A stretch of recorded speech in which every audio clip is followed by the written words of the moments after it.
up, Pom-Pom?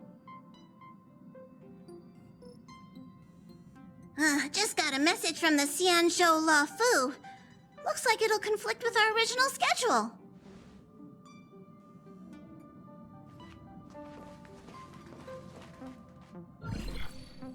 It's been a while, my friends on the Astral Express. How's your trailblazing expedition going? Soon, the Sяньчжоу Loffu will be holding the Luminary War Dance. Those who have aided the Loffu in overcoming the crisis are cherished allies of the Sяньчжоu. Thus, on behalf of the Seat of Divine Foresight, I'm extending an invitation to attend the ceremony. Your presence would be greatly appreciated. Well, things aren't getting lively. We've barely recovered from the family's Charmony Festival, and we're already being invited to another special event.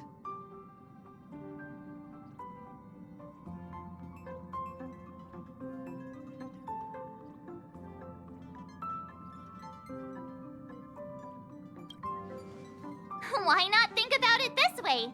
Our trailblazing expeditions are turning into blast expeditions, where we eat, drink, and play wherever we go. Blast? Expedition? Yeah, wherever we go, we eat, play, and have a blast. So we should leave March behind to take care of the Express? Hey, that's not what I meant. I'm all for some fun.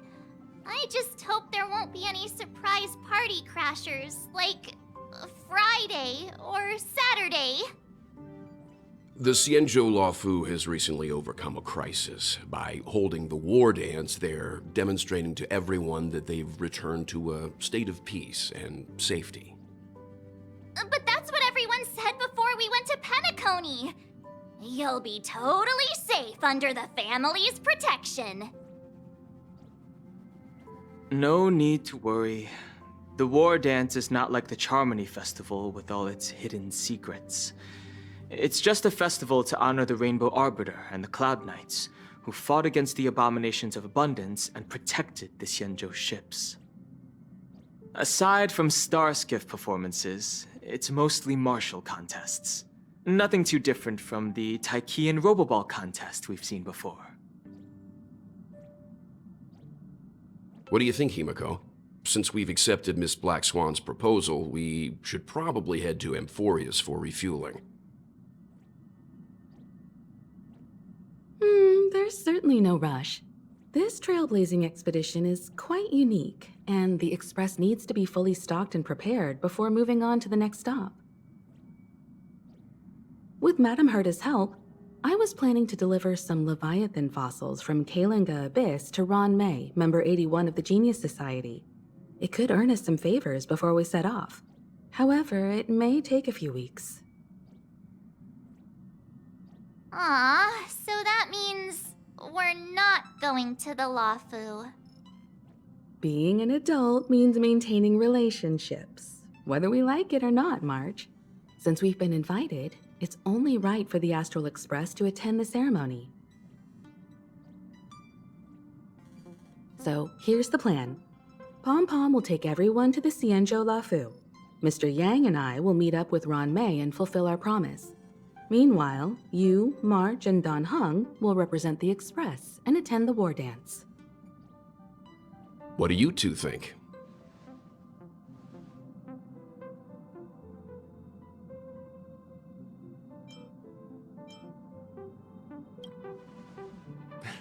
I don't hear any objections. Now that everyone's on board with the plan, it's time to warp to the Sяньчжоу Loffu.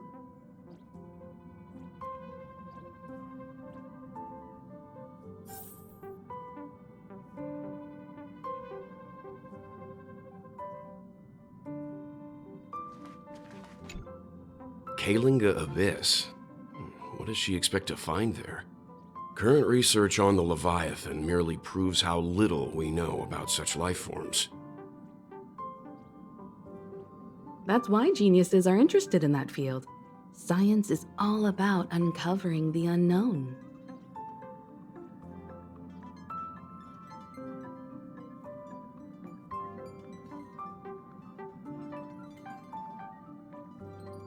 Don't miss us too much. If I stumble upon some cool Leviathan fossils, I'll bring a few back as souvenirs for you.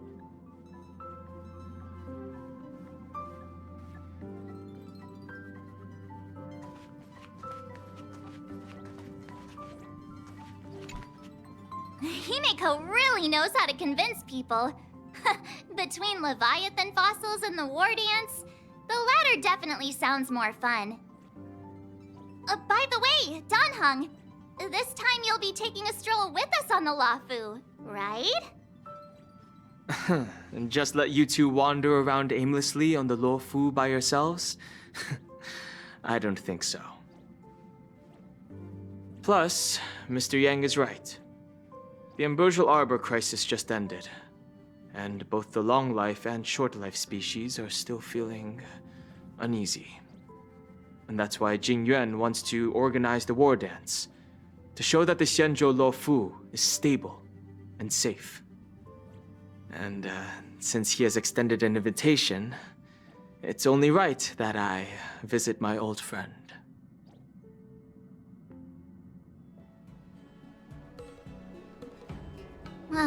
Coming back to this place brings back so many memories, you know?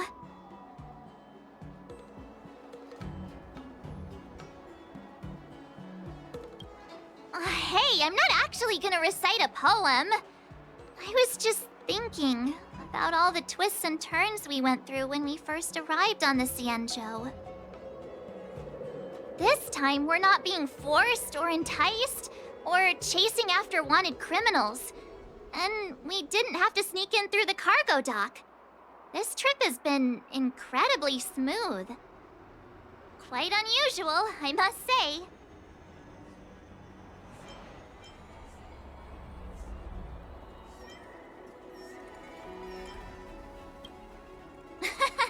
I'm just hoping for the best. You're the one jinxing us.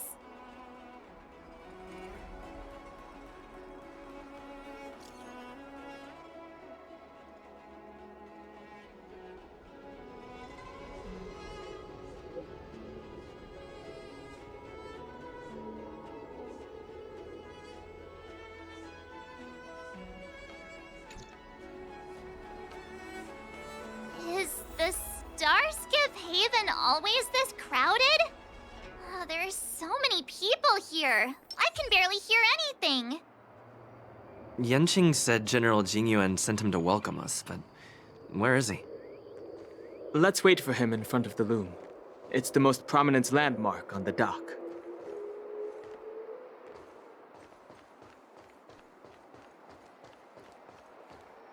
Hey, you guys! Hold on a moment. Did they just call us? Look at their outfits. They're from Penacony, right? Are you familiar with the Xianzhou Lawfu? We know a little bit about it. What do you need? We're from Penacony. Maybe you've heard of it. We came to this ship to gather interesting materials for making dream bubbles. Oh, we just left there. Oh, talk about coincidence. That's great. Do you know any must-see attractions on the Lawfu?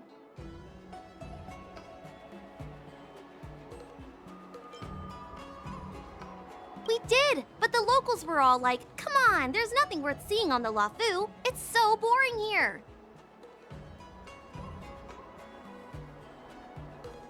Ha! Can't blame them. If someone asked me what's there to see on Penacony, I'd probably struggle to answer too. That's why we're asking fellow tourists. Most of the tourists around at the moment are here to attend the war dance. And that's why we're here too. Yeah, we know about that ceremony. But isn't the fighting ring still closed? I've heard the ring was actually converted from a huge decommissioned Lawfu fighter jet.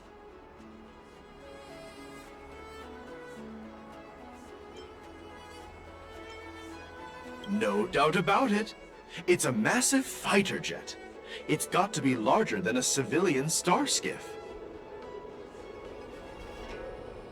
But But for now, all we can do is wait until the war dance starts in a few weeks before we can board it. We've still got work to do, so we can't just sit around waiting for it to start. That's why we're asking you about some must-see attractions. We're looking for unique experiences that you won't find on Penacony. Our clients love these kinds of dream bubbles the most. You're the expert here. Give them some suggestions.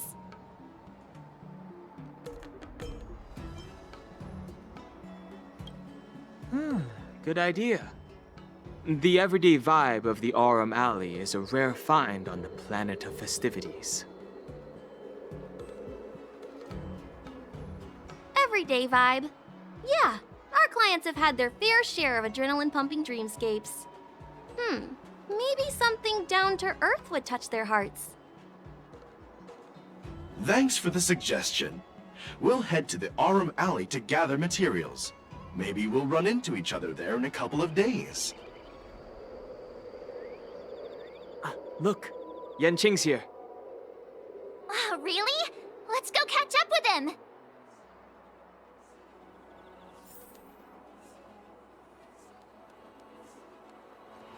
Quite a different experience looking around. There you are! Everyone, this way! Hey, everyone. It's been a while. Well, it doesn't feel like it's been that long since we last saw you. But, Yanqing, are you? What's up, Miss March? They say kids grow up really fast. Yanqing, are you a little bit taller than before? We've only been away for a few months.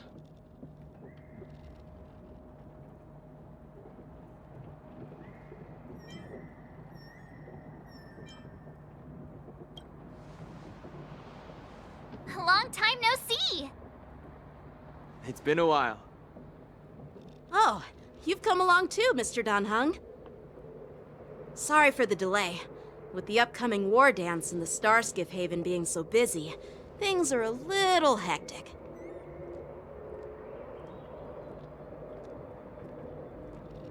Seriously, I've never seen the Lawfu so lively before. I was a bit worried that holding the war dance right after the Ambrosial Arbor crisis might be too soon.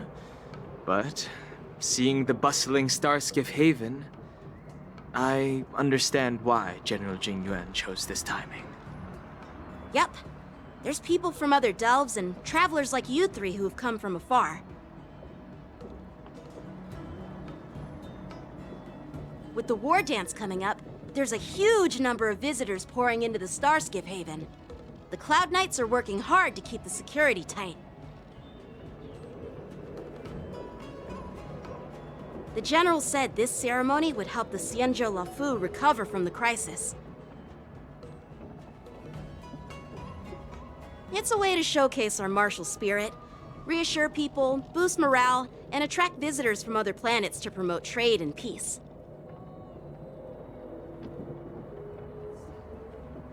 By the way, the Xianzhou Alliance places great importance on this ceremony too. The Xianzhou ships, the Zhuming and the Yaoqing, have both sent messengers to offer their blessings.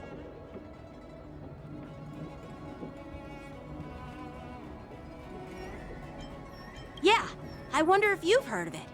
It's known as the Star Forge, and it's responsible for providing more than half of the Cloud Knights' armaments. The Xianzhou Zhuming boasts skilled craftsmasters, and General Huayan is a top-notch craftsman himself. Ah, if only I could get a sword forged by him, I'd be on Cloud 9. By the way, Yanqing, where are we headed next? I'm sorry for talking your ear off. The General wants to catch up with you at the Palace of Astrum. He's been eager to hear about how the Express has been doing. It's funny how he tries to act all mature, but whenever it comes to something he's interested in, you can really see his childish side.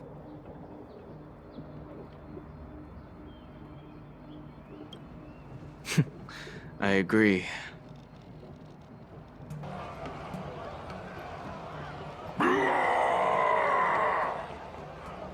All units, assemble quickly!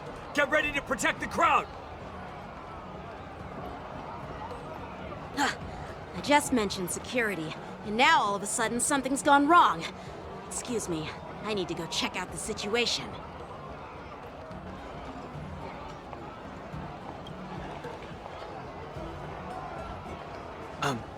We'll go with you.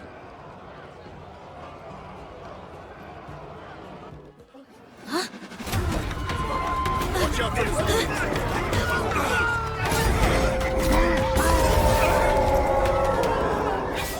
Protect the civilians. I'll deal with him.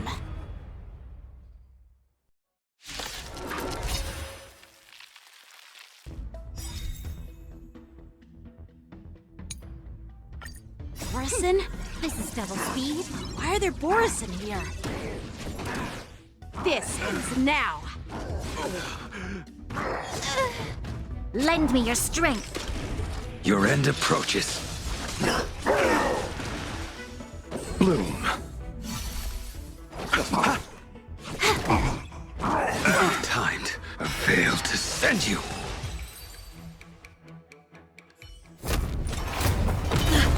Not good.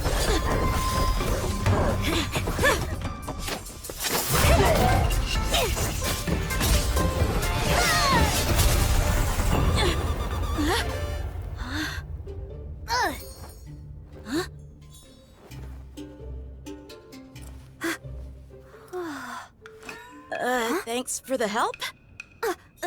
Sorry, no time to chat. Could you give me back my...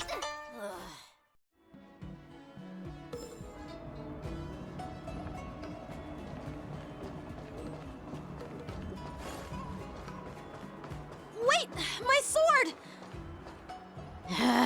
Let's just get down to business first. I'm sorry, but I'm afraid we'll have to put our plans on hold for now. I need to find out what's going on.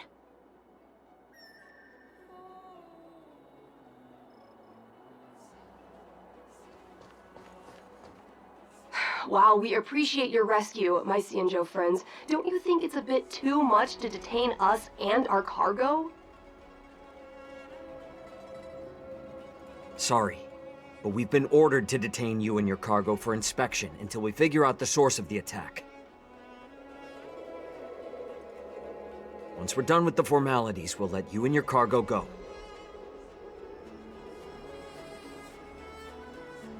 Oh, but this shipment isn't even meant for the Lawfu, and it's IPC's patented technology. Who do you think you are to conduct an inspection? According to the protocol, all cargo arriving on the Lawfu must go through inspection.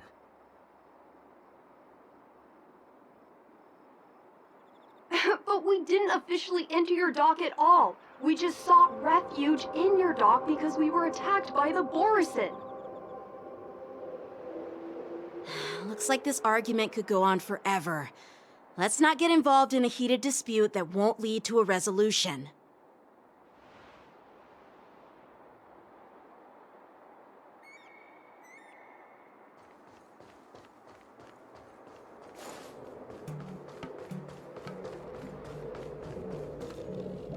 Who's in charge here? I need some answers. It's my fault. We let our guard down for a moment. I take full responsibility. With the war dance approaching, safety should be a top priority. Now, tell me, how did Borison prisoners end up in Starskiff Haven? According to the protocol, Borison prisoners should be held on a starskiff and taken directly to the shackling prison under strict supervision without ever touching the ground. Who allowed a prisoner transport ship to dock at the passenger terminal? Please don't blame this captain. This incident involves the Zhu Ming's diplomatic vessel. Who are you? I'm Liu Jun, an officer of the Patrol Defense Squad. Thank you for your help, Lieutenant Yanqing. The situation unfolded rapidly, and it shouldn't be held against the captain. Here's what happened. An IPC transport ship was attacked by the Borisin just before arriving, and the Juming's diplomatic vessel came to the rescue. They fought off the Borisin pirates and imprisoned them on their ship. So, an IPC ship was attacked by the Borisin near the Loffu, and the Juming envoys saved them? Sounds complicated. Honestly, it gives me a headache too. The Juming diplomatic ship, adhering to standard procedure, docked at the passenger terminal to hand these criminals over to the Loffu. You know, with all the outsiders flooding onto the Loffu, the Starskiff lanes are under immense pressure. The Borisin desperados decided to put up a fight before the prisoner transport Starskiff could get there. And that's what you just witnessed. We'll make sure these prisoners are sent to the shackling prison as soon as possible. I see. It's an unusual situation indeed. I'll report it to the security department of the Realm Keeping Commission and ask for their cooperation in handling the aftermath. Maybe I should gather more details from others so that the Seat of Divine Foresight can have a better understanding of the situation.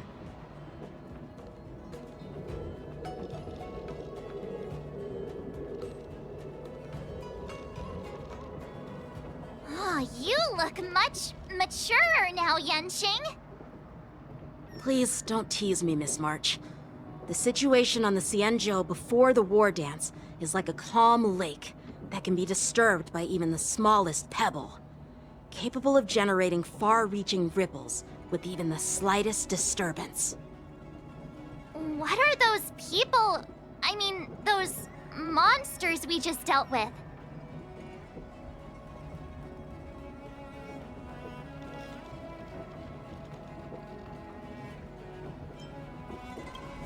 Yeah, those werewolf monsters are known as Borisin. They are abominations of abundance, and we've been fighting them for a very long time. The Borisin have been a powerful force for a long time, plundering and enslaving many worlds. The threat they pose is just as terrible as the Swarm disaster, and the Alliance even had a fierce war with them 3 decades ago. Their presence has faded over the years, but who would have thought? According to that officer, they attacked an IPC ship near the Xianzhou Loffu. Such a brazen attack seems quite unusual to me. Yeah, that's what I find strange too. It seems like the IPC and the Borisin have some serious grudges. Well, enough with the chit-chat. The General wants me to take you to the Palace of Astrum. I'd love to chit-chat a little longer, but there are some things that can't be left unchecked.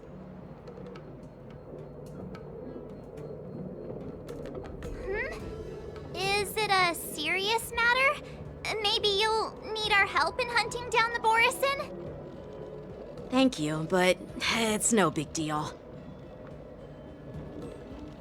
By the way, that young lady who just appeared, she took my sword.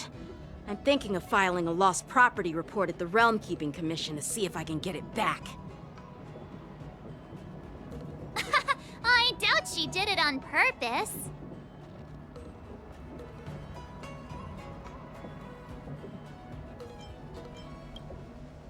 Perhaps she's around here somewhere. Shouldn't we take a look? All right, let's not keep the General waiting. Don't worry. There aren't many people out there with that kind of talent. It shouldn't be too hard to find her.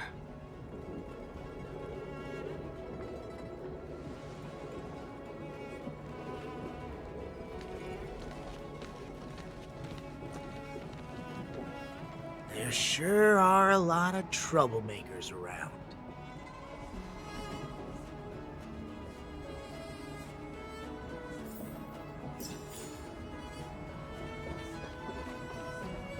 Success and failure.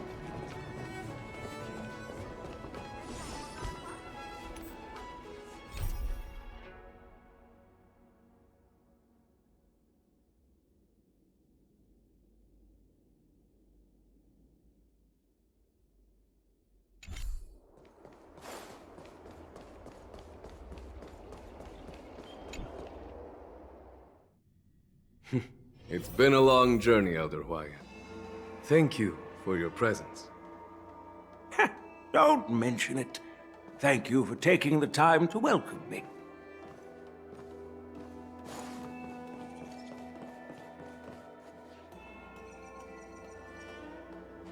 General, I brought our guests from the Express. Oh, I'm sorry for my bad timing. I didn't know you were meeting a guest, General. Don't worry, you're just in time. It's been a while, my friends from the Astral Express.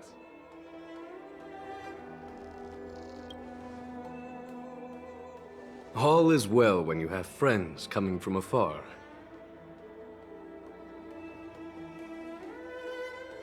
Allow me to introduce you to General Huayan. He's the Arbiter General of the Xianzhou Zhuming, known as the Flaming Heart. No need to be so formal. I'm just a tourist here, no different from other tourists who've come to attend the ceremony. Elder Huayan is not only one of the Arbiter Generals, but also the Furnace Master of the Artisanship Commission. Besides his martial skills, he excels in forging various weapons. Such talents are unique, even among the Arbiter Generals. Be it Arbiter General or Furnace Master, these are merely titles given to me long ago. I've retired several times already, but with the current change in circumstances, the Marshal has called me back to duty, and I had no choice but to answer the call. Well, in the end, I'm to blame. Living such a long life naturally brings its share of disapproval. It's an honor to meet you, General Huayan. It's my honor to meet you, General Huayan.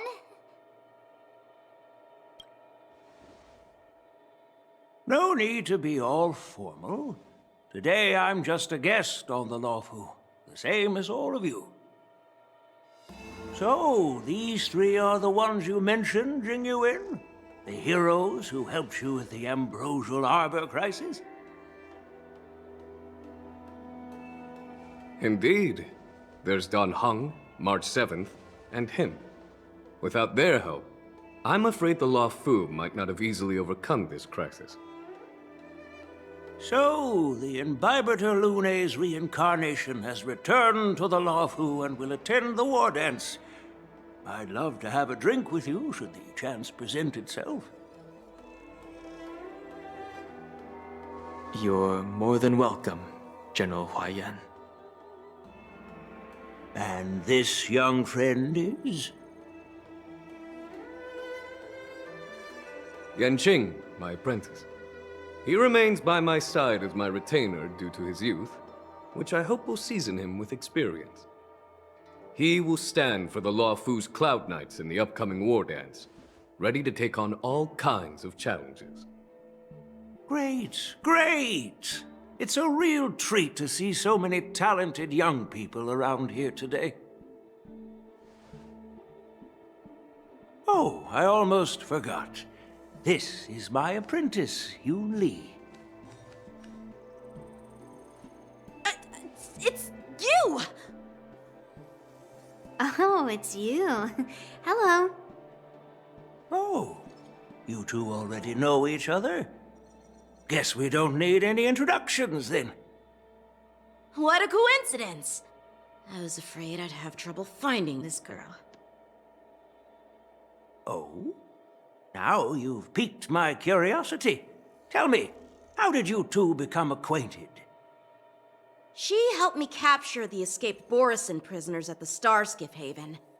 Allow me to express my gratitude for you. But when you left, you took my flying sword with you. Your flying sword? Oh, so that's why I found a dagger in my bag. Turns out it's yours. Yes, it is. Now that we've met again, I hope... Nope, that won't do. Won't do? You want your sword back, right? Well, you can't just take it back. On the Juming, when you lose your sword on the battlefield, you have to reclaim it on the battlefield. As for this little sword, it was supposed to strike that escaped Borisin prisoner. But unfortunately, its owner's agitated state caused it to fly off like a kite with a broken string, and it missed its target. By the way, if I hadn't caught it and helped it hit its mark, that Borisin prisoner would have gotten away. Hold on a sec, Yunli. You took my sword without even asking, and now you're refusing to give it back? So much for Lawfu's swordmasters. What did you just say? If you just stepped up and took your sword back from me fair and square, I would have totally respected you. But nope, you tried to play it down, expecting me to just hand it back to you like it's nothing. In front of everyone. With all due respect, you don't honor your sword, so you don't deserve it. Hasn't anyone told you that taking without asking is stealing? If you want to settle this with swords, fine. Let's have a one-on-one duel right now. Yanqing. Well, that's more like it. Just be careful, because I'm not as easy to handle as the Borisin. You two, be quiet and apologize to Yanqing. Hey! Whose side are you on, Grandpa? I don't take sides. It's a small misunderstanding, and an apology would be too much. I've heard about the Zhu Ming's incredible swordplay and craftsmanship, most notably the legendary Flame Wheel Octet. Seeing Miss Yunli, who is among those ranks today, well, I must say she definitely has that fiery edge.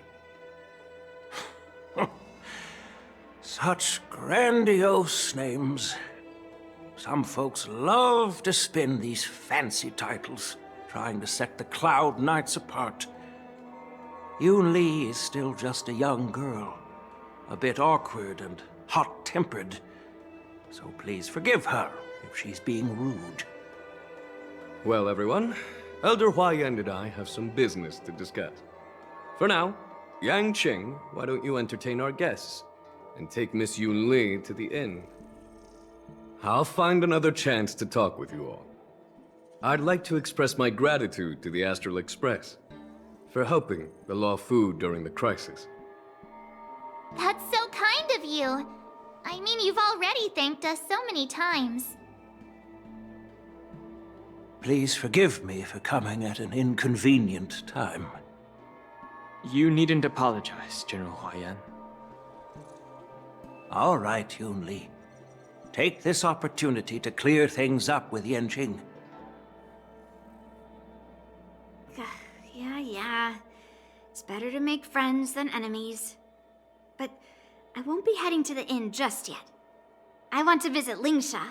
She just arrived in the Lawfu and could use some help settling in. Yanqing, once you've helped our guests get settled, go to the Artisanship Commission for me. I've heard about the attack and the detainment of the IPC ship. Qingzu sent word that the IPC members are protesting and wish to have their cargo back. See if you can calm them down. Don't get aggressive. Just make it clear that the Xianzhou Lawfu has no intention of violating their rights. I'm on it.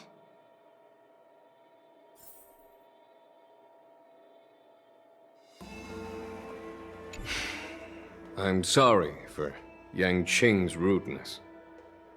Not at all. Taunted by Yunli like that, even a training dummy would be angry. You've taught your apprentice well.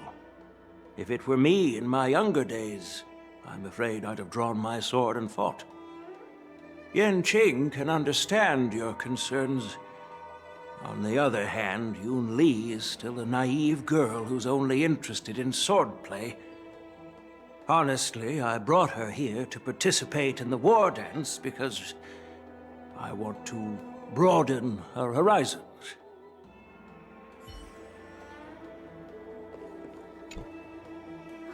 This trip is totally worth it. Compared to the Juming, the Lawfu is so much livelier. But it's a shame the Lawfu swordmasters don't seem that great.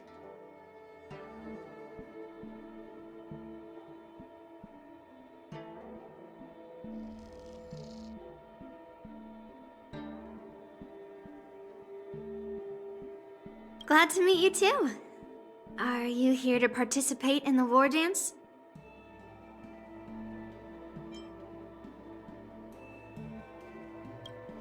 Of course. To honor martial arts, the Cloud Knight's ring is always open to outsiders.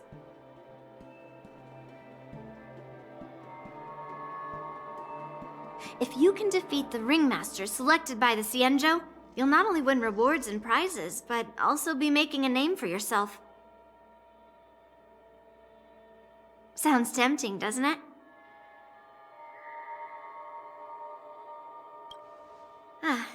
That's how outsiders refer to my peers in the Juming Cloud Knights and the Artisanship Commission. We all train under Grandpa's guidance, learning the art of craftsmanship and swordplay. That's how we got that title, I guess. Just don't mention it in front of Grandpa. He always says that empty titles bring pointless challenges and conflicts. We Juming swordmasters pride ourselves on the success of the group over the individual. I have some things to do. Besides, little Yanqing doesn't seem too happy about me tagging along.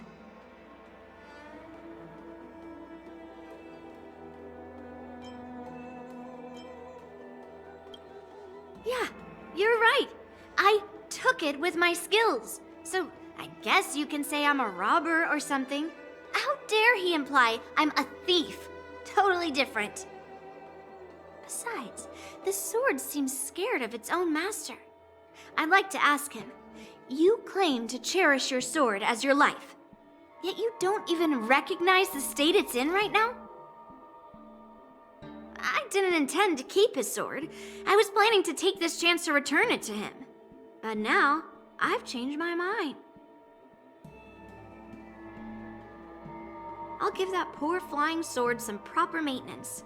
I won't consider returning the sword unless he learns how to say please, hello, thank you, and sorry. So he can forget about it for now.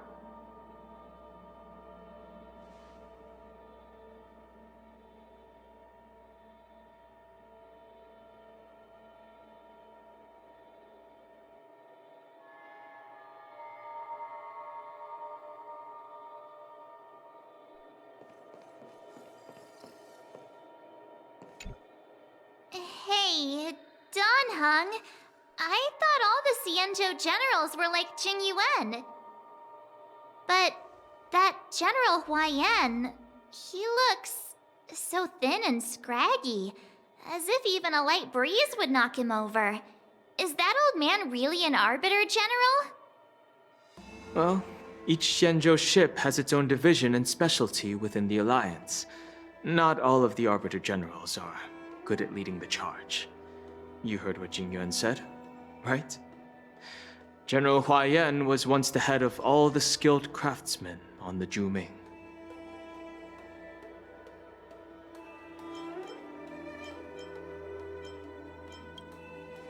Don't you find it strange? Do Xianzhou people age? I rarely see any old people on the Xianzhou ship. And when I do, they're usually travelers. But General Huaiyan looks like an ordinary old grandpa. Is he really a Xianzhou general? Good question. He's right there. So why don't you ask him yourself? Nah, I'd like to live a little longer. We should leave. General Jing Yuan asked Yan Qing to entertain us, so obviously, he has important matters to discuss. Let's not waste any time here.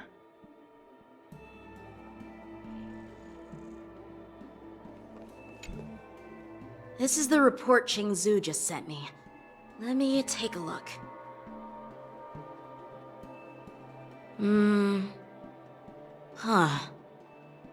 Looks like the General has given me a tough challenge. He wants me to try and help put the IPC's mind at ease. Well, it's not exactly a test. As Cloud Knight officers, we not only learn the art of war and martial arts, but also occasionally have to handle diplomatic disputes. It's just, you know, talking things out isn't as straightforward as duking it out with weapons on the battlefield. This is especially true when you're up against the IPC, with their non-stop corporate babble. Well, let's not worry about that for now. Shall I take you to the inn?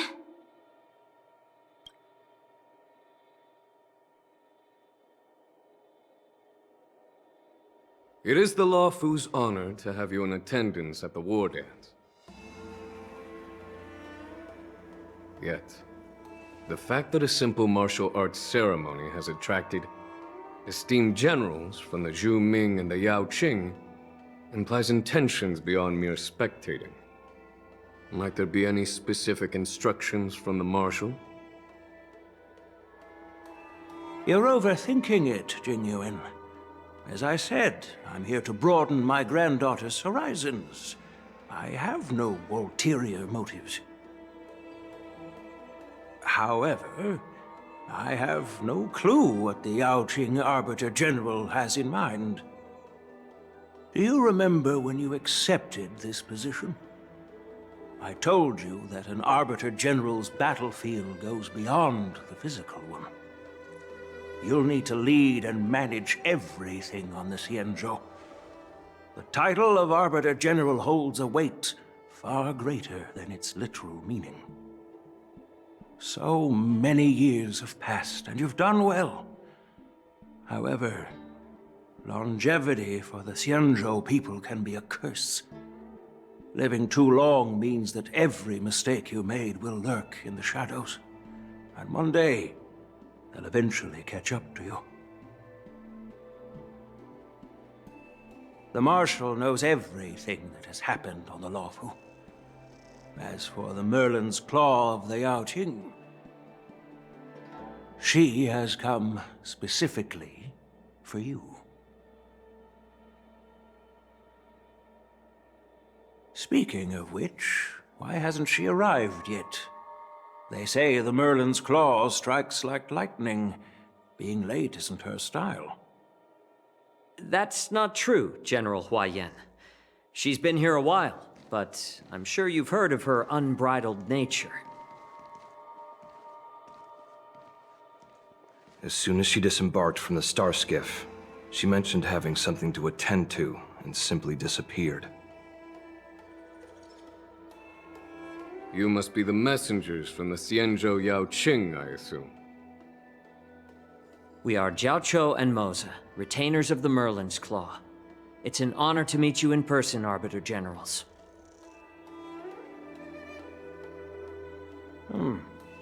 Now this is interesting.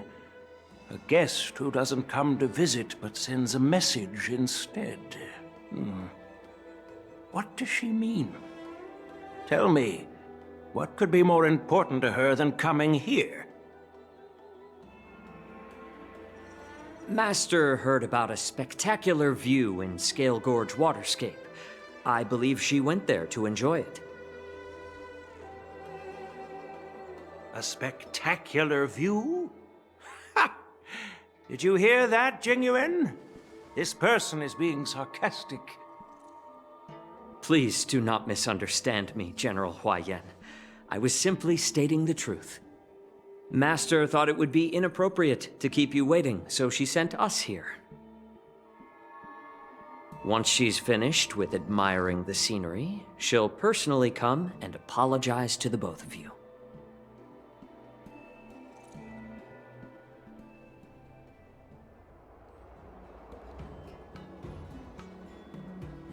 that! I forgot to ask Yun Li to return my sword.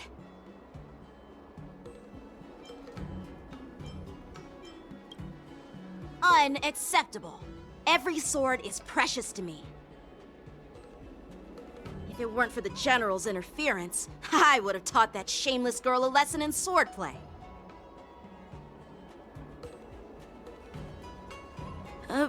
By the way, I don't know if it's just me, but the General seemed a little reserved. Could it be because of Elder Huayan's visit? Reserved? Really? Maybe I'm just overthinking things. No, you're not. When I entered the Palace of Astrum, I realized that the messenger from the Xianzhou Zhu Ming was actually the Arbiter General himself. So, the messenger from the Xianzhou Yao Qing must be the Merlin's Claw herself, I presume. That's right. Well, that's what makes this entire thing so unusual. What's so unusual about it? They simply received an invitation from Jing Yuan, just like the crew, right? The war dance is just a small festival.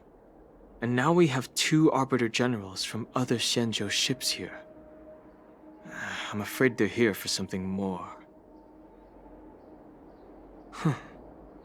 Maybe they've come to hold Jing Yuan accountable for the Ambrosial Arbor crisis? Hold him accountable? Come on, didn't the Lawfu fall victim to the disciples of Sanctus Medicus and the Antimatter Legion? Why would they blame the victim? Danshu's rebellion and Ventilia's scheming are merely one side of the story to the other Arbiter Generals of the Alliance. Only a single piece of incontrovertible evidence remains, creating an endless source of potential complications. The Ambrosial Arbor. Yes. It's undeniable that the plague mark, which was subdued by the Xianzhou Lofú, has resurfaced. But was it really a conspiracy instigated by the Antimatter Legion? Or does it indicate a traitorous intent from within the Lofú, implicating Jing Yuan himself? Once the spark of suspicion is kindled, it proves hard to extinguish.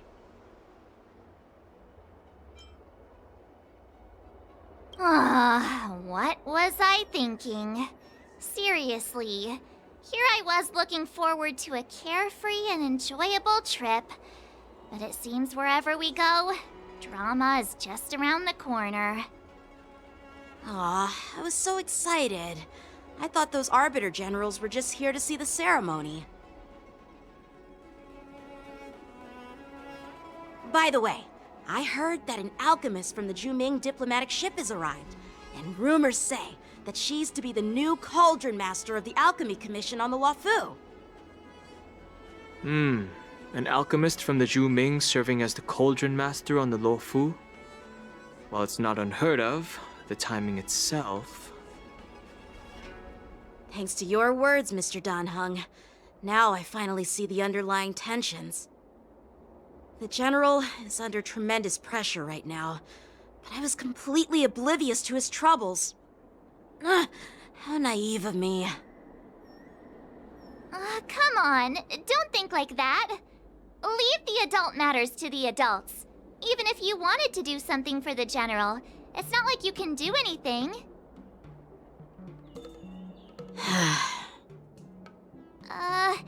Did I say something wrong? Again?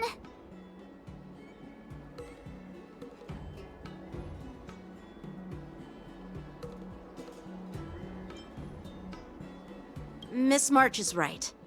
I don't have the skills to share the General's burdens at the moment.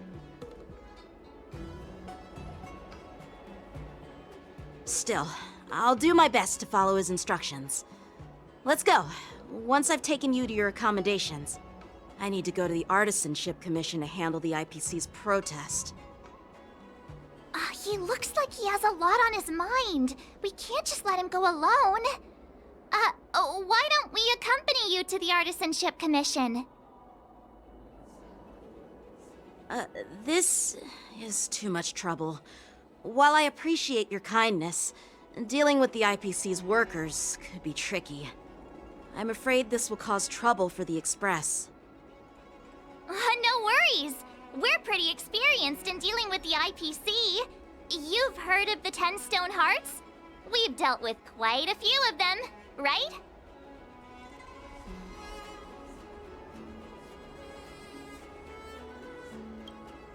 Hey, who's bragging?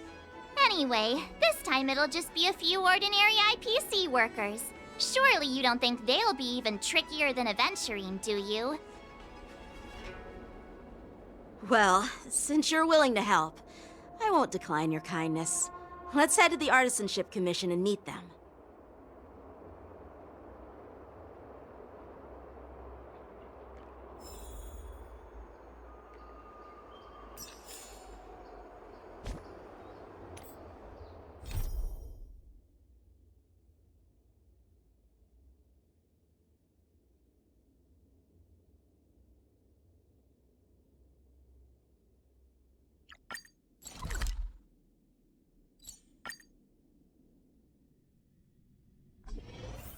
Can I really reason with you Xianzhou people?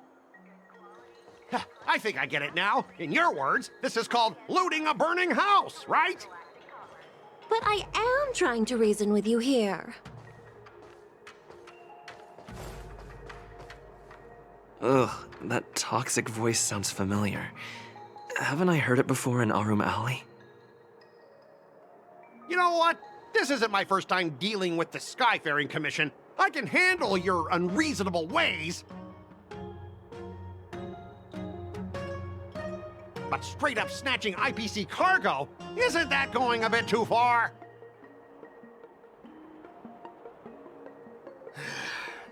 Just as I've said it many times already. Once we've inspected the cargo and completed the security check, you can be on your way. Is there something wrong with your ears, or is it just your brain?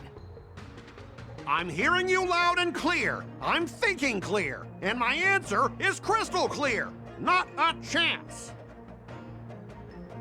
Keep detaining my cargo and I'll file a complaint directly with your general.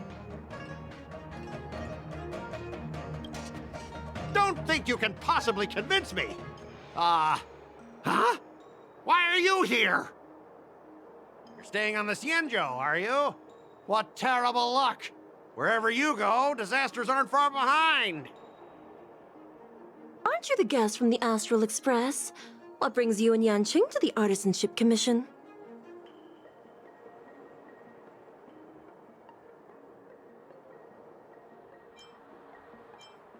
They're in trouble? No, it's me! I'm the one in trouble!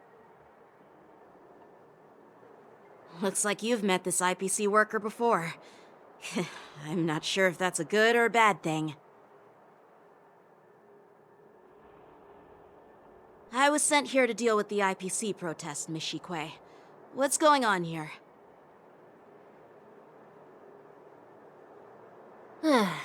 As you know, this IPC transport ship was attacked by the Borisin and rescued by the Juming's diplomatic ship. Then the Cloud Knights were instructed to bring it back to the dock for repairs and inspections. And this is Mr. Scott, the person in charge of this transport ship. So, you're Scott. I've heard him mention you. Weren't you kicked off the Lawfu before? Why did you come back? Like I wanted to come back. I thought I'd just dock at the harbor for repairs and leave this forsaken place for good. Little did I know, as soon as the ship entered the harbor, a bunch of Cloud Knights showed up and snatched all our cargo from the hold. What do you mean by snatched? I've told you 1,000,000 times. It's a security check.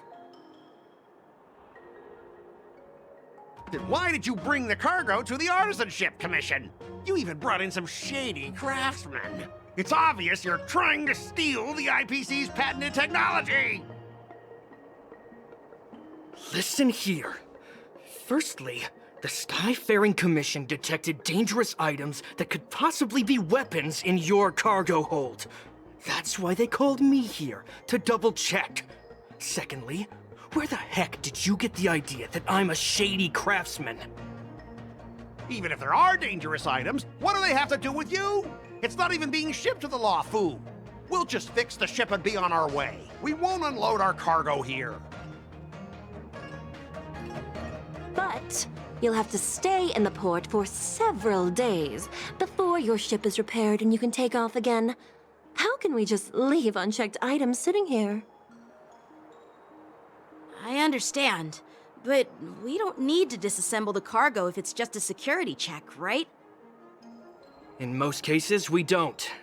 However, our scans discovered that the cargo doesn't only contain machinery, but also some substance that resembles biological tissue. Biological tissue? Does this crate contain living things? I'm afraid we'll need to wait for the Alchemy Commission for further confirmation. In any case, according to our regulations, we need to unseal one of the crates for further examination. But this IPC specialist has been hindering us on the grounds of patent secrecy. The Alliance's regulations on biological products are very strict. Without further inspection, there is no way for the Skyfaring Commission to release the cargo. Oh, really? Fine! If anyone lays a finger on that shipment, they'll have me to deal with. It doesn't matter if it's mechanical or biological. It's none of your business. I'm filing a complaint against the Skyfaring Commission's ridiculous regulations. This Mr. Scott seems stubborn and difficult to persuade. Honestly, I really don't want to have a vicious confrontation with the IPC.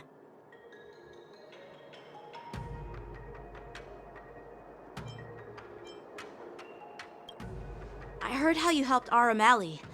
The IPC representative back then was Mr. Scott, right? Since you've dealt with him before, it looks like I'll have to rely on you again. What are you guys whispering about over there? Just hurry up and give us back our cargo.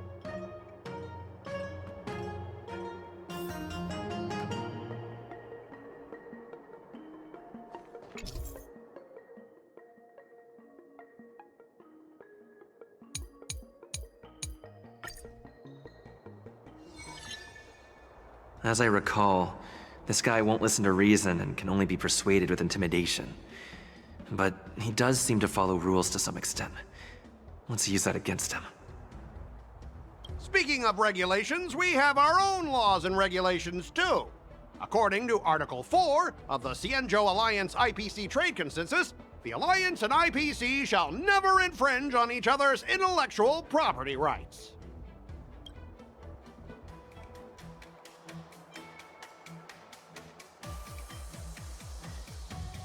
The Alliance can sign a non-disclosure agreement with you. That way, you won't have to worry about any infringements, right? We can sign a mutually acceptable non-disclosure agreement in accordance with the IPC's rules. Well, that makes sense, but how can we trust you to honor the terms? Even if we set aside the secrecy of intellectual property, these prototypes built by the Intelligentsia Guild are incredibly valuable, beyond your wildest imagination. If anything goes wrong, you won't be able to pay for it even with your lives.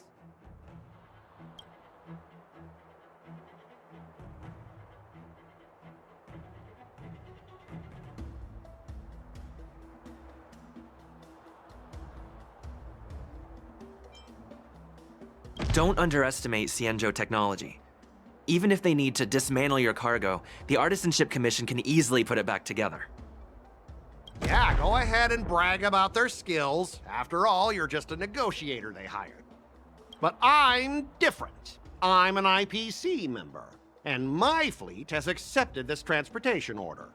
Naturally, I need to be responsible for the integrity of every piece of cargo. Besides, the cargo on this transport vessel belongs to the Intelligentsia Guild.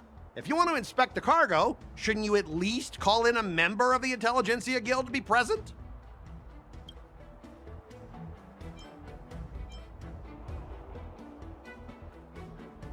According to the principle of territoriality, since your vessel is stranded on the Xianzhou, the Skyfaring Commission has the right to inspect it.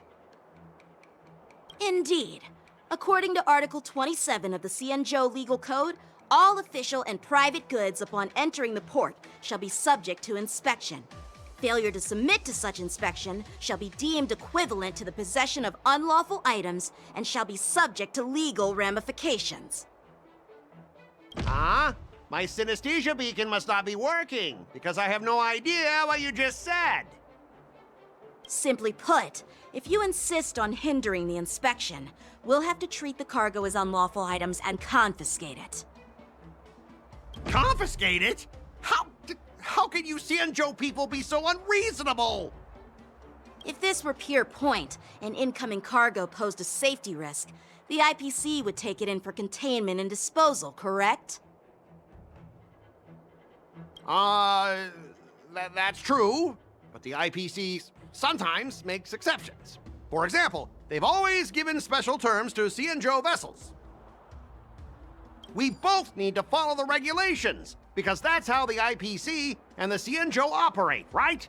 As an IPC worker, I have to abide by its regulations. If I make an exception and allow you to inspect the cargo, it'll spell disaster for me.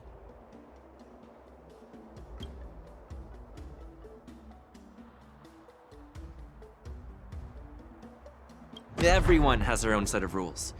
Now that you're on their turf, shouldn't you follow their rules too? Yeah, I get it. I know I'm on the Xianzhou, but if I violate the IPC regulations, I'll be in deep trouble when I get back. Well, you guys sure know how to argue your case. Fine. I'll allow you to do the security inspection. It's just that, I need some time to sort things out. This is a big deal. Let me talk to headquarters first. So, Mr. Scott, are you just stalling for time and planning to leave the Xianzhou as soon as your ship is repaired? To avoid the Skyfaring Commission's inspection? Well, IPC staff are free to come and go, as long as they don't break any laws.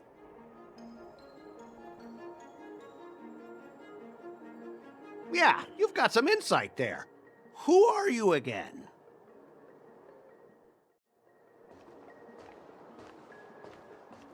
Allow me to introduce myself.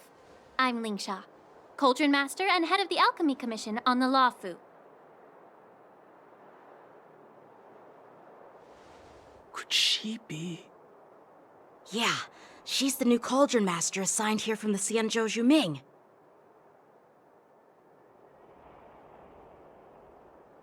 I received a report from the Artisanship Commission about cargo containing samples of unknown organisms. It said they needed help from the Alchemy Commission. I had nothing better to do, so I came myself. It's fine, Mr. Scott. If you really don't want your cargo to be inspected, it doesn't matter.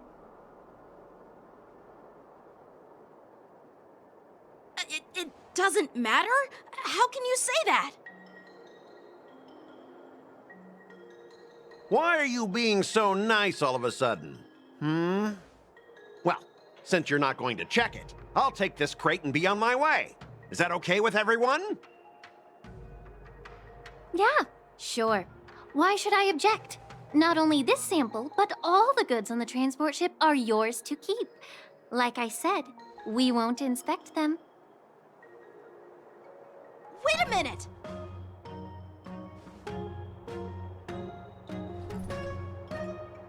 Well, that's more like it. If only the young displayed a more reasonable attitude, we could have sidestepped that altercation just now. Our ship will leave in a few days once the engines are repaired.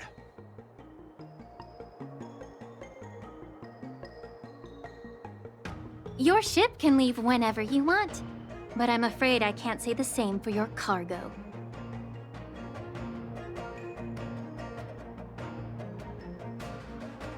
According to the import and export regulation signed between the Xianzhou and IPC, all biological shipments can only leave the port when they have confirmed to be of no threat, or when all biological activity expires. Since we can't determine if your shipment is safe for the environment, I guess we'll have to wait for its biological activity to expire. Let me check the previous cases.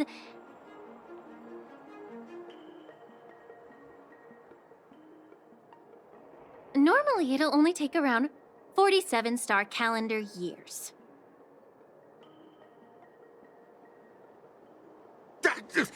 Only 47 years? Why so surprised? You're still young and full of energy. I'm pretty sure you'll live a few more decades. Have some confidence in yourself. Ha! Typical of a long-life species. Your words are dripping with sarcasm. While you may not care about time, I do. I'll be demanding double compensation from the Skyfaring Commission for every minute wasted. Sure thing, Mr. Scott. You seem pretty confident that your career and life will last long enough to witness this victory unfold.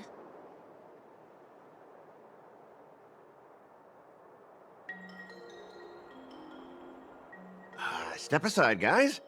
Let them do the inspection. But, Mr. Scott... Come on, we're already in enough trouble. Just let them do the security inspection. And if needed, I can always grovel before the Intelligentsia Guild later. I'm just using my head for what it's apparently good for, right?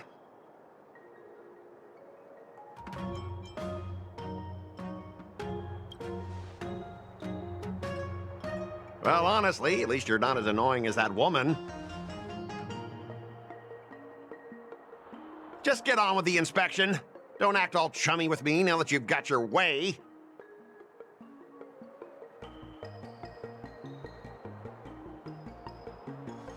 This lady is really something else. Is this the IPC product? Listen up. Any damages caused by inspections will be filed with the IPC.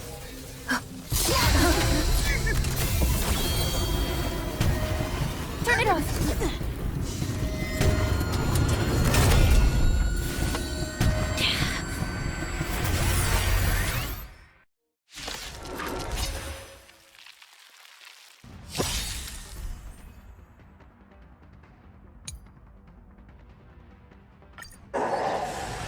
Well, how unexpected. Double speed. That was a surprise. Eternal sleep. The dead return!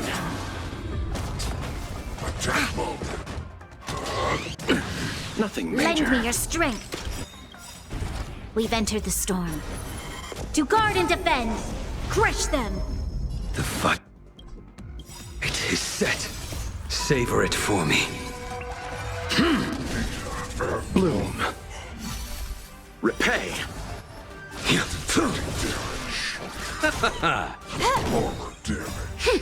This is double speed. Damaged. Threshold shutting.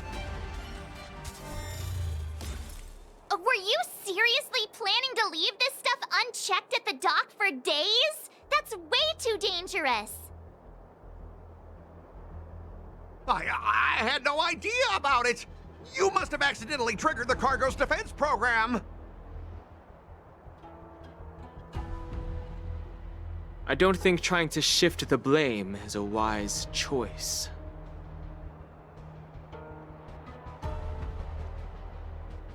But seriously, I don't know why that thing suddenly started moving. I swear on the Amber Lord. Enough. Miss Shikue, please escort our IPC guest to the Skyfaring Commission. I'm on it. Please follow me, Mr. Scott.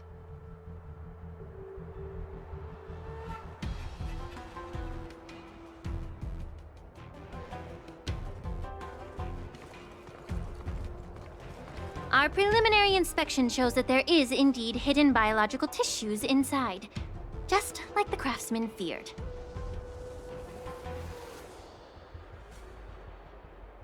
I can't even tell if it's ingenium or biological in nature.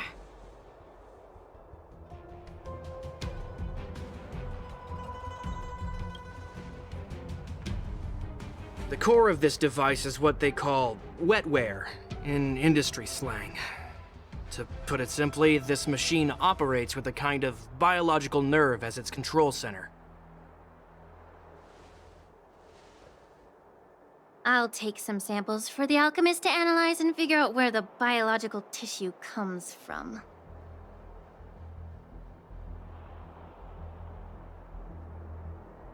Why would the Intelligentsia Guild use such unethical technology? Perhaps they're trying to create a new weapon? Whatever the reason is, it's probably why the Borisin attacked the ship.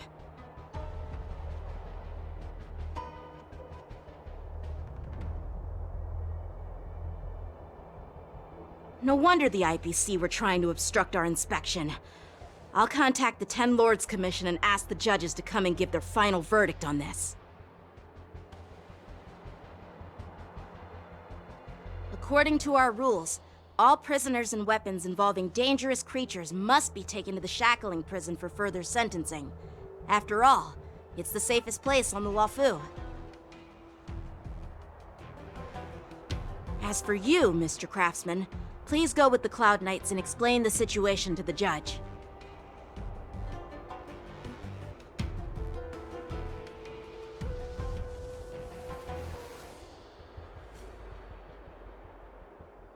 I had a feeling that the IPC members would cause trouble, but I didn't think they'd be this tricky. Thanks for your help, Miss Lingsha. I should thank you for saving my life. Your sword skills were impressive. Taking down that big guy.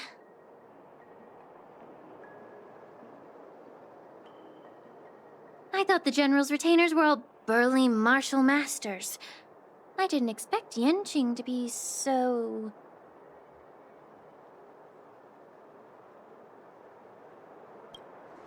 Yeah, exactly. He's young and talented. As for you, you must be the guests from the Astral Express, right? Saving the Lawfu from that crisis. It's so impressive. It wasn't a big deal. Really. It's still early, so why don't we get some tea at the Alchemy Commission? We can discuss your suggestions for revitalizing the commission.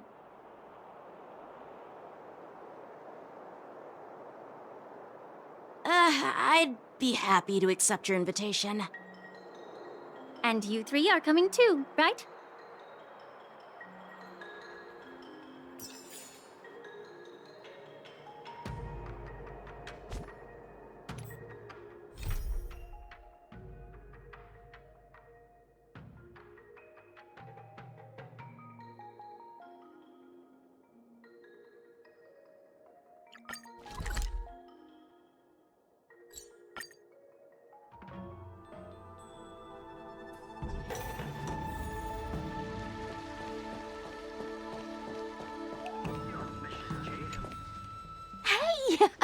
You're back!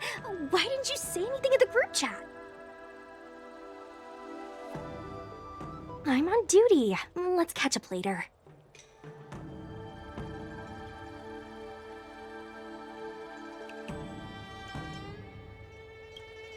Yeah, see you later. Stop hanging around here and find something better to do. Once I'm done in a few days, call up Lil Gui and Huahua, and let's grab a meal at Aurum Alley. It's been ages since we hung out. Goodbye. The High Elder commanded the lunar residents to rise. Everyone is amazed. I'm here to pay my respects to the new Cauldron Master.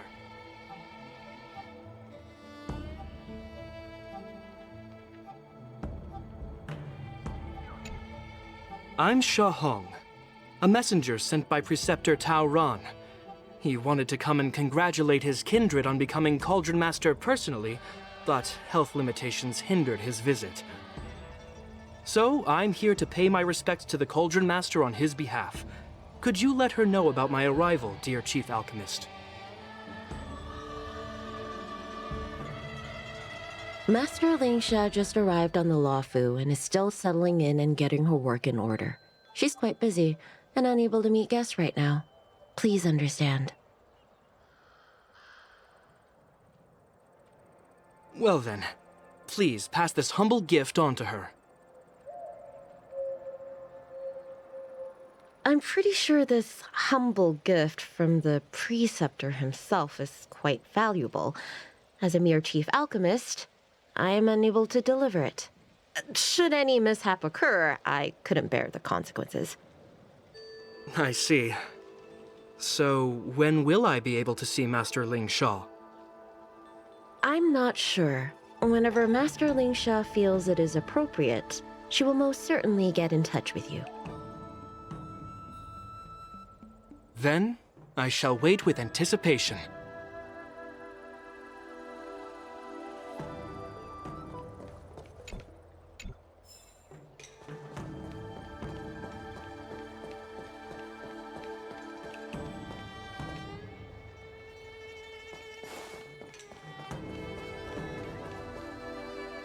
All these years, and the view of the Alchemy Commission hasn't changed a bit.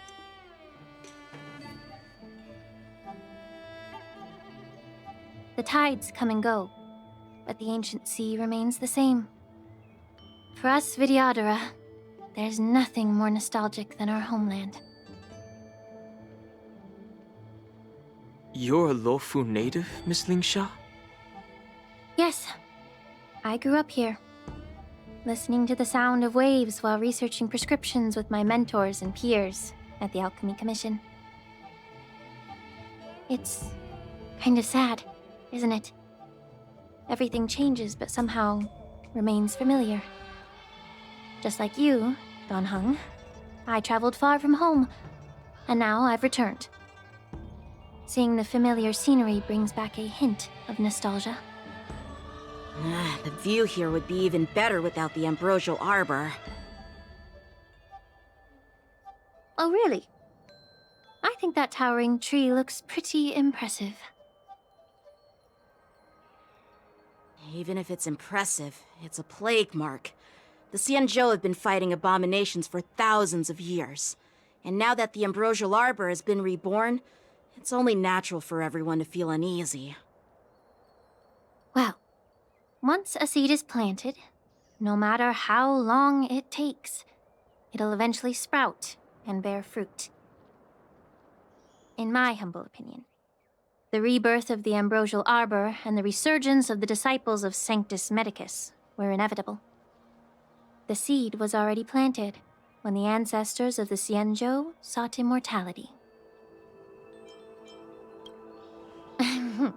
My bad.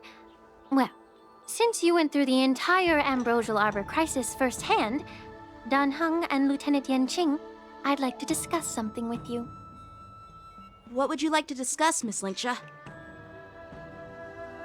I was lucky enough to be chosen by the Alliance to come in and clean up all the old grime in the Alchemy Commission.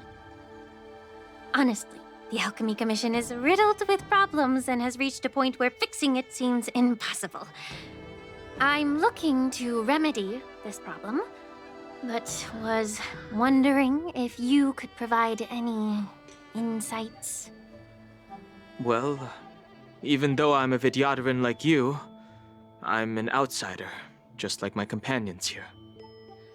I can't really say much about a remedy, but I do have a piece of advice, Miss Lingsha. The Vidyadhara and the Alchemy Commission on the Lawfu have always been intricately connected. If you cannot distance yourself from these ties, Miss Lingsha, changing the situation within the Alchemy Commission may be quite challenging. I may not know about politics, but I do know that the disciples of Sanctus Medicus have been operating within the Alchemy Commission for years. If you're determined to root them out, maybe you should discuss it with the General. I see. Thank you for your valuable insights. While the Lux Arrow from the Rainbow possesses unparalleled power to sever the ambrosial arbor, it can't sever mortals' desire to prolong their existence. Just like how the Cloud Knights can eliminate the remnants of the disciples of Sanctus Medicus, but are unable to calm the hearts and minds of the people within the Alchemy Commission.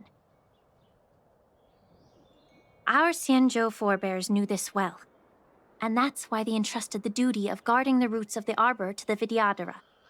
However, the Vidyadhara are still only mortal beings. 30 years ago, my mentor served as Alchemy Commission's Cauldron Master.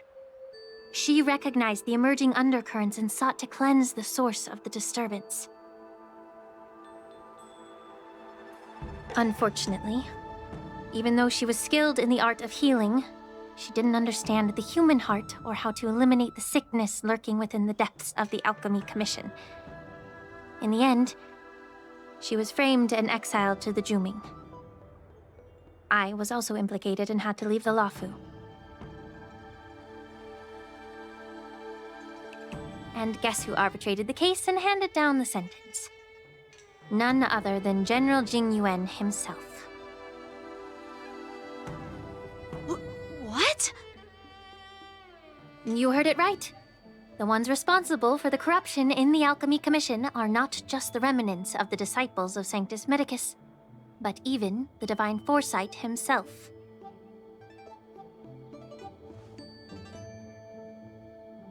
Alas, why is your face turning pale, Yanqing? Don't worry about it. I understand that when someone holds a position of power, they may sometimes have to make tough decisions. I won't hold any personal grudges against him. Besides, at our age, holding personal grudges is a luxury we can't afford. Lingsha, you're back! Ugh, I've been waiting ages for you.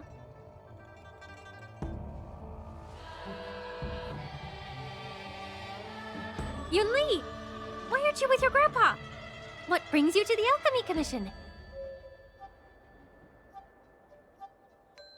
Well, let me take this opportunity to introduce you to Yanqing.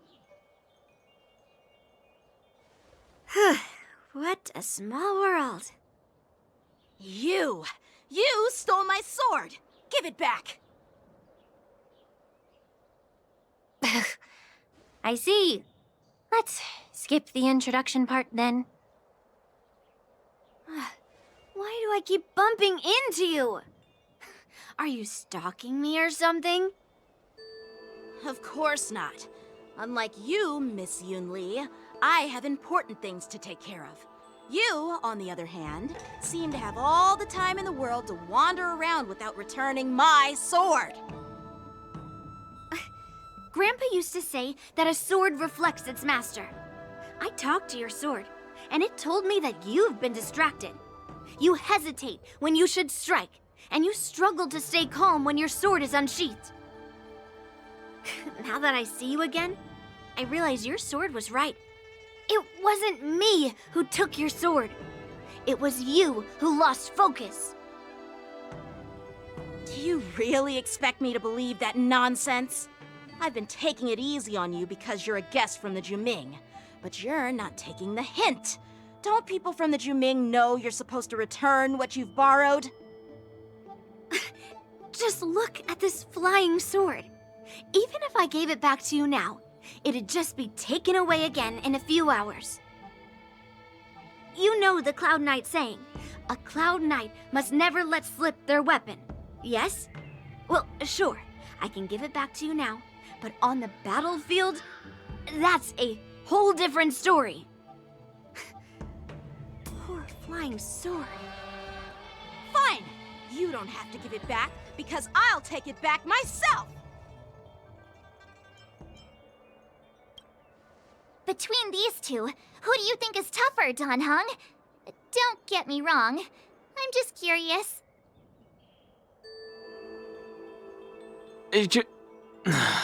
Get ready to separate them. It is my first day at the Alchemy Commission. A brawl is definitely not how I imagined celebrating it. Well, since you don't approve, I won't draw my sword here. I didn't mean it in that way. Since you've already drawn your swords, you'd be disappointed if you didn't get to test one another, right? I've received reports that the delves near the Alchemy Commission are still infested with abominations. Seems like my predecessors left quite a mess. So, if you two want to determine who's better, why not focus on them instead of each other? Clearing out some abominations? Sounds boring. It's the Cloud Knight's duty to eliminate those abominations. You don't have to ask me twice, Miss Lingsha. I'll help you get rid of them.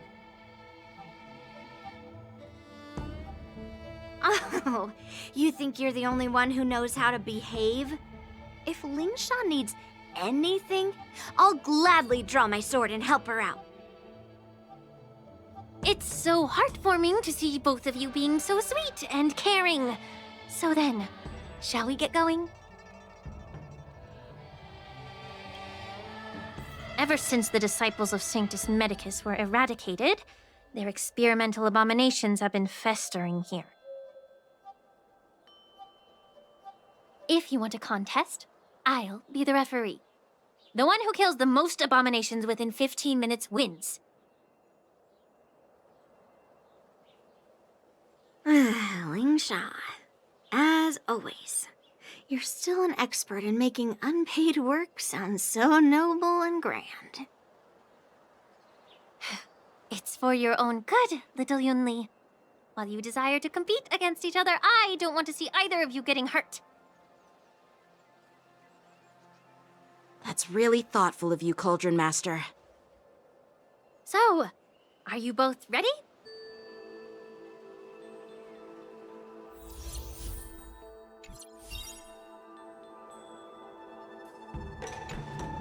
Ugh. Looks like my predecessors left quite a mess. Let me say it again.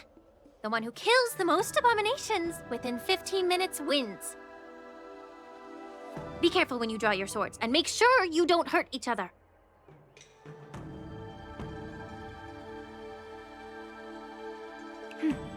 Can we start now, Lingsha?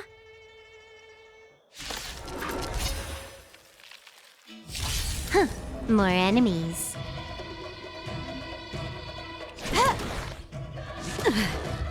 Strike with heart! Lend me your strength. Blade and flight! I didn't expect someone who can't even hold on to a sword to actually have some skill.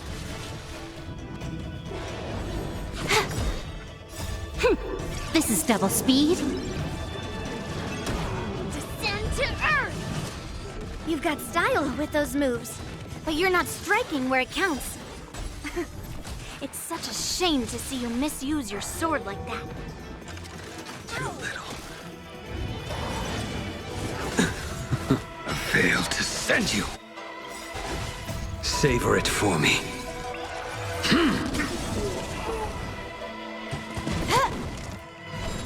Blade and flight! Swords descend! Lend me your strength.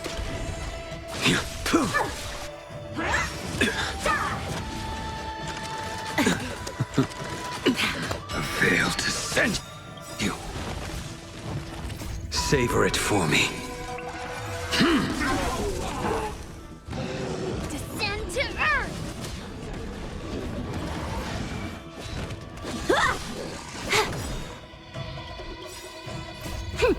This is double speed.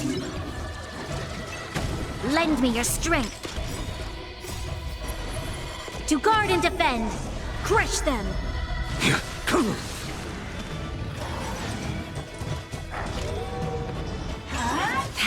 I mustn't fall.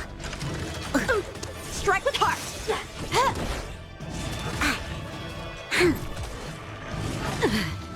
The fight is set. I failed to send you. Savor it for me. Blade and flight! Descend to earth! I win, Miss Yunli! got lucky. Why don't you just give me back my sword, sincerely apologize, and then go cry your eyes out to your grandpa? Consider yourself lucky that I'm not interested in your rusty sword, as I don't have the nasty habit of snatching other people's weapons. All you did was chop down a few monsters. Don't get carried away with yourself. If you think you can just take this sword from my hand, go ahead and try.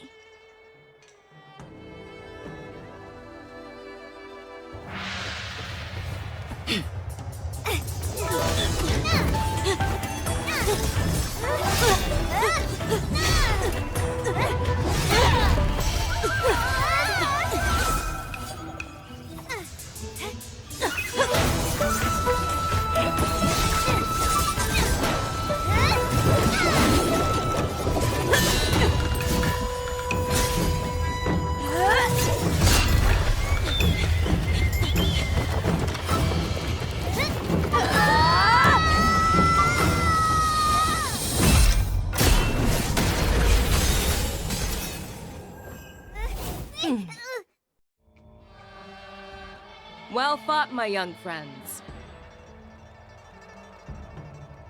However, both of you have shortcomings. One of you focuses on dodging and weaving, while the other relies on brute strength, trying to take down targets with a single strike. Both of your tactics and techniques are lacking. Who are you? Me?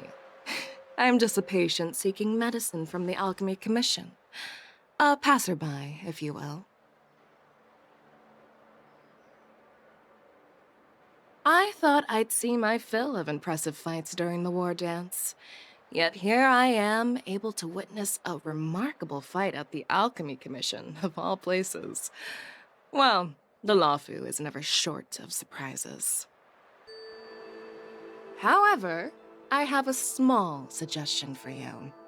Why don't you settle this dispute fair and square in the war dances ring? That way, you can resolve your differences with a proper duel and put your grudges behind you. Grudges? No, not at all. Yunli and we were just sparring. Sparring? You summoned your flying swords and she swung her sword with full strength. No grudges between you. I don't believe it. Aha! What brings you here, Lady Fei Xiao? Have you finished your health consultation with the Dragon Lady?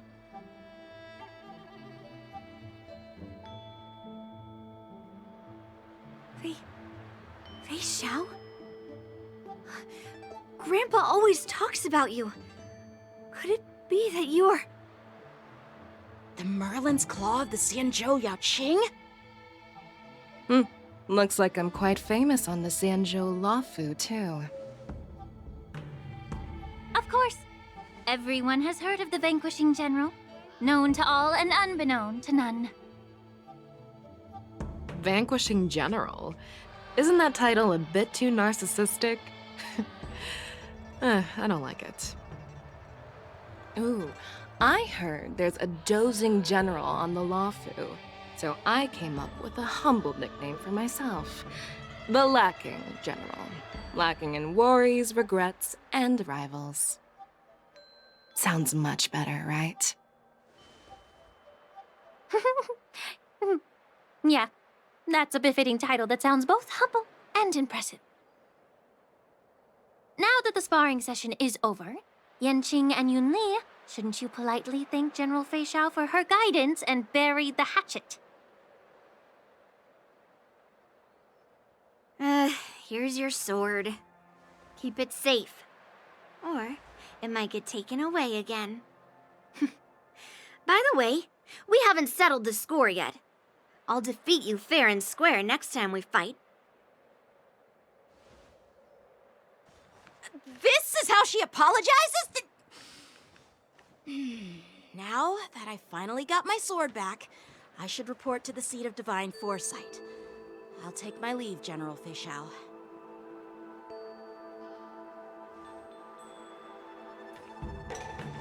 Oh, by the way, Miss Linksha, if you've got some free time, I'd like to invite you to the Seat of Divine Foresight for a chat with General Jingyuan.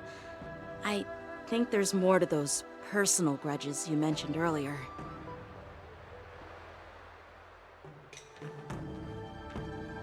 Thanks for stepping in, General Feixiao. Otherwise, I'd have had to knock them out with my incense.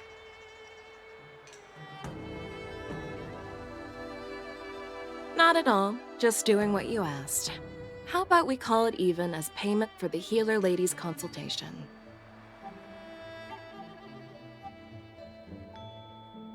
Sorry, but even a general needs to pay their bills. We don't do credit here. And let's not forget, you'd have been waiting decades for a chance to see the Dragon Lady if it weren't for me. Well, you can always send the bill to the Seat of Divine Foresight and say it's for mentoring those kids. After all, it was quite the effort splitting them up. I nearly had to get tough. Now, if you'll excuse me, I need to find a spot and get some fresh air.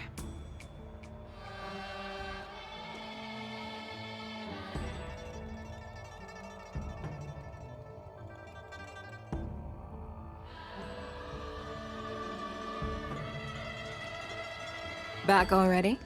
You've met with Jingyuan and wandered around for a few hours. So, what do you think?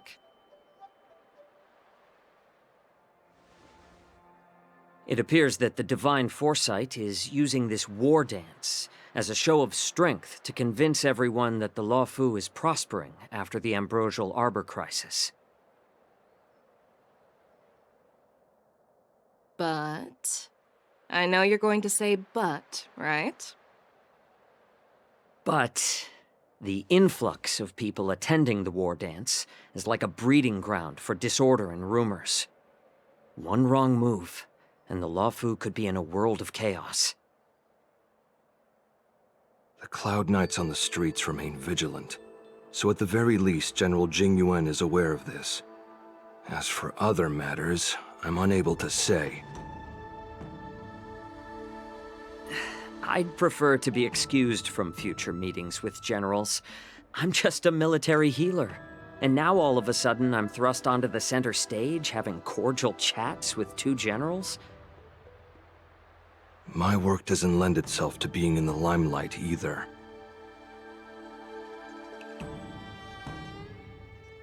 Just stop whining. At least you're in one piece, right? Before getting in touch with General Jingyuan, I wanted to put aside my assumptions and see his momentum. That includes the overall bearing of the Cloud Knights on the street, what people are saying, and how those close to him behave. The might of an army dwells not within its pawns, but within the force of its collective momentum. Recognizing this fact reveals the true measure of power. Thanks for enlightening me, General. A perfectly clear statement turned confusing thanks to your translation. You've made me lose where I was now. Anyway, this is how I operate in battle, so you might as well get used to it. Are you treating General Jingyuan as your enemy? The longest-serving general of the Xianzhou Lawfu. Do you think he'd have only a few enemies? By the way, General, you met the healer lady, yes? Could you show me the medicine she prescribed you?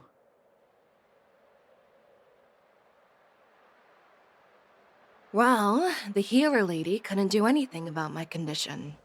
She just told me to enjoy some tasty food.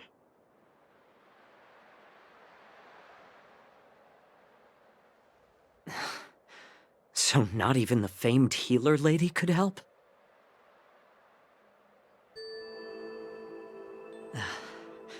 Don't worry. I'll fulfill my promise and find a way to cure you. Actually, I've found some leads. Well, life and death, Zhao Chou.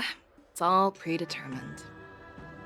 Upon starting my military career, I made a pledge that the rest of my life would be dedicated to being the Xianzhou's spearhead.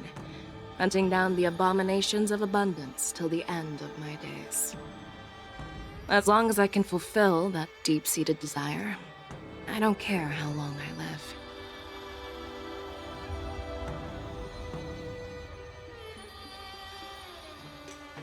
You asked if I view General Jing Yuan as my enemy.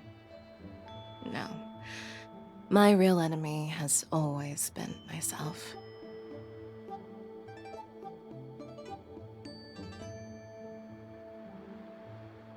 Enjoy some tasty food. So, what's for dinner tonight? Jeez. You really know how to read the room, don't you? You guys figure it out for yourselves. I'm due to catch up with an old war friend I've not seen for quite a long time.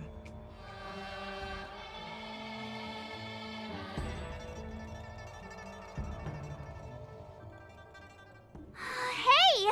Was that the Yaoqing general who just dropped in out of nowhere? Oh, she's so awesome! I mean, when Yun Li swung that massive sword, she just casually blocked her attack with ease. Mine too. Yeah. But to go up against Yun Li is quite impressive, you know? That aura of heroism and grace, it almost makes me want to learn Xianzhou swordplay. You think so too, right? Can't you put a little more enthusiasm into it? Thanks for the kind words, Miss March. The war dance is coming up, and I've been chosen to represent the Cloud Knights in the ceremony. I've had my fair share of defeats lately, and even though I know there are always more skilled swordmasters out there, seeing General Fei Xiao's skills today has made me feel a bit uneasy again. Don't underestimate yourself. After all, generals won't fight in the ring during the war dance. Just remember the state of mind you had when you single-handedly took on me and Blade, putting life and death aside. With that mindset, you can prevail against most challengers. I see. Thanks for the advice, Master Danheng. By the way, now that today's events are over, General Jing Yuan wants to invite all of you to the Seat of Divine Foresight. He has something important to discuss. I bet it's about how to deal with the generals from the Yaoqing and the Zhuming. I really don't want to get caught up in grown-up games so soon. I just hope Generals Fei Xiao and Huaiyan can see the truth. We don't need any more chaos on the Loffu before the war dance.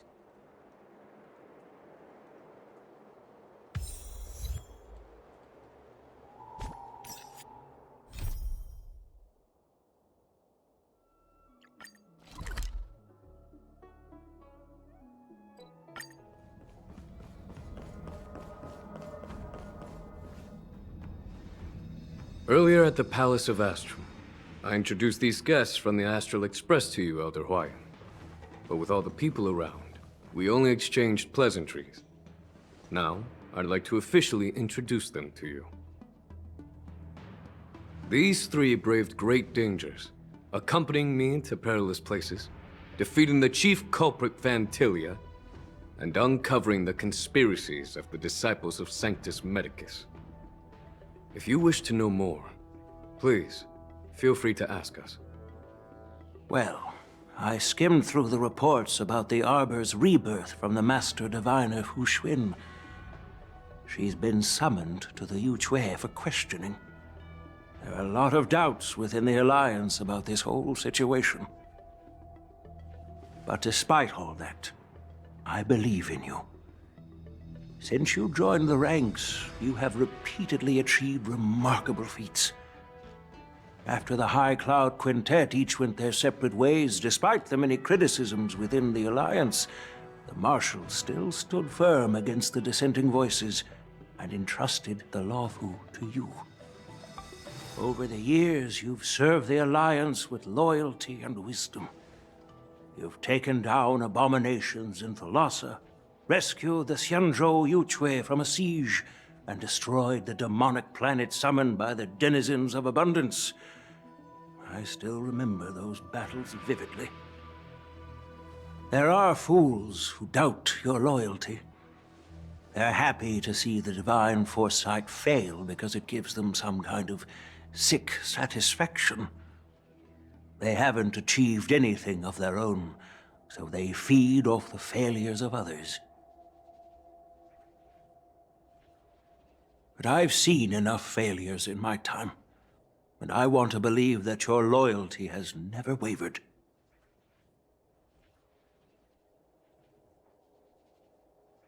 So, General Fei Xiao of the Yaoqing is the only one investigating the Ambrosial Arbor crisis on behalf of the Alliance?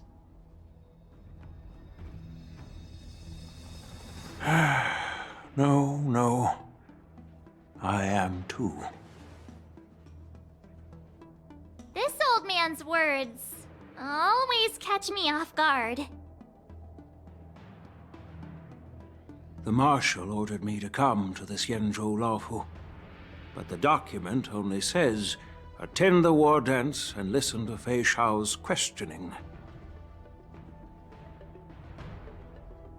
The Marshal is well aware of Jing Yuan's purpose in holding the ceremony and understands the situation he is facing. She mentioned it because she believes both issues are important. Thanks for your kindness and sincerity, Elder Huayan. But is it appropriate to tell everyone here about the Marshal's orders? By introducing the Express's witnesses to me alone, aren't you aiming to discern the intentions behind both my actions and Fei Xiao's, and whether there's any discord between us? Well, since I'm being open and honest with you, I encourage you young folk to do the same. As for the Ambrosial Arbor crisis, all I need to do is listen. General Fei Xiao will be the one asking the questions. To be honest, I'm more concerned about the timely start of the war dance. Oh, by the way, I've prepared a gift for the war dance.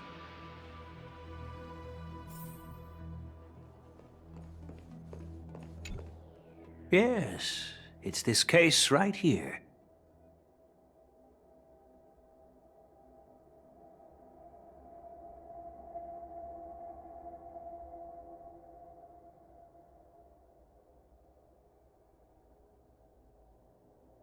There will be numerous contests and celebrations during the war dance, and the main event will be the Ringmaster's Challenge.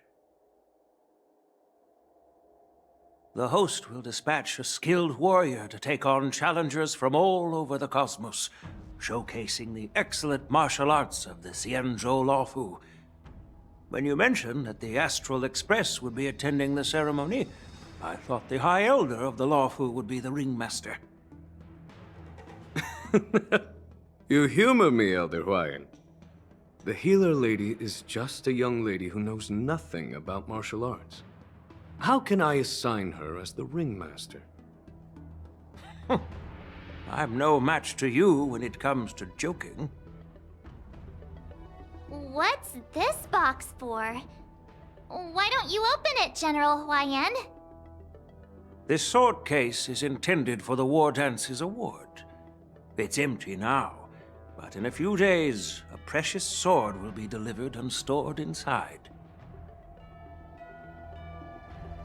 I don't mean to boast about our skills, but this sword represents the pinnacle of the Zhuming's craftsmanship. It has a legendary history, full of heroic tales from foreign lands, tales that are too detailed to be summarized in just a few words. Since the delegation delivering the sword hasn't arrived yet, I'll just leave the case here for now. I've been wondering who would be worthy of such a sword. And then it hit me. I can award it to the champion of the Ringmaster's Challenge. The ceremony's champion is sure to be a perfect match for the sword. Moreover, I hear that Yen Xing is an excellent swordmaster, and that he will be representing the Lawfu as the Ringmaster. so it seems like a perfect gift for him. Thank you for your generosity, Elder Huayan. If you want to give me a sword, just say the word, Grandpa.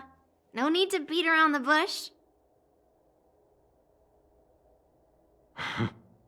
You've got confidence, my girl, but I don't think you can best Yanqing. I know you're all about swords, Miss Yunli. It's just a shame that it's the sword that ultimately chooses its rightful master. Yeah, and even if someone gets their hands on such a precious sword, it'll probably end up in someone else's. The outcome of our duel at the Alchemy Commission is still up in the air. Since you're interested, why don't you represent the Xianzhou Juming and challenge me in the ring? That's exactly what I had in mind. Nobody knows who's gonna come out on top. It could be me, could be someone else. It'll probably be me. But whatever happens, it won't be him.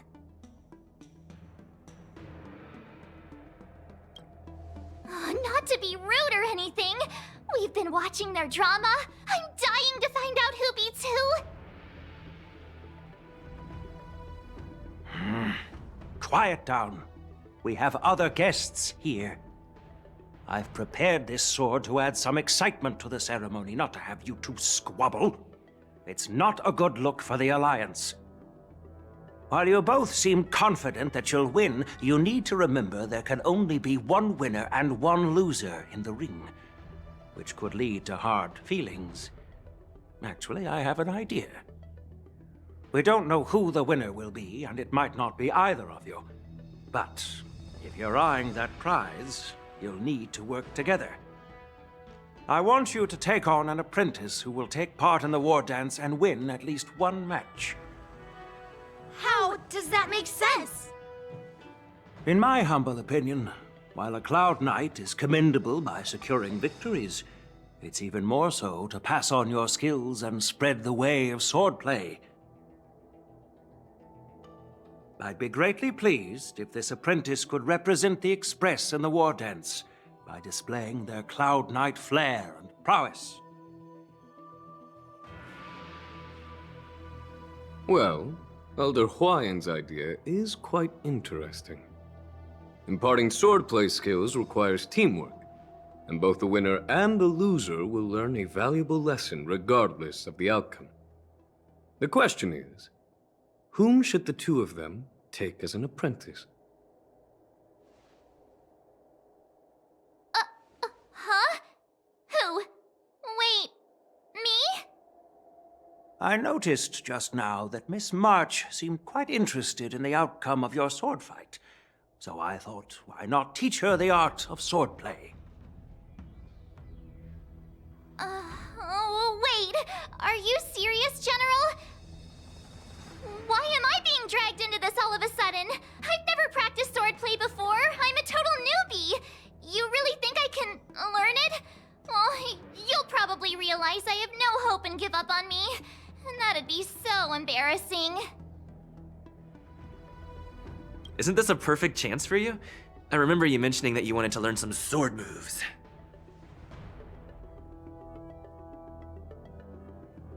Yeah, I did say that. But this is all happening so quickly, don't you think?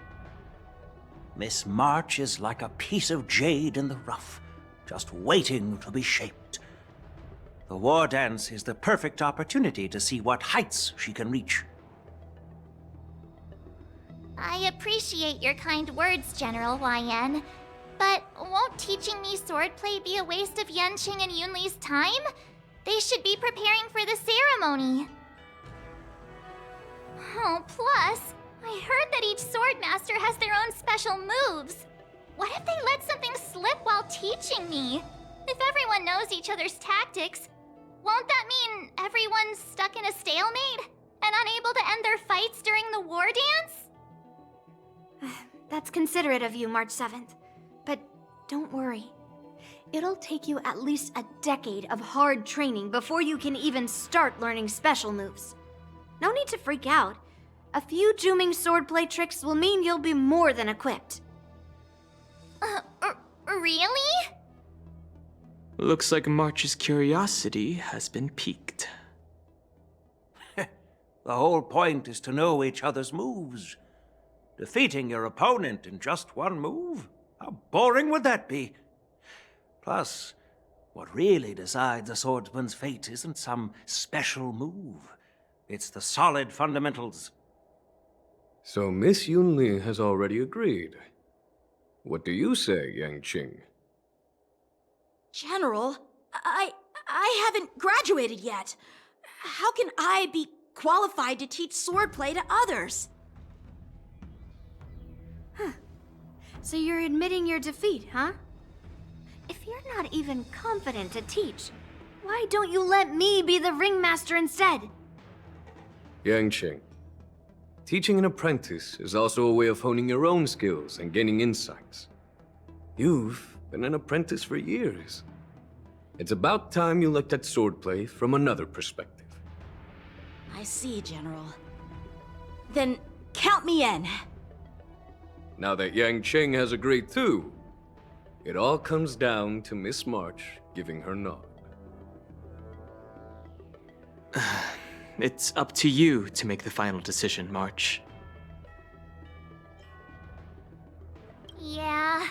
While I'm smart, learning swordplay sounds like a whole lot of work. It'll be great learning swordplay. That way, I won't have to worry about you accidentally shooting me in the butt all the time.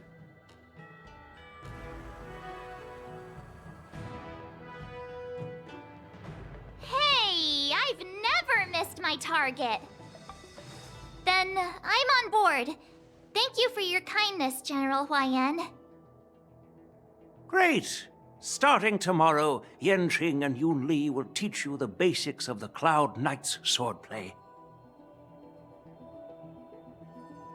Yunli and I will head out and purchase some sword practice equipment for Miss March. Think of it as a little initiation gift. You're too kind. Oh, wait, you're giving me a gift? Shouldn't it be the other way around?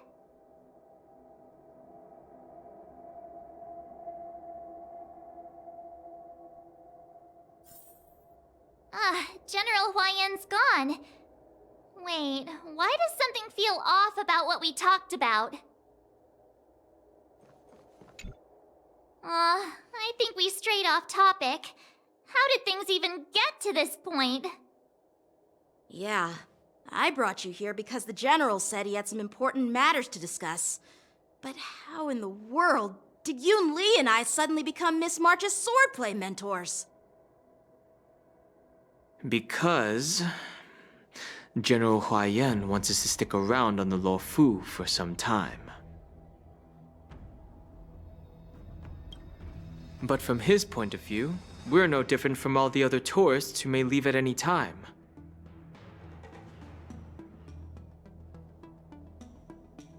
Since the crew's actions were mentioned in the Lofu's operations log that was given to the Alliance, he probably wants to see firsthand if we're as capable as the report claims, or if we're just some made-up excuse to save face. And he wants to see it for himself during the war dance, which is why he even dragged Yun Li into this. What began as a simple contest between two swordmasters has now evolved into you two collaborating to mentor March. Elder Huayan is still that tricky general who likes to give everyone a headache. My apologies. Truth be told, I invited all of you to the ceremony because I wished for you to act as my witnesses. I apologize for not disclosing this information earlier. In the coming weeks, I'll also invite all of you to a meeting with General Fei Xiao, where you may need to answer her questions and clear up any doubts she might have. So please, be prepared for the meeting.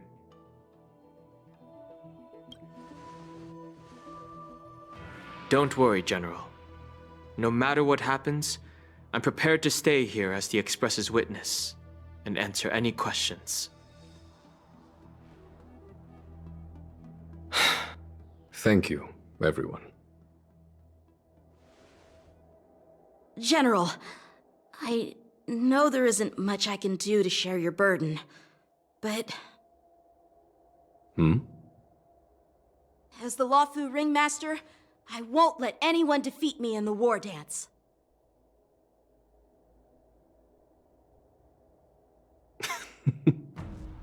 I know.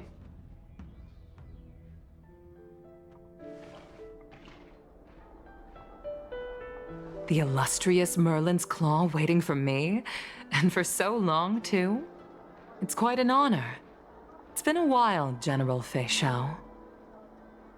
It's been 30 years since we last saw each other. Right, Yukong? Yes. Back then, you were the vanguard of the Yao Qing's Verdant Knights. And I was a pilot of the Lawfu's Rainbow Fall Fleet.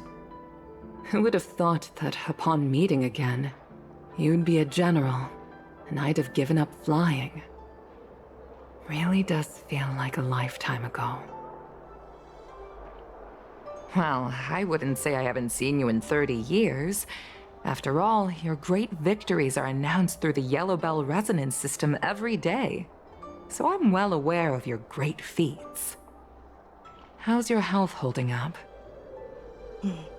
Still stable, I suppose. Do you still remember the medic who saved me in battle? That healer with the odd name and peculiar temperament. What was his name again? Was it Pichu? Or Kachio? Jiao Chou. He's been my retainer and personal healer, delegated by the Alchemy Commission from the Xianzhou Yao Qing. Over the years, he's dedicated himself to managing my condition. It's thanks to him that I'm still in good health today. Given my background, I'm happy to have made it this far. I'm relieved to know that you're safe and sound. Well then, since you and Elder Huayan are here, I imagine you must have received orders from the Marshal? As your friend, may I ask how the Alliance intends to punish the General of the Lawfu? The Arbor's rebirth has frightened the elders who lurk behind the scenes. They fear the resurgence of abominations, much like what happened 30 years ago. Although the report from the Lawfu explained all the details, we don't know if the Ruin Legion really invaded, or how exactly the Stellaron Hunters and the Astral Express became involved. This puzzle has many missing pieces. As you know, the fugitive Jing Liu, who mysteriously disappeared many years ago, has resurfaced. This time, she has brought along an Outworlder and a coffin, claiming to offer the Marshal a method to fight against the Eons. The Lawfu Preceptor has also leveled accusations against Jing Yuan for neglecting the Alliance's principles. She asserts that Jing Yuan enabled the exiled Imbibitor Lunae to re-enter the Lawfu, thereby unlocking the lunarescent depths within Scale Gorge Waterscape, which in turn disrupted the Vidyadhara's dutiful watch over the Ambrosial Arbor. It is for these reasons that I have come here to the Lawfu today. Well, duty calls. Perhaps I shouldn't have mentioned all of this to an uninvolved person, but since we once fought together, I didn't want to keep you in the dark. Perhaps pretending you didn't hear any of this would be for the best. I understand. I'm sorry. I was out of line.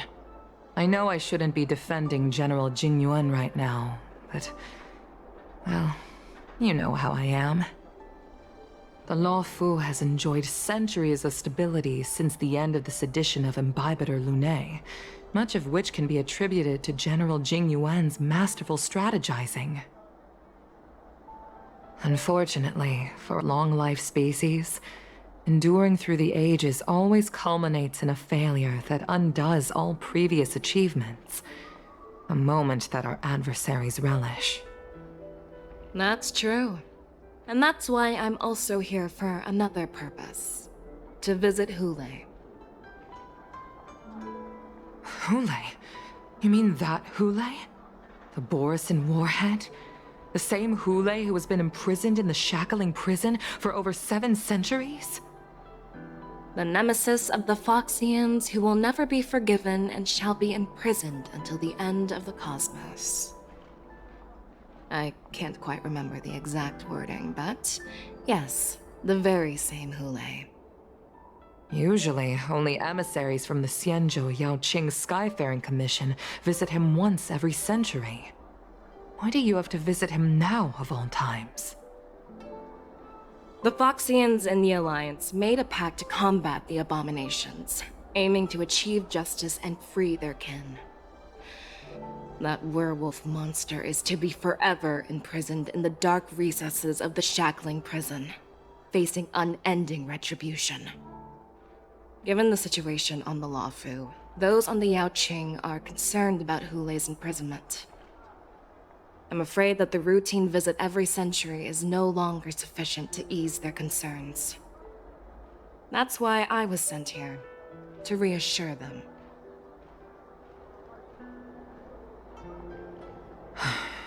It's all bad news. Well, not everything. There might be a silver lining. Oh, by the way, I found some clues about the thing you asked for. Tell me more. The Verdant Knights followed the route you mentioned and discovered the wreckage of the Whistling Flame ship. Unfortunately, there were no survivors and no cargo.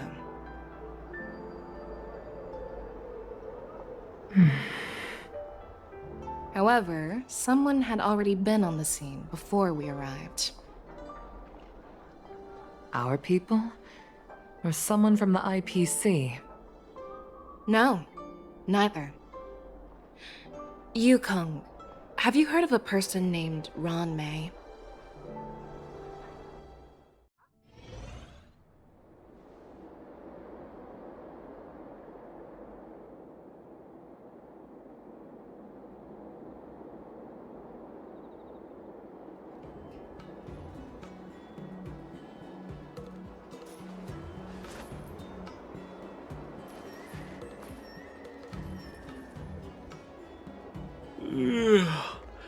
I'm still feeling sleepy.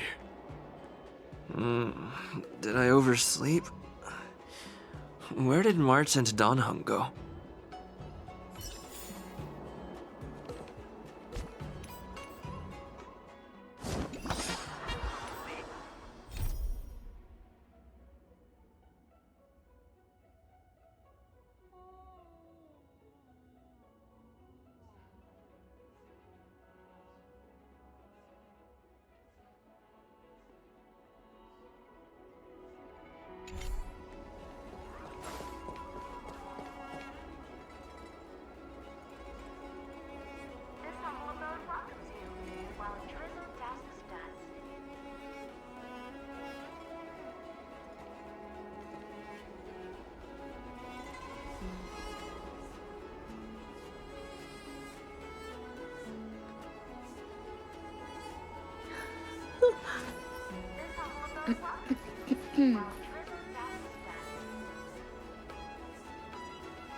There you are.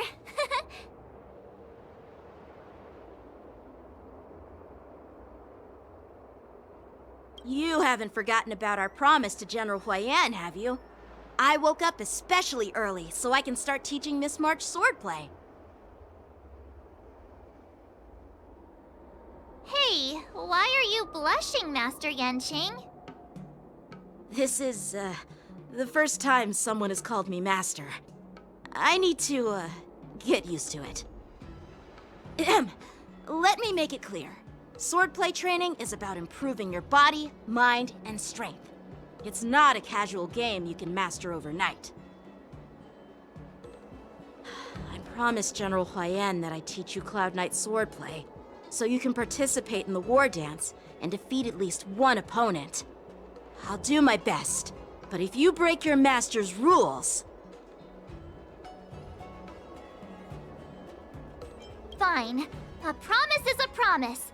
Since I promised to study hard, I'll do my best starting today. Great! That's the spirit. March is in your hands now, Yanqing. Don't be too easy on her. Danheng, do you even have a heart? Did you lose it somewhere? By the way, where's Yunli? I've found a quiet spot in the back garden of the Palace of Astrum for our first lesson together.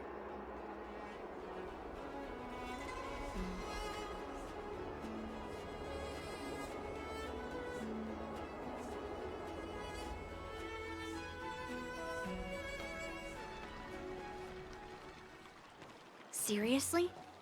It's the first day, and you two are already late? Why is everyone on the Lawfu so laid back? So disappointing. Master Yunli, you're already here. Sorry for keeping you waiting.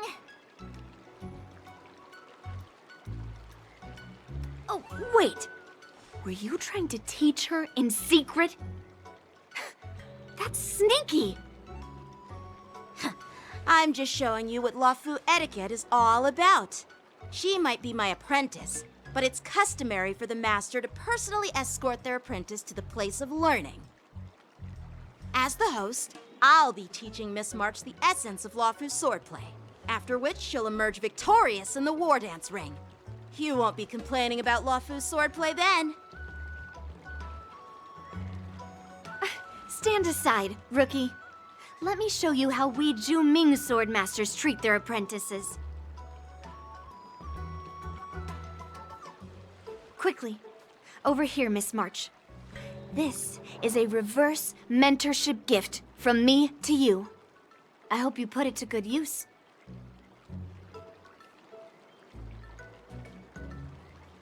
What's this? Xianzhou clothing? It's so beautiful! Sword practice requires precise movements. This outfit is tailored to fit perfectly and allows for smooth movements. I even added some small accessories. I put a lot of thought into it. You're awesome, Master Yunli! See? See? How can you compete with me? I'll teach March 7th the essence of Zhu-Ming swordplay so she can win the contest with my sword skills. Actually, I've prepared something too. Huh? You have a gift for me too, Master Yanqing? Since you want to learn swordplay, Miss March, you'll need suitable weapons. So, I went out of my way to prepare a pair of swords overnight. Unfortunately, I didn't have time to ask the craftsman to customize the swords for you, but I did my best to choose ones that look nice and are suitable for a beginner. I hope you like them, Miss March.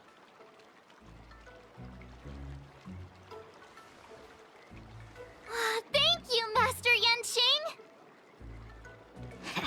Bet you didn't see that one coming, did you, Yunli? The real competition is just getting started. I'm so lucky to have two great masters. But why does it feel like things are getting a bit weird?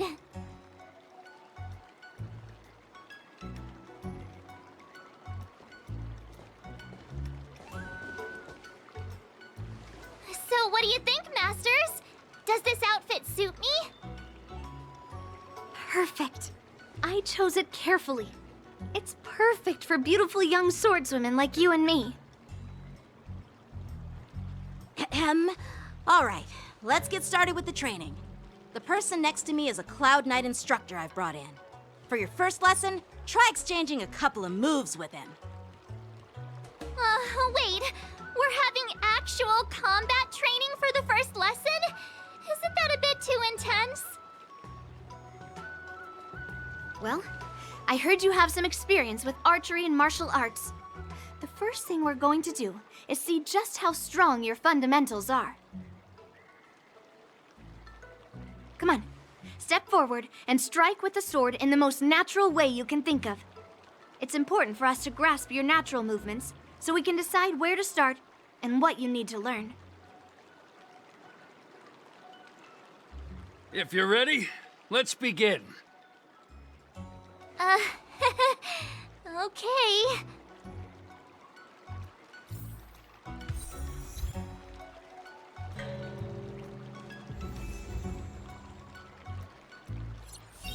Well, I heard you have some experience with archery and martial arts. The first thing we're going to do is see just how strong your fundamentals are. Come on, step forward and strike with the sword in the most natural way you can think of. It's important for us to grasp your natural movements, so we can decide where to start and what you need to learn.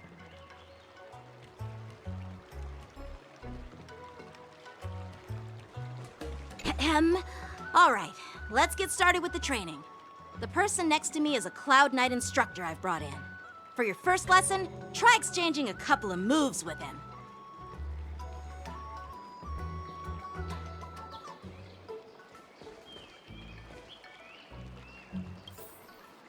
Are you ready? Yeah, I'm ready. But please go easy on me. Then I apologize in advance, Miss March.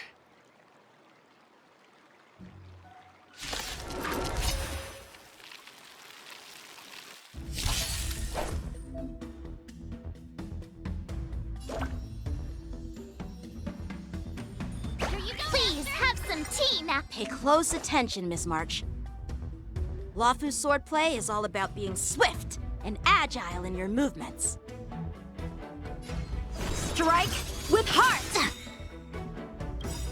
Practice is over. Swords descend!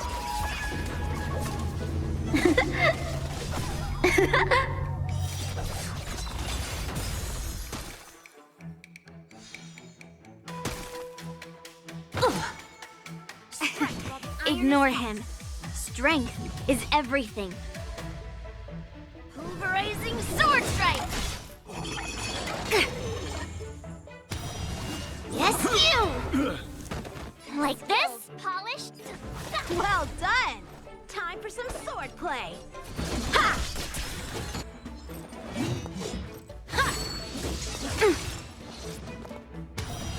Right on time. So, how many of my moves? I'm starting to get the hang of it. Time for some swordplay. Blade in flight! That's how a true master does it. With a true heart and focused mind. Here I come.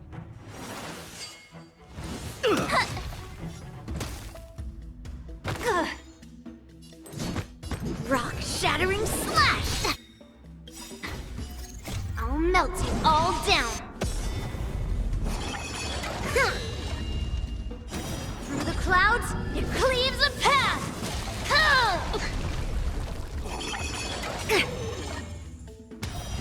Yes, you! So, how many of my moves can you block?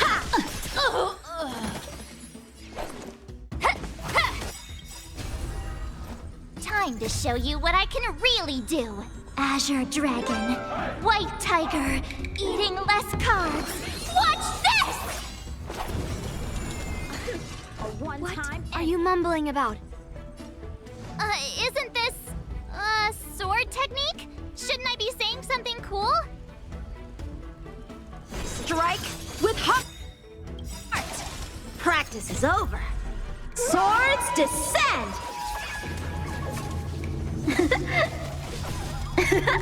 Gonna show me what you're made of?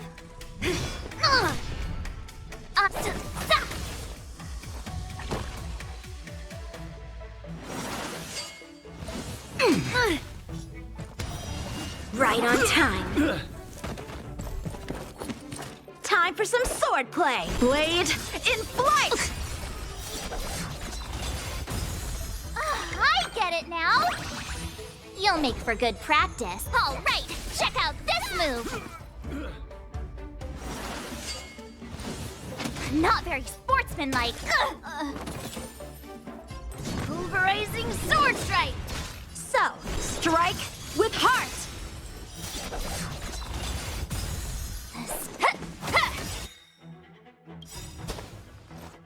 to show you what I can really do.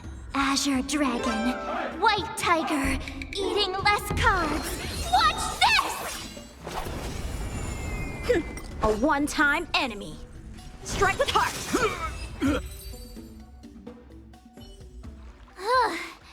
I didn't expect the first lesson to be so intense. Miss March has quick hands and a flexible body. She's a perfect fit for practicing Lawfu swordplay. However, she lacks strength, and her strikes were a bit unfocused. But don't worry, that's totally normal for beginners.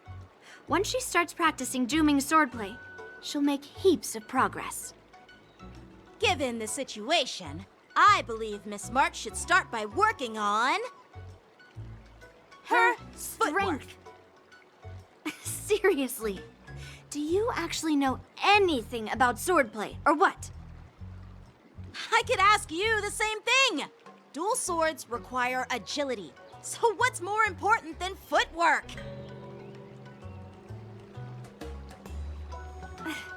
Instead of focusing on her strengths, we should address her weaknesses. The drawback of wielding two swords is not generating enough force. What good is being quick on your feet if you don't have strength? It's not like we're dancing here. Skilled sword masters know how to play to their strengths and work on their weaknesses.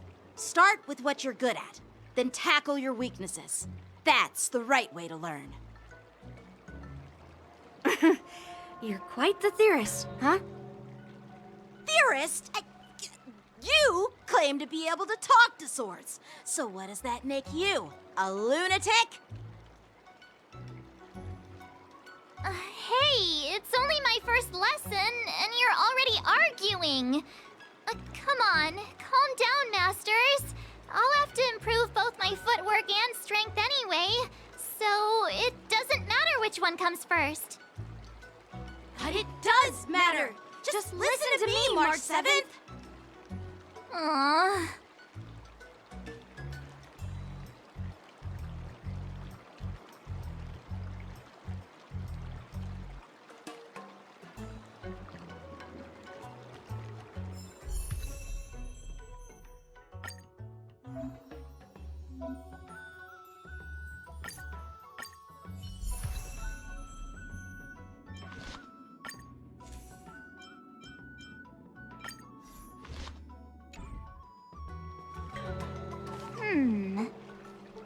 Let me see.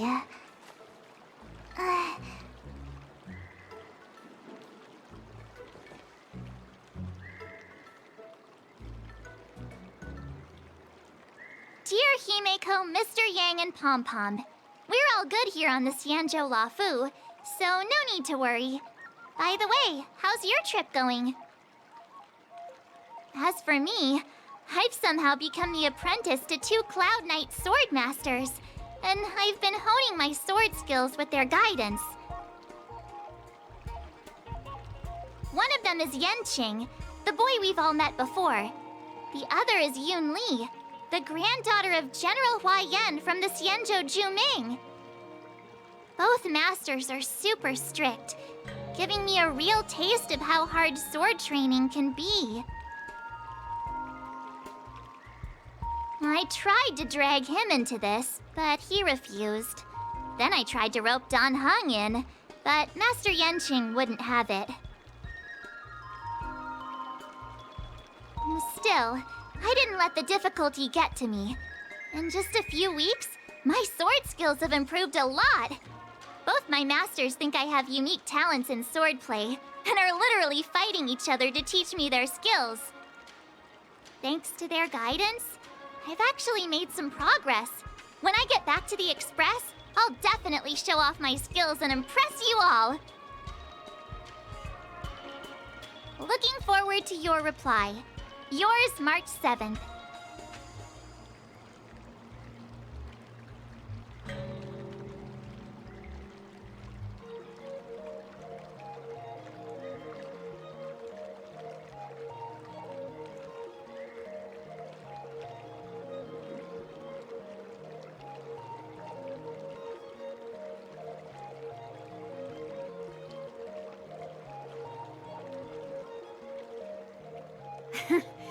Well done.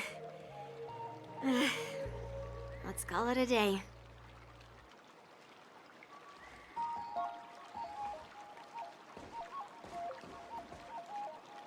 Miss March's sword skills are really coming along. She'll hold her own just fine in the war dance.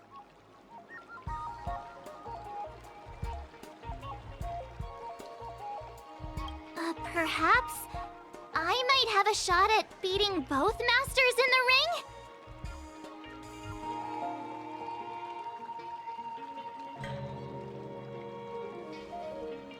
Oh, get real. You've only been practicing for a short while. How could that possibly happen? With your talent, Miss March, if you dedicate a few more decades to training, you might eventually be able to defeat Yun Li.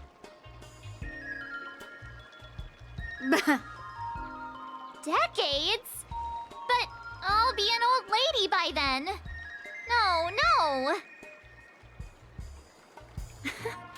Can you believe it? March 7th has actually become a pretty decent swordmaster in such a short time.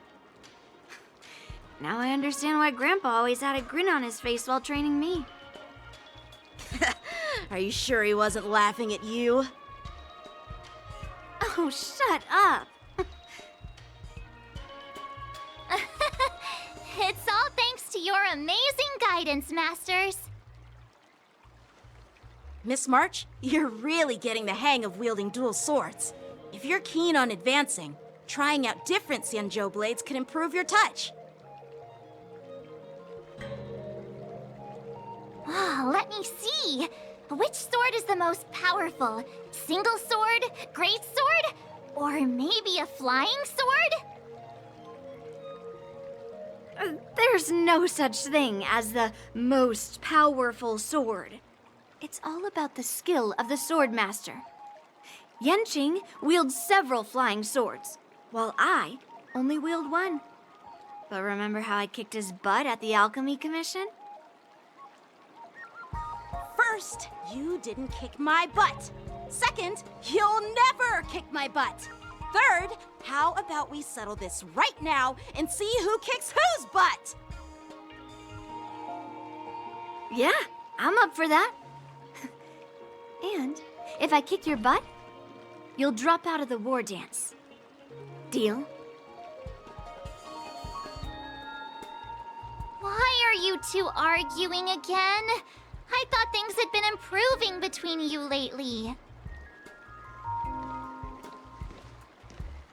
There was talk that the leading disciples of the Lawfu and Juming generals were supposed to face off in the war dance, but for some reason, they suddenly teamed up to train an apprentice of their own.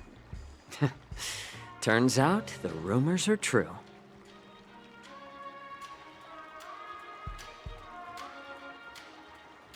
Tomorrow is the big day of the war dance. Shouldn't you two be focusing on honing your skills instead of teaching swordplay here?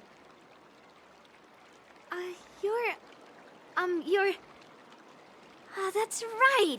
You're the pink-haired fox from the Yaoqing!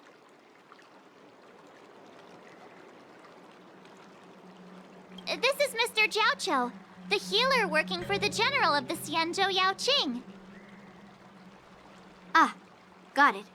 So, you're the participant attending the war dance on behalf of the Yaoqing. And you were trying to sneak a peek at our training? Sorry for the misunderstanding. I don't know anything about martial arts.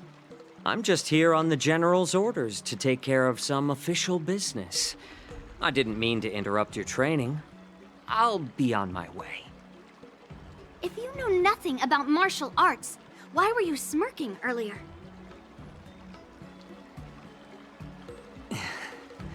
Well, my curiosity got the better of me, I suppose. When I heard Miss March's pondering about what to learn, I couldn't help but wander over. From my professional experience, cleavers, slicers, chopping knives, and carving knives are all just tools. Kind of like frying, sautéing, boiling, and deep frying in cooking. They're just ways for people to show off their skills. How you use them really depends on the ingredients you're working with. It's like your sword teaching methods. If you align your ingredient, in other words, your apprentice's natural tendencies, with the right cooking method, by which I mean the teaching method that best suits her, she'll make double the progress in half the time. For example, golden eggplant tastes best when fried, cloud peppers when stir-fried, and yellow boulder beef when simmered. It's all about discovering the nature of the ingredients. Apprentice. All this talk about food is making me hungry. Aren't you a healer? Why are you talking about food? Well, it's just a metaphor. The medicinal school I follow on the Xianzhou Yaoqing is called the Ranja School, that specializes in food therapy. So it's only natural that I know a thing or two about cooking. So, you're the General's cook? I'm a healer. But anyway, a cook who isn't interested in health doesn't make for a good advisor. Fine. Call me a cook if you want. Seeing the way you're looking at me, it's obvious you think I'm just some feeble academic who likes to blabber on about martial arts. But, in reality, I know a thing or two about killing. After all, the art of healing inherently encompasses both life and death. Why is this guy suddenly getting all serious with kids? Do you recognize this bottle of medicine in my hand? No. This is called tumble dust, an extract from an exotic flower named Yabra. Is it poison? Well, it depends on how it's used. With just one drop, it's able to numb a patient's body during surgery, making them painless throughout the entire process. However, increase the dose or the potency, and it'll slow the metabolism, making the blood thin and resulting in the loss of all senses. Even long-life species cannot escape its effects. This thing can save lives or take them. It's more powerful than the swords in your hands. That may be so, but still, I prefer settling things with a sword than, you know. Huh. Looks like I did get you all wrong. You're not a feeble scholar, but a sinister and despicable one. Hey, why the insults all of a sudden? I'm just sharing some medical knowledge here, not persuading you to poison anyone. Seems like you get real excited when talking about poison. I can't tell if that's an honorable thing or sinister. Picture this. 2 individuals. The one standing is full of malice. The other lying down is honorable and righteous. How can the one who's lying down label the one standing as sinister? In the throes of combat, where life and death hinge on a singular moment, every idea fades into nothingness. The only thing that matters is staying alive. Surviving the battlefield reshapes all notions of worth, be it integrity or treachery. In my eyes, their significance is negligible. Perhaps you've underestimated Yunli and me, Mr. Jiaoqiu. We may be young, but we've seen our fair share of war. Well, then you should know that the war dance is nothing more than a contest. So why are you so focused on it? When I was appointed as the ringmaster for the war dance, I asked the general, we Cloud Knights are supposed to charge into the fray and slay enemies. Why do we have to swing swords in a ring just to please an audience?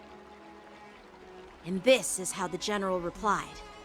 To unsheath your sword in a ring is no different than on the battlefield, as your sword reveals the might of all Cloud Knights. The war dance is the perfect chance to showcase martial virtue and forge alliances from all over the cosmos. When we unsheath the sword without drawing blood, we not only display our might, but also the martial virtue of the Cloud Knights. That's quite an insightful statement, Yanqing. Well, my apologies for being so short-sighted. I've been on the Lawfu for quite some time, but I haven't had the chance to see the ceremony venue for myself yet. Hearing you speak so highly of it has piqued my curiosity. Would you mind showing me around?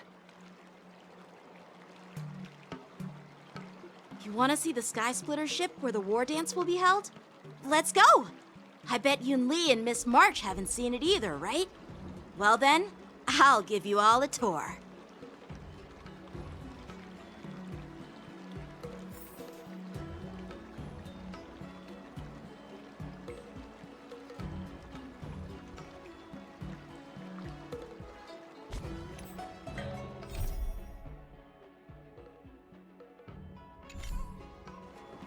Surviving the battlefield reshapes all notions of worth, be it integrity or treachery.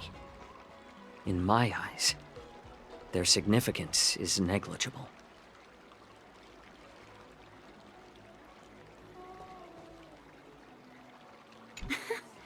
Can you believe it? March 7th has actually become a pretty decent swordmaster in such a short time. Now I understand why Grandpa always had a grin on his face while training me.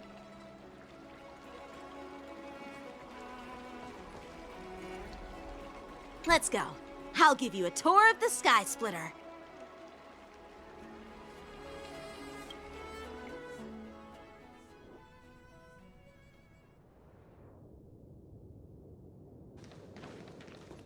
Looks like a lot of other visitors have also come to catch a glimpse of the Sky Splitter.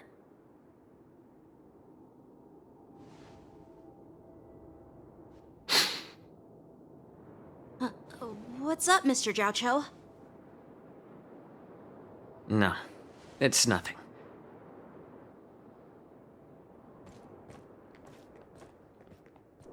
Do you see that airship in the distance? That's the Sky Splitter, the venue for the war dance ceremony. It doesn't look all that impressive from this distance. The Sky Splitter is actually a decommissioned Lawfu military vessel. People aren't allowed on board until the war dance officially commences. Tomorrow, when the bell rings and the ceremonial cannons roar, I'll be there representing the Cloud Knights of the Xianzhou Lawfu, standing in the ring, ready to take on challengers from all over the cosmos. Since I was a kid, I've been training in swordplay and the art of war under the general. Every day, I'd swing my sword 10,000 times, and then thrust it 10,000 times, repeating the process over and over. I understand that I'm not like other kids. I never envied the toys and freedom they all had. I never found sword practice boring or hard. Even in the thick of battle, facing down savage abominations, I never felt scared. Each day, I could feel myself getting stronger and stronger, and I racked up countless victories. It's the best feeling in the world. But then, I faced a really tough opponent. And just one slash shattered my confidence into 1,000 pieces. That's when I felt true fear for the first time. Maybe that's what Mr. Zhao Cho meant by life and death hinge on a singular moment. Every idea fades into nothingness. After that, I had to pick up the pieces and try to put myself back together. But no matter how hard I tried, I couldn't seem to find my old happy self again. I often ask myself, why do I wield my sword? If defeat is inevitable, why do I continue to fight? Is it to reclaim the joy of victory? To meet the general's expectations? Or to secure my honor among the Cloud Knights? While the general could teach me the art of swordplay, he couldn't teach me why I should keep on going. He said the reason must come from within myself. I've been struggling to find that reason. But after talking with you, Mr. Zhao Chou, I think I already have that reason in mind.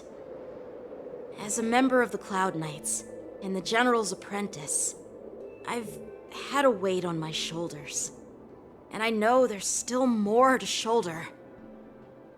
But when I wield my sword, it feels like I'm letting go of everything. I love the feeling of giving it my all, facing any obstacle in front of me, pressing forward. That's why I wield my sword. Oh, Yanqing. So young, yet so grown up. By the way, how old are you exactly? Age doesn't really matter. All sword masters will understand how I feel. I get it. Looks like all the kids on the Lawfu live tough lives. So, how about you, Miss Yunli? It's not polite to ask a girl her age, no matter which Xianzhou ship you're on.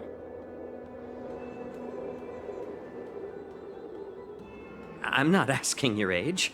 I'm asking if you have a dream like Yanqing has. You don't talk like a cook.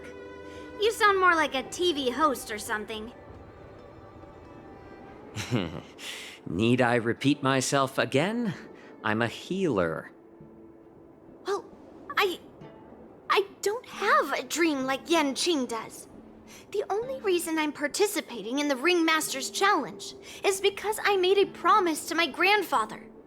I want to win the precious sword he's contributed to the war dance.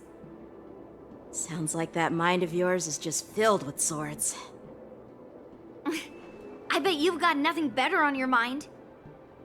My father was a craftsman on the Xianzhou Juming. Because of his foolishness, many innocent people fell victim to the cursed swords he forged. Since I was a kid, it's been clear to me that not everyone deserves to have a weapon in their hands. Giving them a sword is no different than being cruel to the innocent. So, whenever I come across someone unworthy of a sword, I can't help but want to take it away from them. Given that Yanqing is the war dance ringmaster, I'm stepping up to challenge him. To ensure the precious sword doesn't fall into the hands of an unworthy master. Hey, what do you mean by an unworthy master? I see. It's not easy for kids on the Juming either. Well, it's better to have a reason for wielding a sword than to be lost and confused. I've saved countless Cloud Knights in my life, and there are plenty of exceptional warriors, just like the two of you. What happened, Mr. Zhao Chou? Oh, nothing. I was just reminded of some old friends and old tales. Judging from my professional perspective as a healer, both of you possess remarkable vitality. Your energies flow like raging fires and mighty gales. The upcoming fight will definitely be impressive. Well, we've seen the Sky Splitter and toured the Stargazer Navalia. I guess it's time to say goodbye for now. What? You're leaving already? But you haven't asked me about my dreams. I've been working hard too, you know. It's getting late, Miss March. Unlike you lot, I'm a grown-up bound by responsibilities and duties. The tasks entrusted to me by the General won't complete themselves.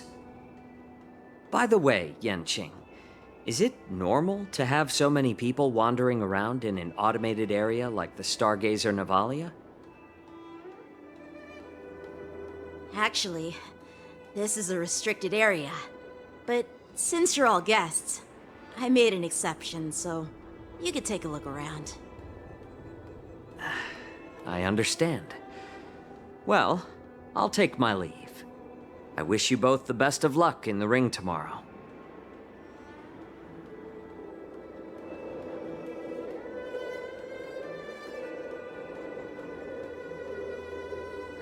Seriously? I just spent so much time thinking about my dream, but he didn't even ask me. Now that we're done with our tour of the Sky Splitter, shall we continue with our training? Why don't we take a day off? What?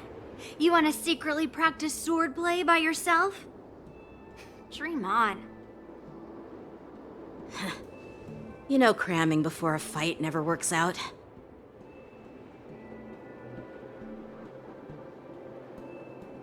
For some reason, seeing the Sky Splitter has boosted my confidence. So, I've decided to conserve my strength for tomorrow. All right. I'll take you out of the Stargazer Navalia.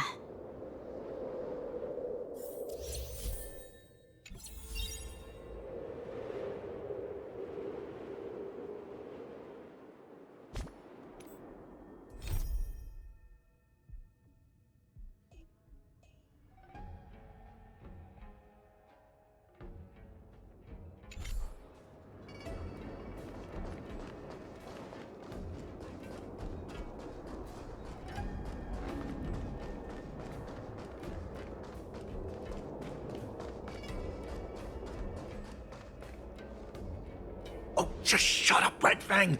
This is not a beast ship. I need some time to take care of things. You willingly donned the skin of a lowly beast to join this mission, dedicating yourself to our glorious cause. And now you're telling me you can't handle it? Do you realize how many ships we need? I'm doing my best, all right? It takes time to figure all this out. When the guns go off tomorrow, all eyes will be on it. That'll be our only chance. How's that? Who's there?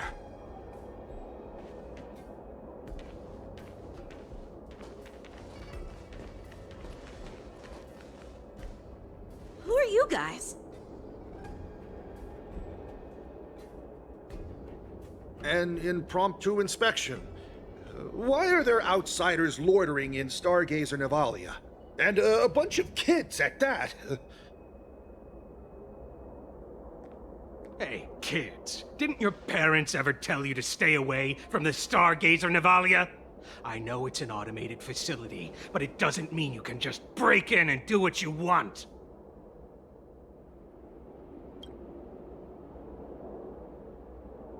Sorry. I'll take the little ones away right now. Big sis, let's go. I want to play in Everhunt Plains.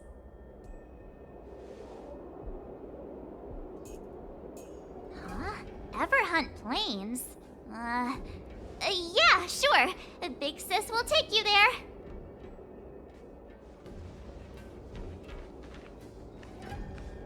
Shuha! You should have let me. Shh, the overhaul is done, and everything looks good. We should leave.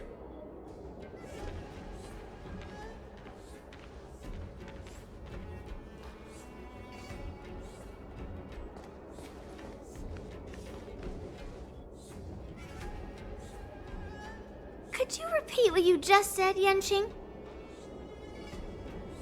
What did I say?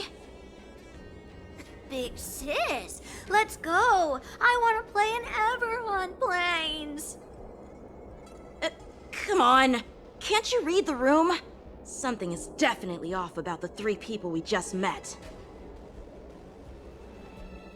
Yeah, anyone could see that.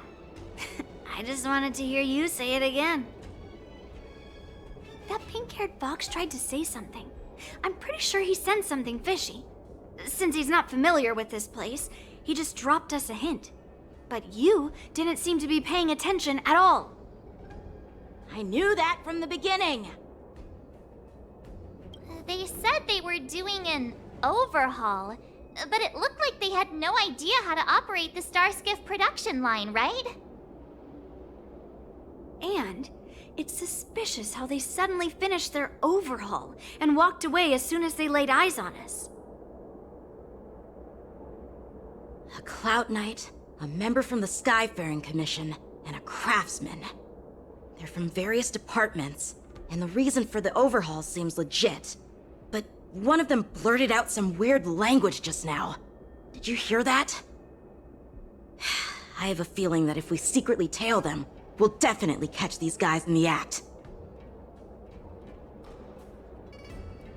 Follow my lead, and be careful not to blow our cover.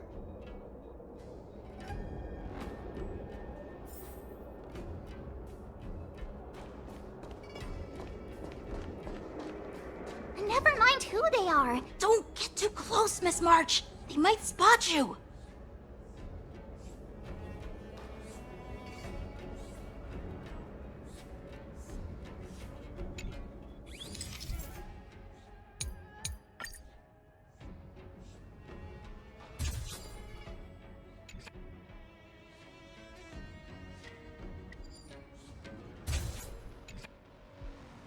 We should have just killed those lowly beasts. Those little brats won't take up much space. There are boxes all over this place. Just dump them into one and no one will notice. Cut the theatrics, Grulock. Even the slightest slip-up could interfere with Lord Moktok's plans. So where are we heading next? To check the freight skiffs. We've got a lot of preparations to do. Also, don't forget to take those crates with you. Weapons, supplies. We've got to be well prepared. Otherwise, we're screwed. So, are they smugglers? What exactly are they up to? I have no clue, but they seem to be moving those crates. I've got an idea. We can hide inside the crates and follow them.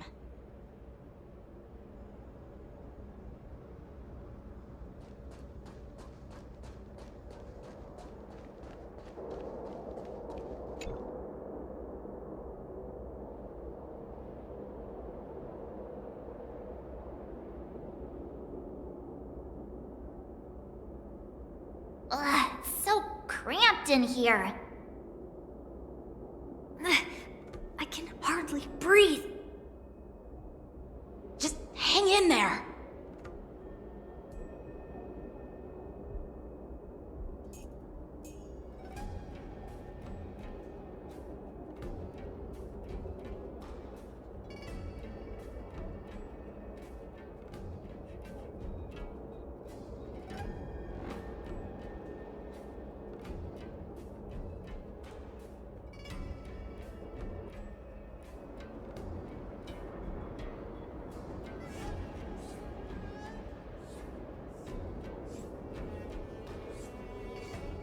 Let's just put the cargo here for now, all right?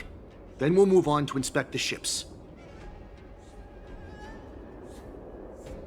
Lord Moktok said that as soon as we're done, we're to board the freight skiff and leave this place.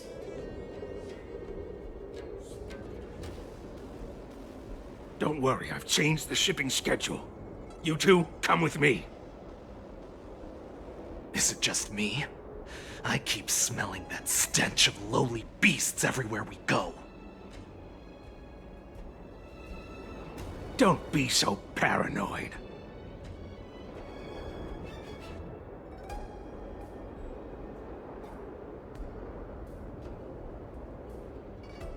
Looks like they're planning to escape on the skiffs in Stargazer Navalia. They keep talking about their plans, but where do they come from? And what do they want to do on the Xianzhou? They're definitely up to something bad. Wait, they disappeared! Let's catch up to them.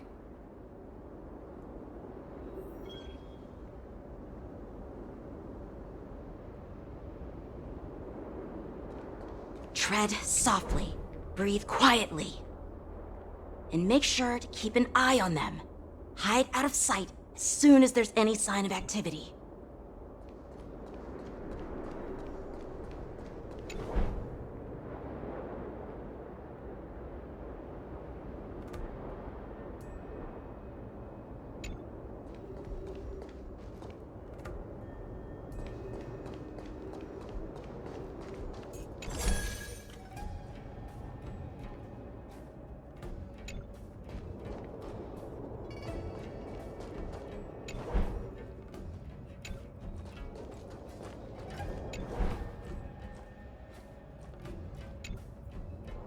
Don't be so paranoid. We're running out of time. Get over here! Shuhard, I'm coming!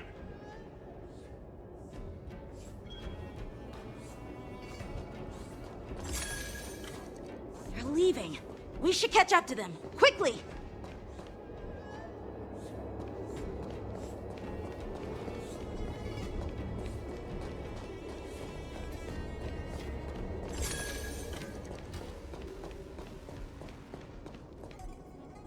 What are they up to? They're all wearing official uniforms, but I'm pretty sure they're not members of the Skyfaring Commission, the Artisanship Commission, or the Cloud Knights. This is way too suspicious. Never mind who they are. Let's just film them. That way, if they do anything bad, we'll have solid evidence against them.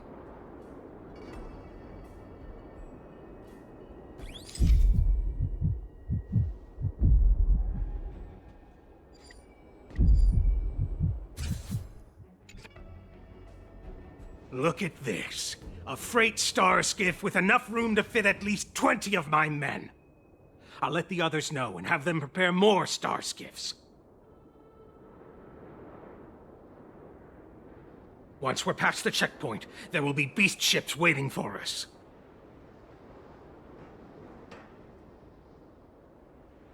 Lord Maktak is ready. The revival of our ancient bloodline all hinges on this operation. What did he just say? Beast ships?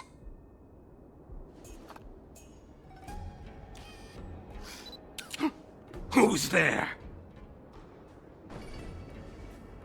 It's those brats! I told you to get rid of them, but you didn't listen, you idiot! Wipe them all out!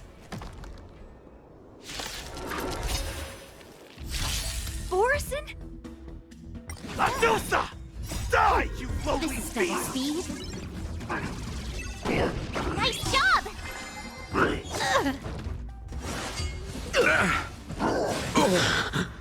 The dead return!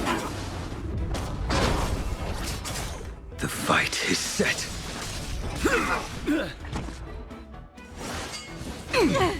Receive divinity. Repay. I underestimated you. I failed to send you. Savor it for me.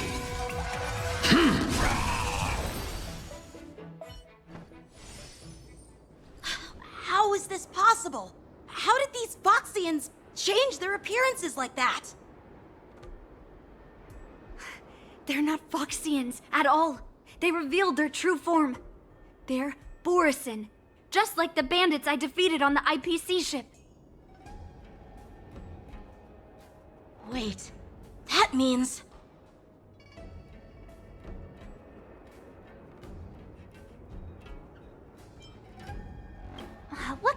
trick did they use?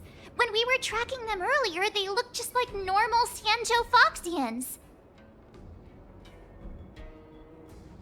It's not just a simple disguise of wearing our clothing and shaving their whiskers. They're somehow able to alter their appearance to be indistinguishable from Foxians. They even have official IDs for the Skyfaring Commission, the Artisanship Commission, and even the Cloud Knights?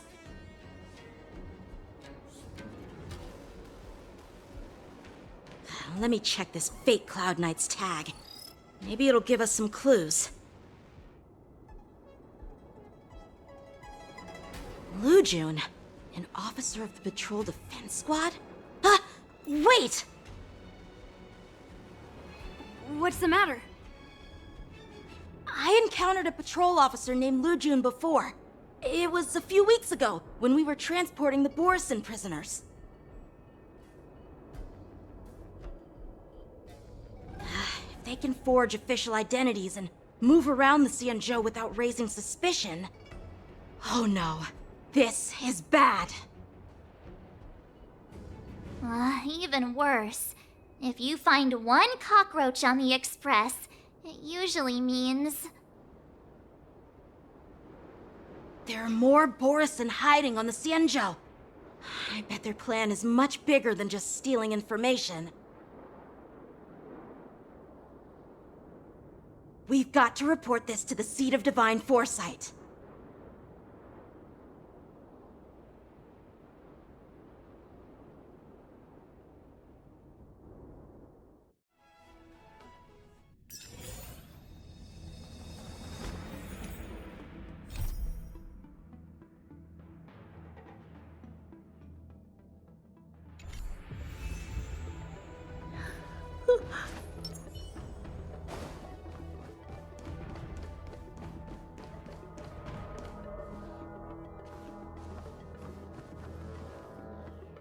I am glad to finally meet you in person, guests from the Astral Express. I'm Fei Xiao, the General of the Xianzhou Yaocheng.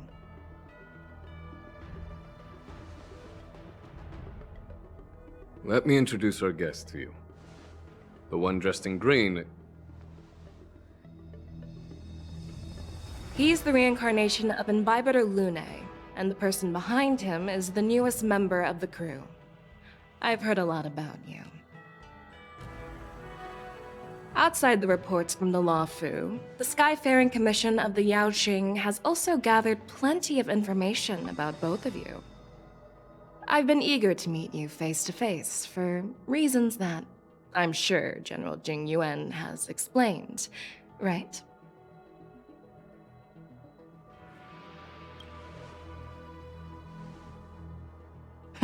Straight to the point. I like it. According to General Jing Yuan's report, the Ruin Legion is to blame for the Ambrosial Arbor crisis, and all Arbiter Generals should pay attention to the Ruin Author's movements. Over the years, the Destruction's minions have wreaked havoc on countless worlds, and the Alliance has been keeping an eye on them. But no one expected them to join hands with the remnants of the Abundance. The damage caused by the Ambrosial Arbor crisis was far less severe than expected, which is good news for us. However, it was quite different from the Ruin Legion's usual style of destroying life wherever they go. While I trust the bravery of the Divine Foresight and the Nameless, I'm curious about some details missing from the report.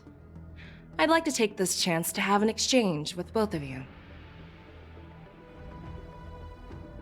Let me be clear, the questions I'll ask might not reflect my actual thoughts, so please don't take offense if any of my questions seem a bit harsh.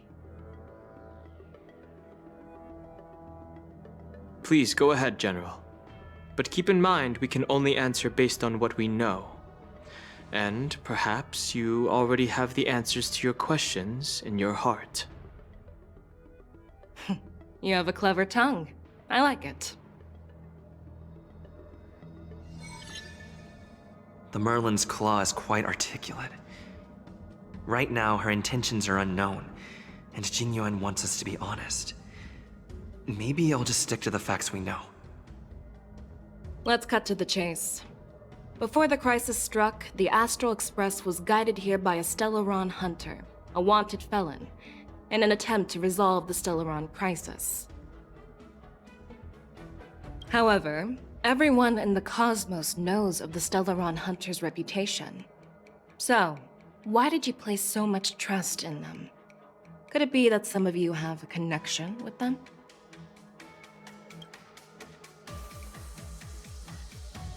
Apart from the Lofu, there are many other worlds suffering from Stellaron corrosion.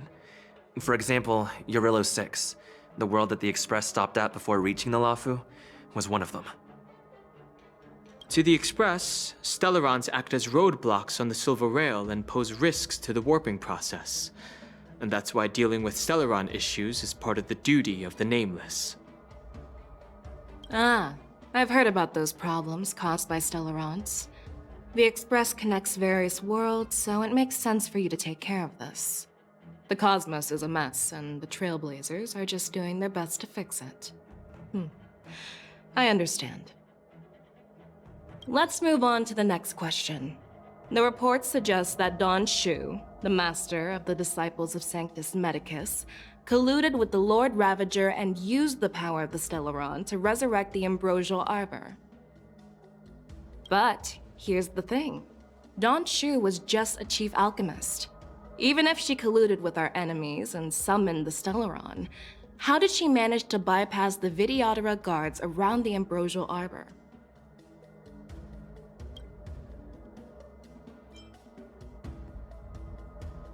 I personally met Don Shu once. Her closest friend was killed during the war on the Fanghu, and she harbored deep hatred towards the Hunt. So she spent years making preparations in the Alchemy Commission, in order to take revenge on the Xianzhou. Revenge is also a form of the Hunt.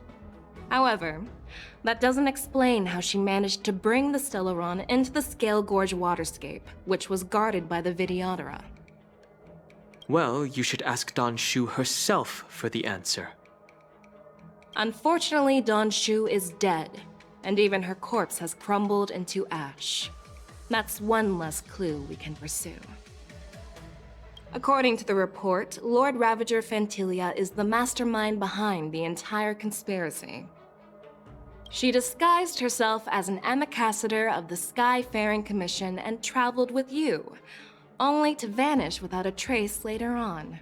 It seems too convenient to label her as a scapegoat.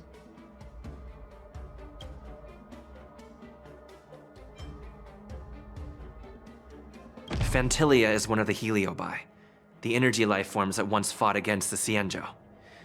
They're known for their unpredictable and elusive nature. Just as he said, when the Ambrosial Arbor resurrected, its roots broke through the creation furnace on the Lawfu, accidentally releasing the Heliobus fiend fire sealed inside. This can be used as circumstantial evidence. If Elder Huai Yen accepts the explanation, so do I.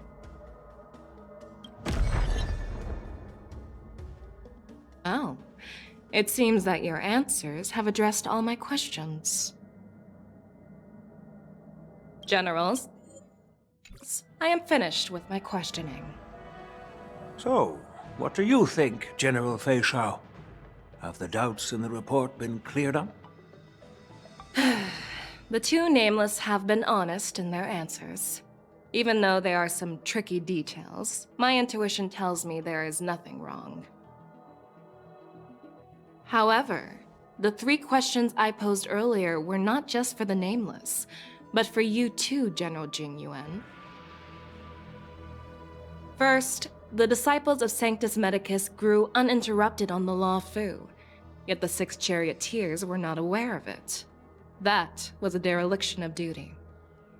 Second, you believed in the Stellaron Hunter's prophecy and entrusted outsiders to solve the crisis, even granting them access to the Plague Mark.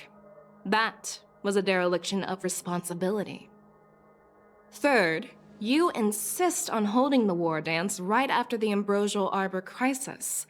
putting the Lawfu back in the spotlight. That is a dereliction of wisdom. Merlin's Claw. Is this your line of thinking? Or the Ten Lords? From the moment I walked in, I made it clear that the questions I'd ask might not reflect my actual thoughts. The disciples of Sanctus Medicus were deeply rooted and had been plotting for a long time. I admit it was my negligence for not noticing it earlier. As for the Stellaron Hunter's prophecy, I didn't believe all of it, but in the end, the Lawfu did survive the Ambrosial Arbor crisis. So, I think it's safe to say that Elio's prophecy about the future holds some merit. And as for the war dance, do you think I'm unaware of the risks? However, risks can also be opportunities. The Lawfu has lain low for too long. I believe it's time to stir up the dregs hidden in the depths and wash them away once and for all. Just as I expected from our sophisticated divine foresight. You have a way with words. I like it.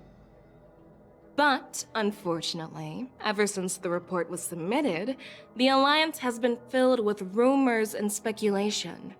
Even within the Lawfu, there are people accusing you of neglecting your duties, resulting in the Ambrosial Arbor's resurrection. So what are your thoughts on all of this, General Fei Shao? As a fellow Arbiter General, I fully understand the difficulties of this position. Personally, I think all these rumors are meaningless drivel. Across the sea of stars, the divine foresight knows better than anyone else what happened on the Lawfu and the meaning behind it. Just as what happened on the Xianzhou Yaoqing recently. You mean the Xianzhou Yaoqing is also... The scouts of the Verdant Knights have sent back reports that Borisin are making trouble again. The Borisin packs that were once divided and scattered have started swallowing each other up, forming larger and larger packs. Moreover, there's an entity named Mongus behind it all. An entity? According to the report, this entity isn't actually a Borisin. It's a woman claiming to be the messenger of the Master of Immortality. She's described as having 12 faces and 12 pairs of fangs, as cruel as poison and as elusive as quicksand. The Borisin believe she'll give them a chance to rise again. That's Ventilia. That's right. You're lucky that I'm the one who came this time. If it were the Patina Justice or the Seer Strategist, this conversation might not be so friendly. I've always had faith in my instincts, so I don't doubt your good intentions. But the Alliance has its fair share of questions and doubts about the Lawfu. So, my plan is to come up with an acceptable answer to satisfy the Alliance. What's in this plan, General Fei Shao? General Jing Yuan, you already know what has to be done. But since you don't want to be the bad guy, I'll take care of it for you. You need the final word from the Ten Lords' Commission to quell any doubts. And for that, I'll have to ask the two Nameless to visit the Shackling Prison.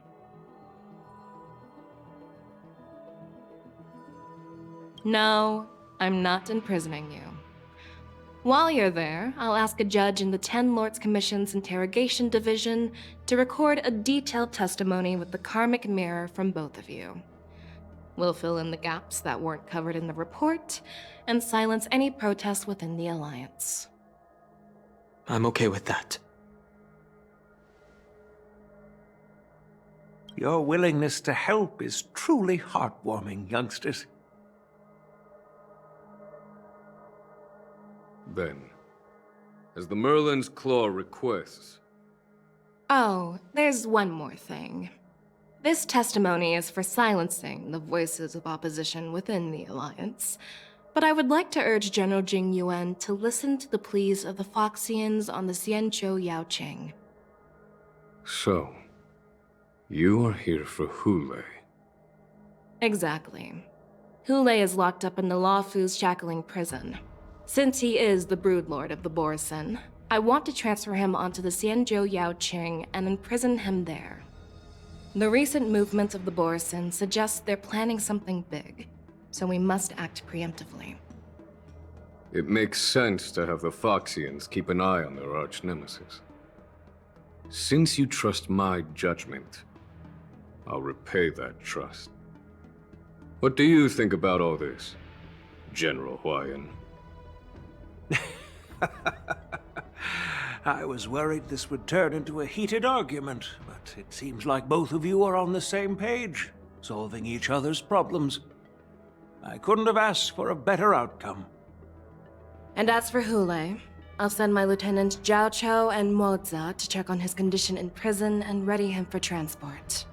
If there are no more questions, shall we get this started?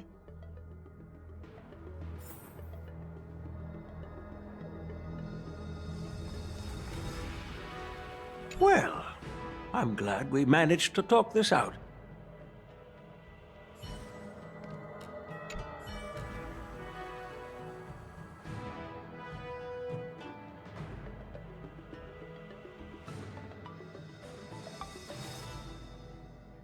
Do you actually believe in the Stellaron Hunter's prophecy?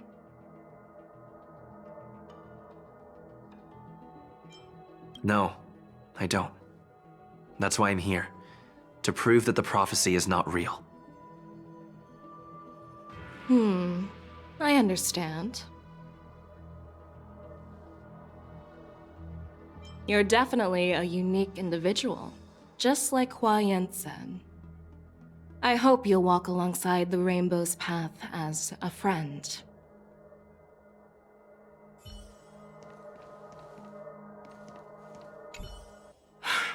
I'm really sorry about all this. But the testimony in the shackling prison won't take up much of your time. I'll call for a messenger to take you to the interrogation division. You just need to give your testimony, and then you can head back. So no need to worry. As you wish, General.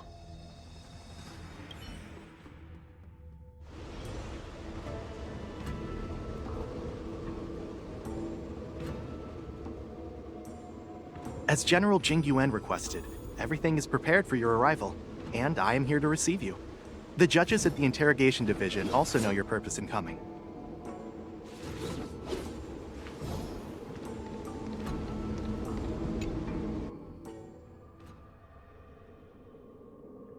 The shackling prison. I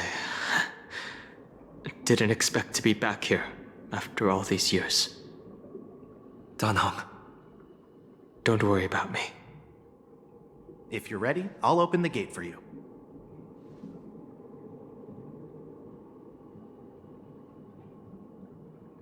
This is one of many entrances used for temporary access.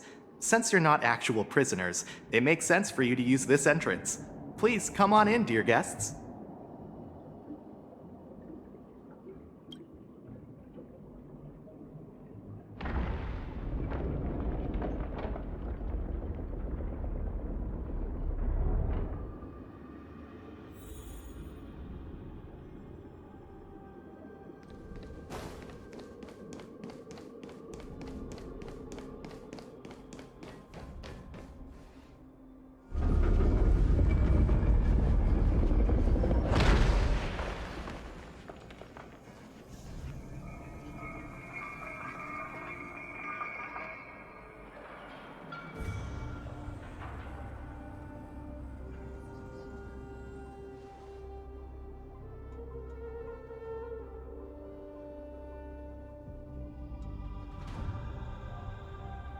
What are you looking at?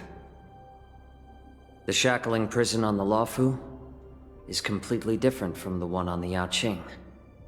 It's completely underwater.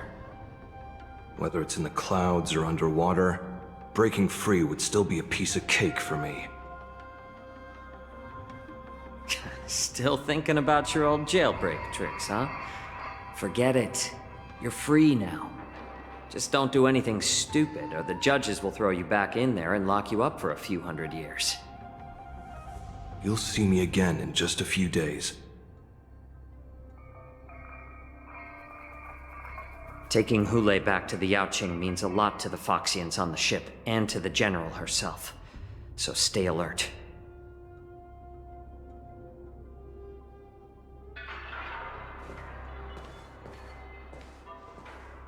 Guests, my name is Shui Yi, and I'm here on orders from the Incarceration Division of the Ten Lords Commission. We're Jiao Chou and Moza. General Fei Xiao sent us to extradite the Borisin criminal Hule to the Yaoqing.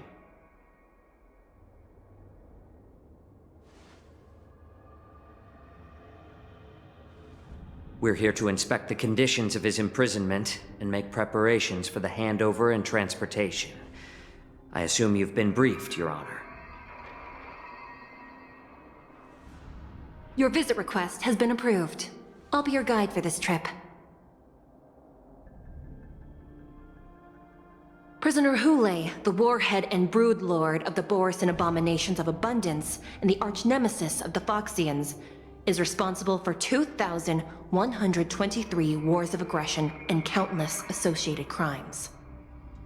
Due to his heinous acts, he has been imprisoned in the depths of the shackling prison and subjected to the punishment of the Forest of Swords until the end of time. He shall never be pardoned. No need to repeat his crimes and sentence, Your Honor. He is the greatest enemy of us Foxians. The stories of his atrocities are used to terrify our children. I'm well aware of every crime he's committed. Let's move on to the next step. When it comes to visiting criminals, there are rules in place to ensure your safety.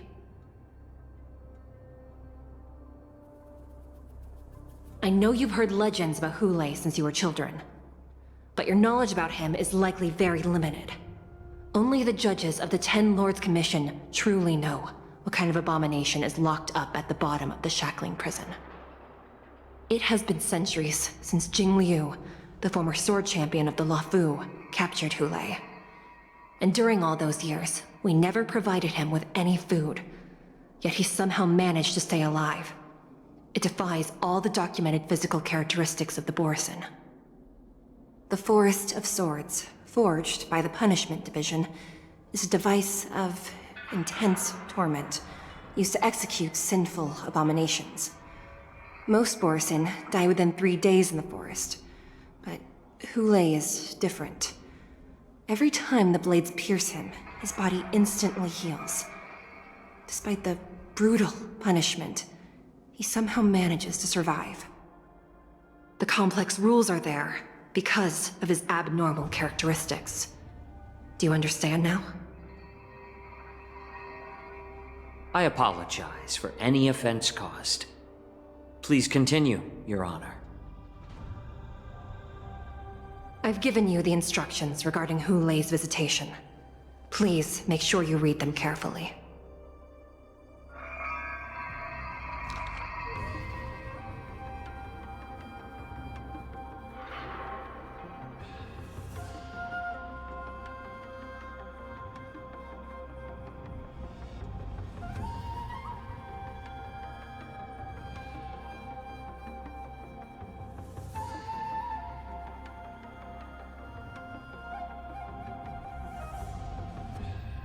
And please, take this pellet before proceeding. No, I'm not taking random medicine. Then you won't be allowed to visit Hule. Just swallow it already. Hule is like all Borisin. He can release a pheromone called lupatoxin that induces fear. Thousands of years ago, we Foxians were enslaved by the Borisin. Not because we were naturally weaker, but because of their lupatoxin.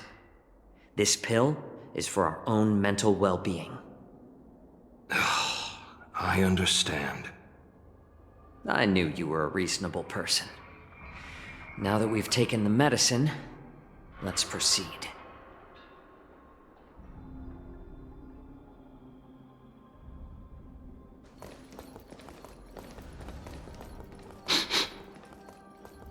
Your Honor. What is it? No. Never mind. Maybe I'm just imagining things. Let's keep moving.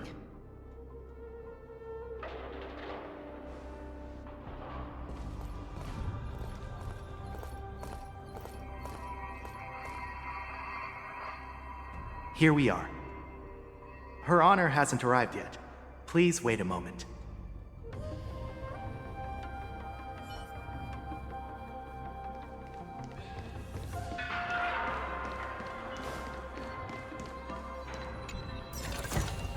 That's all.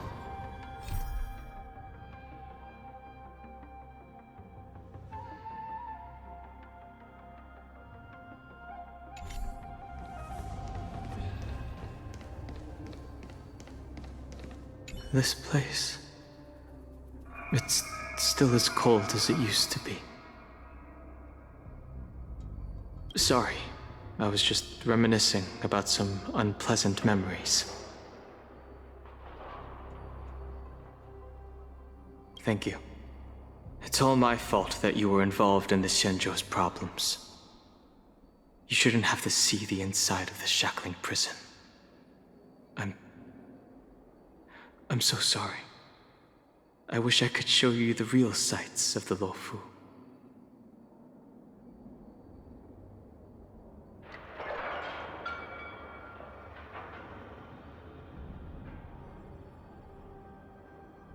The 6 charioteers might have more power over the rest of this Shenzhou ship. But here, in the shackling prison, is the judges of the 10 Lords Commission who call the shots. The judges will use a complicated interrogation device called the Karmic Mirror. It accurately tracks every physiological change during questioning and records it. Therefore, the judgment made here will be sufficient to convince the other administrators of the Xianzhou. At least they won't attempt to challenge the conclusions. Perhaps that's why Fei Xiao insisted that we come here. Okay. But watch your step. This place is not like the others.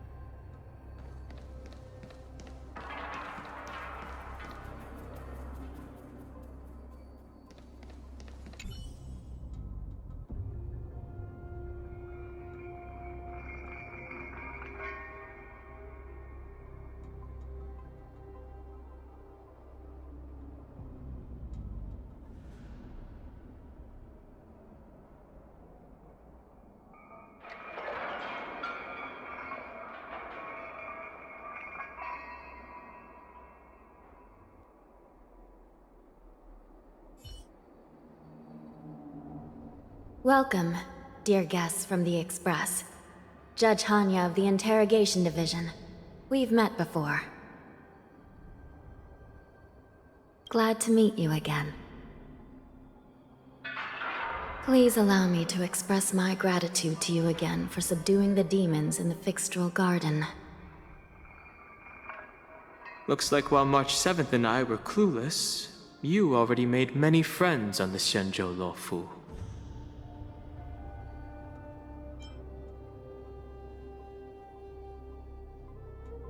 Even though you and I have met before, we can't show any favoritism under the 10 Lords. So, please do as I command as we head to Scrivener Hall and beyond. Don't do anything without my permission. This is not a place for ordinary mortals. You and Mr. Danheng, please come with me. Please lead the way, Your Honor. Please let me activate the mechanism before we all move forward. And please, watch your steps.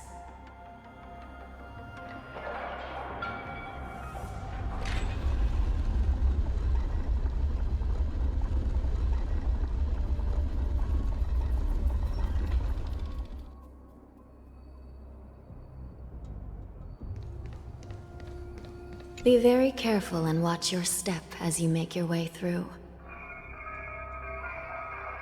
The terrain inside the shackling prison is treacherous.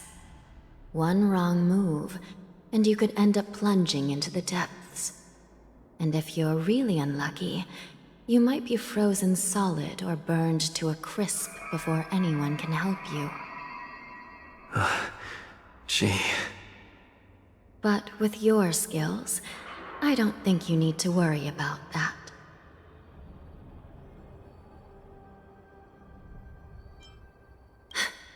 You're funny. This prison does contain many layers. We even brought in Vidyadhara Ichor line craftsmen to introduce the ingenuity of delve enchantment. What you're seeing now is just one part of the shackling prison. Perhaps. Judging from the appearance, much of the architecture in this prison has a Vidyadharan style. So, perhaps they did have a hand in building this place back then. Well, the paths here serve as both passageways for the Ten Lords' Commission and barriers for the prisoners. Most prisoners locked up here have committed serious crimes violating the Xianzhou legal code, and many of them are denizens of abundance like Borison, Huenum, and Wingweavers. To be honest, these abominations are pretty good at trying to break out. So, as long as the treacherous terrain here makes it harder for them to escape, the Ten Lords' Commission doesn't have any complaints. Please, come this way.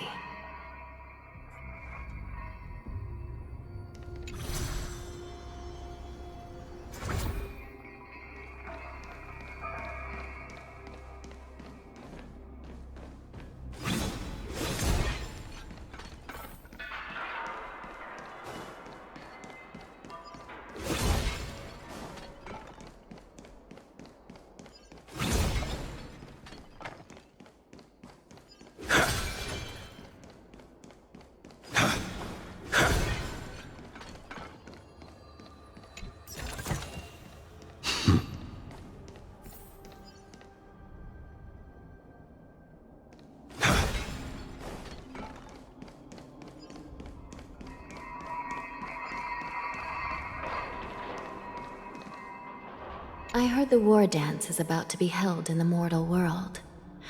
I remember watching a sword duel at the war dance with my sister when we were young.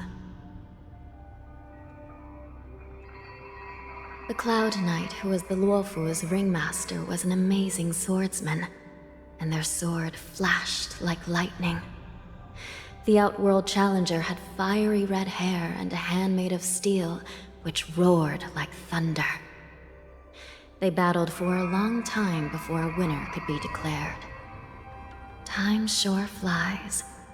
Now, both my sister and I are residents of the Netherworld, and we will never again feel the thrill of a competition. Are there a lot of people in Starskiff Haven due to the war dance?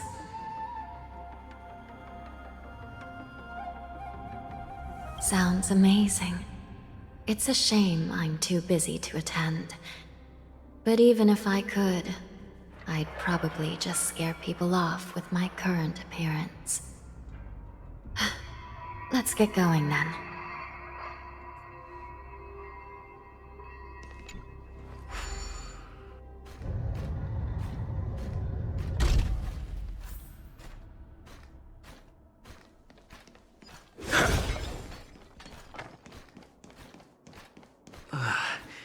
It's freezing. This place is filled with the cold air from the northern peak of the polar delve. Even the toughest long-life species would have a hard time enduring this.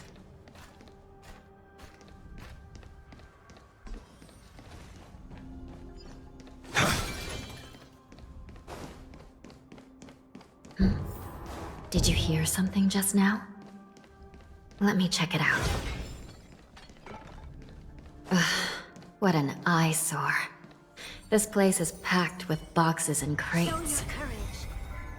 Let's wait and see. Yeah.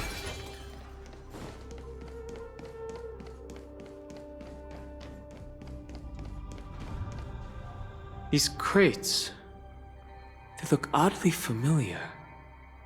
A few days ago, the Spiritfarers received reports about an IPC transport ship that was attacked by Borison. Then, a bunch of those abominations were dumped into this place. I had a feeling there would be trouble during the war dance, but throwing both the pirates and the cargo in jail? That's a new one.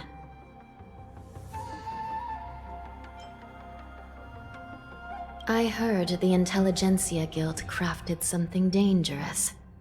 We have many records in the Hall of Karma about these wise ones. They love to tinker with forbidden technologies, always trying to push the limits of ingenia.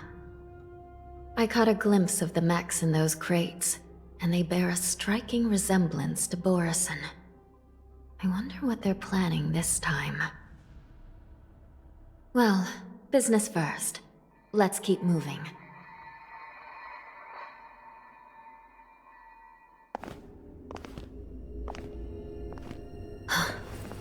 Strange.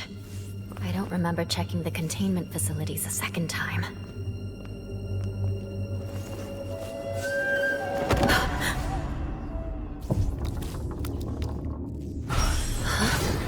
Watch out!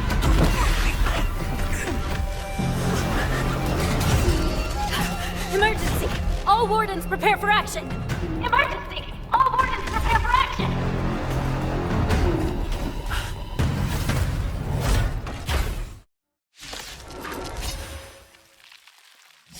What's happening here?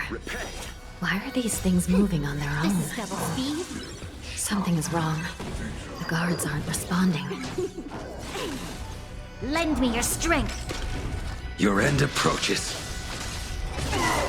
Attack.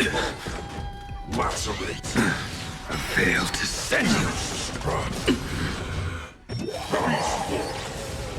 This thing is going wild, just like a Borison. To guard and defend. Looks like we're on our own for this one. This is double speed. The dead return! Savor it for me.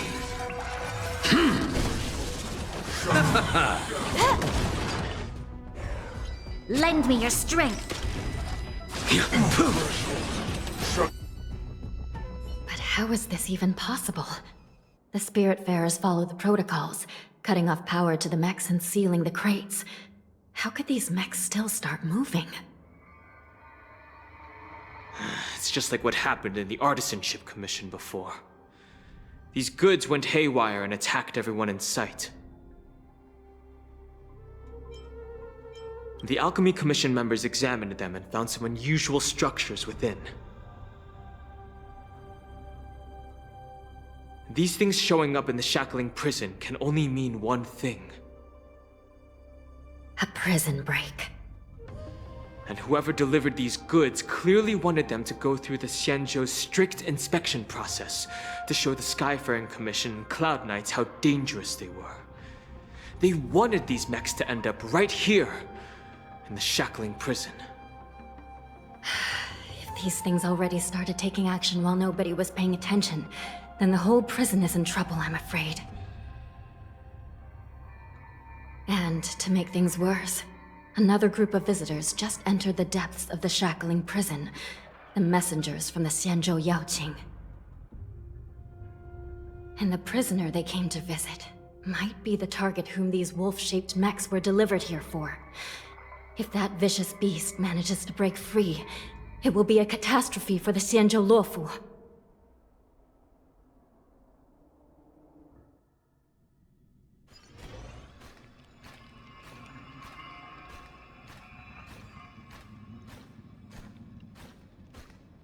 here we are. Have we arrived already, Your Honor? Shouldn't there be a cage here? The most notorious felons are locked away in the solitary delves, deep down in the prison. Those delves can't be opened without proper authorization. The blue bird paves the path, and the Stygian lanterns illuminate it. Help me light up these lanterns, and the way to the bottom of the shackling prison will reveal itself.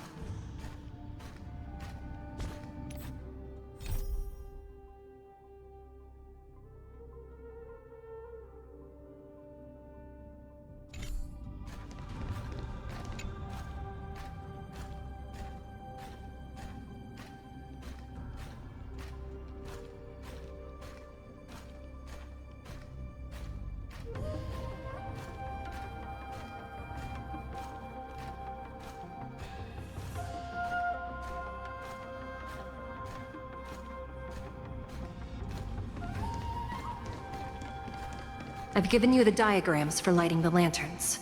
Please take a look.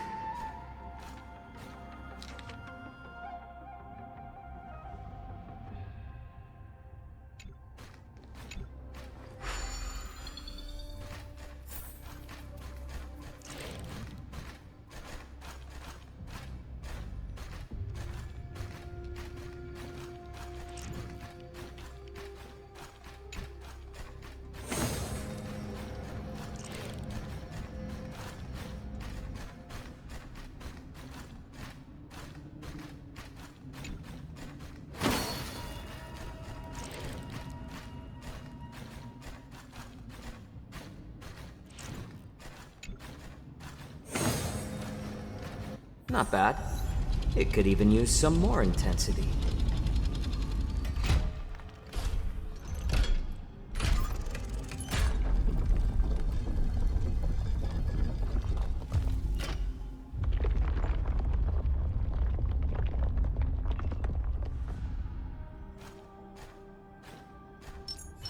Let's wait and see. The path is open. Once we descend to the bottom of the prison, please do not do anything reckless.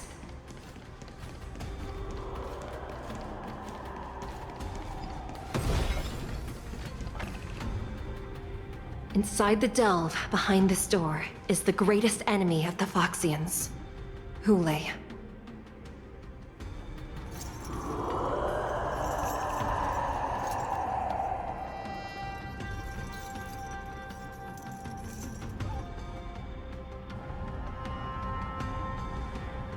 According to custom, envoys from the Yao Qing visit the Xianzhou Loffu once every century to check on this abomination's imprisonment and condition. Even though the Ten Lords' Commission sentenced Hule to the Forest of Swords, suffering every day for the rest of his life, I understand that the Yao Qing messengers want to see him dead. Unfortunately, for the past 7 centuries, they've had to return disappointed. Because this beast simply can't be killed. If we can use his toxin to create medicine and save an innocent life, it might help balance out some of the sins he's committed.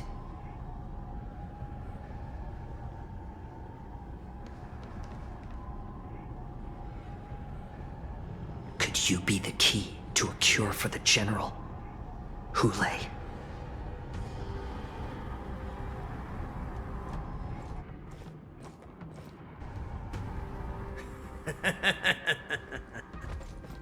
And once again, the envoys of the Yao Qing will leave disappointed.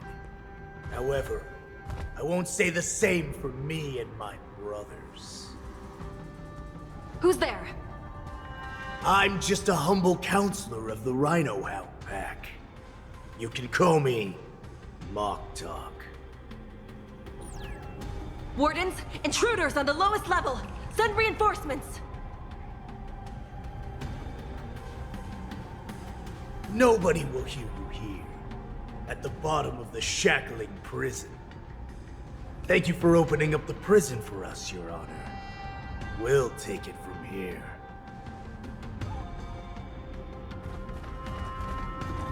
No wonder I kept smelling that familiar stench. So, it wasn't just my imagination. Do your thing, Morza. We mustn't let these abominations get any closer!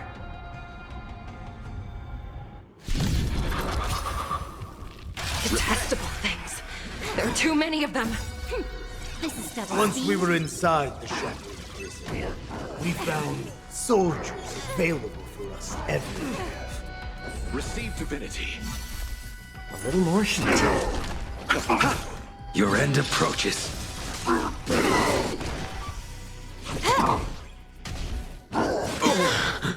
Failed to send you. I suggest you surrender now. Savor it Of for me. course. I'll still kill you all. This is double But I speed. promise it'll be swift. The dead return!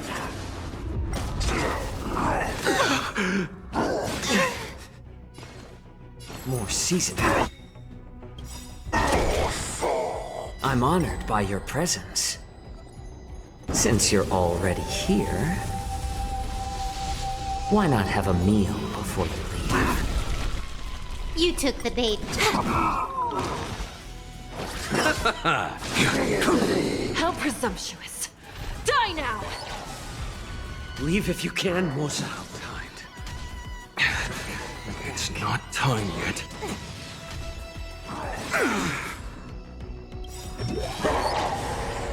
I failed to send you. This is double speed. A little more heat. Time for a buzz.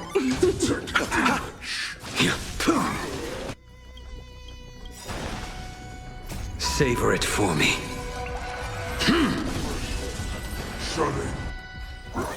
Guard the gate!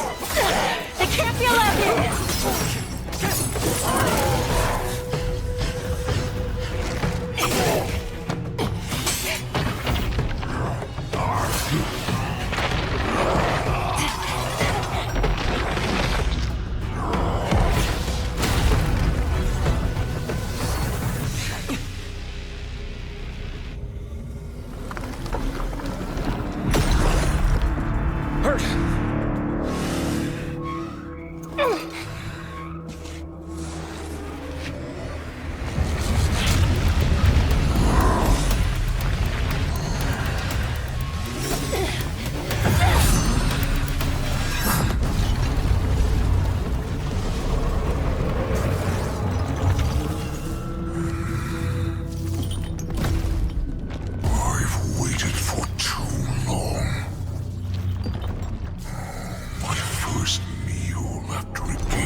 Been a long time, boy. Welcome back.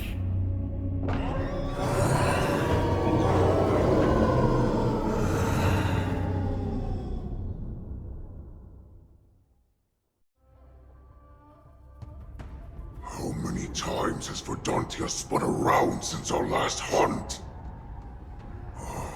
Duran's whelp. Tell me your name. Oh, great Hule, nemesis of the Foxians, and the hunter of all beings.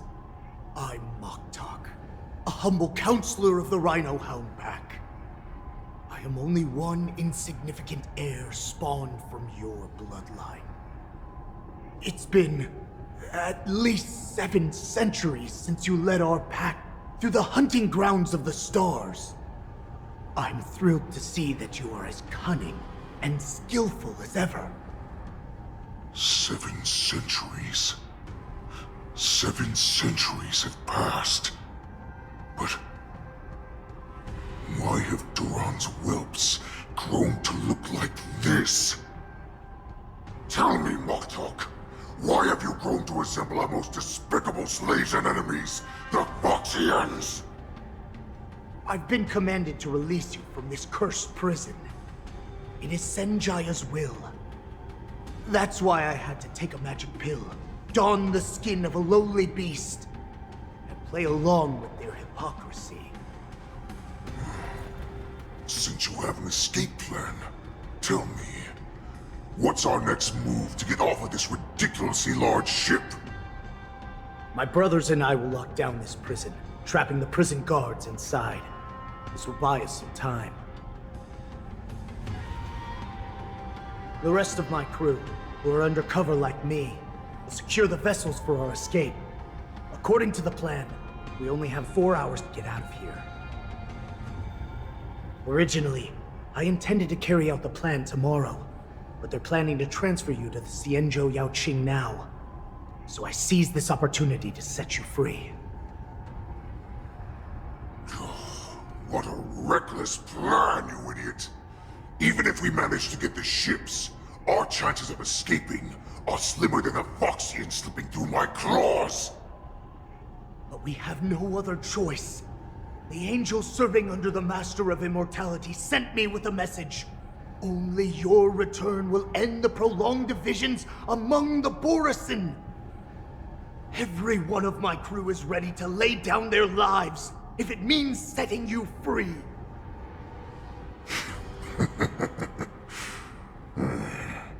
A sneaky weakling like you is actually showing some reckless bravery with this plan. Fine. You'll get what you want. And all of Duran's whelps will too. Well then, my lord. We should leave now. Before we go, give me one of those magic pills. My lord, do you seriously want to don the skin of a lowly beast? That would be a disgrace to your greatness, my lord. You idiot. Greatness means nothing without freedom. Once I get out, I'll need a disguise that won't raise any suspicion. As you wish, my lord. Is that Foxian slave my meal? No, he's an envoy from the Xianzhou Yaoqing. I plead you to endure him a bit, my lord, as he's more valuable as a hostage. Take him, guys! Time to move out!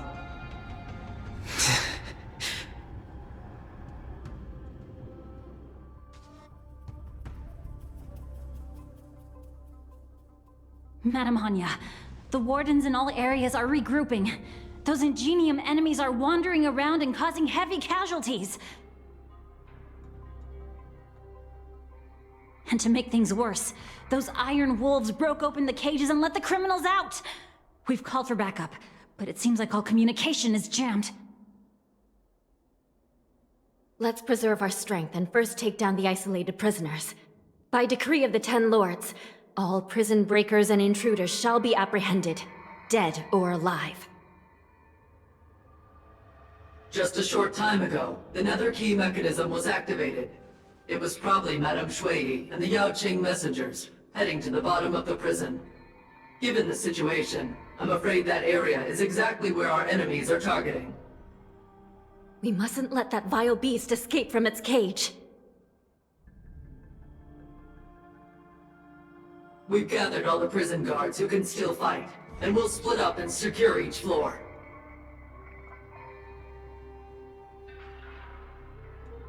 Go!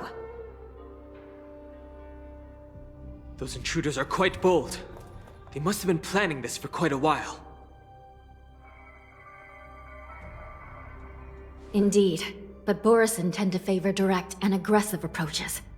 Crafting careful and precise plans like this is simply not their style. Let's focus on the current situation right now. Please help me.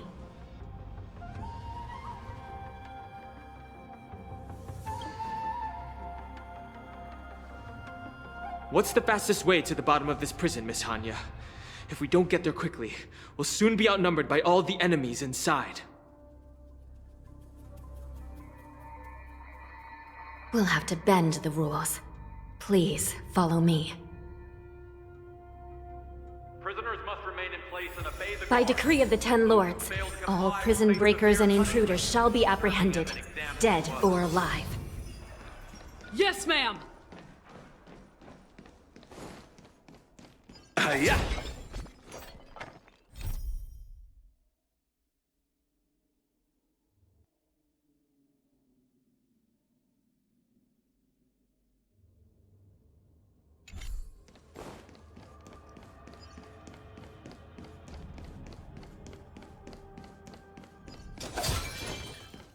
Hold your position here. Yes, ma'am. We need a few tools if we want to reach the bottom quickly. Follow me to the next floor.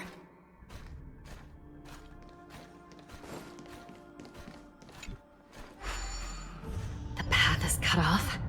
Someone must have altered the mechanism. No matter. It'll just require a bit more work to get through.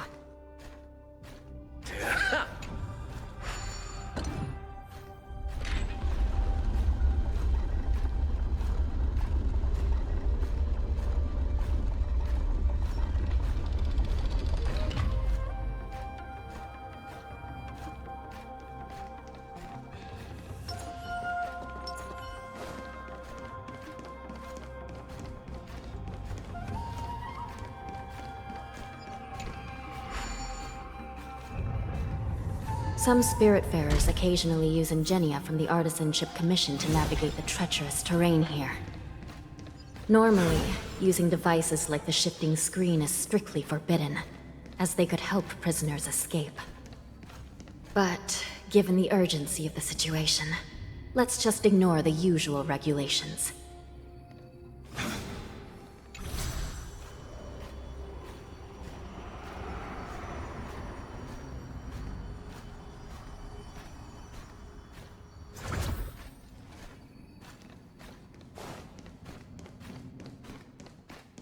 The nether key has been activated. I hope we're not too late.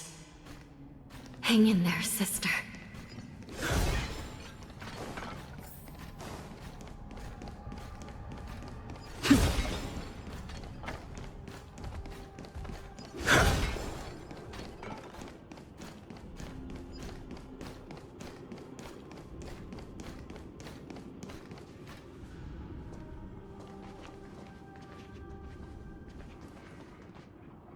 Looks like there was a fierce battle here not long ago.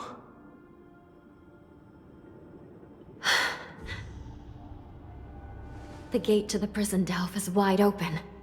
Hule has managed to break free. Where are the Yaoqing messengers? And where's my sister? Are they still alive? Let's look around. Maybe we'll find some clues.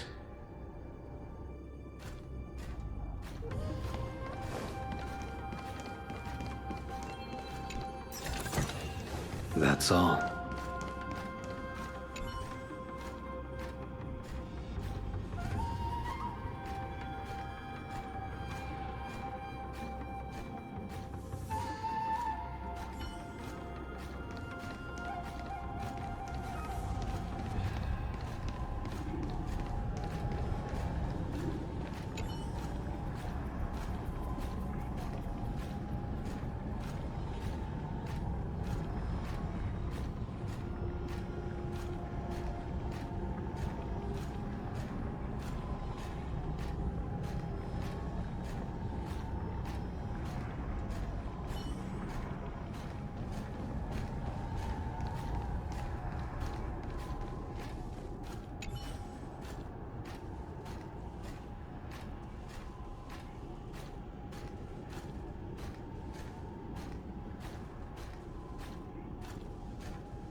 Xueyi is here.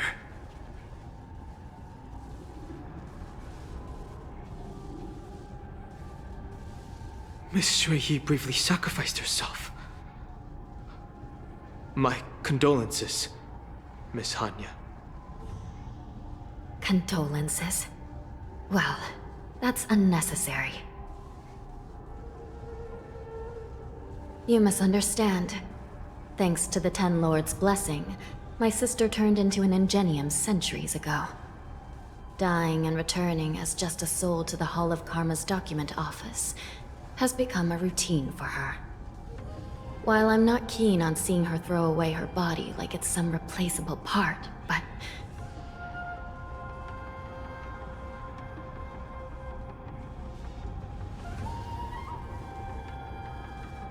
By the way, Have you seen bodies that might be the Yaoqing messengers? One of them is a Foxian wearing exquisite clothes, and the other wears a dark cloak, like a fugitive. No. I haven't found any Foxian bodies. Only Borisin ones. So, the intruders and Hule are holding the Yaoqing messengers hostage. This is the worst situation. With hostages in their grasp, the prison guards can't do anything about the prisoners. If anything happens to the messengers, the relationship between the Yaoqing and the Luofu could be irreversibly damaged. We must rescue the messengers, get out of here, and spread the news. We mustn't give up as long as there's a glimmer of hope.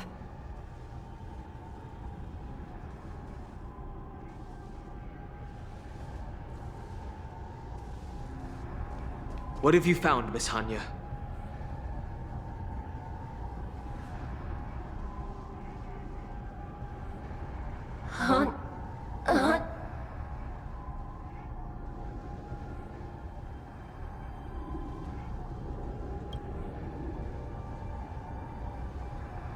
Reconstruct.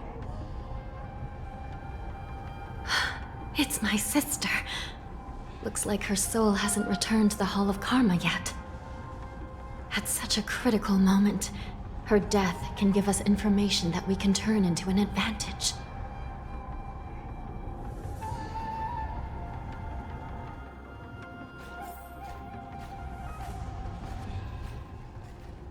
Let me see. The damage isn't too bad. If I can fix it up, my sister will have a temporary body.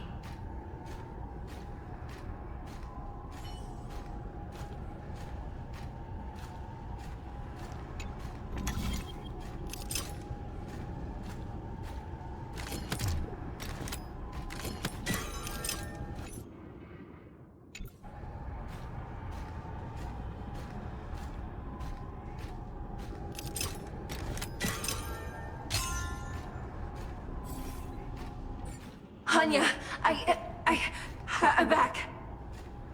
Welcome back, sister.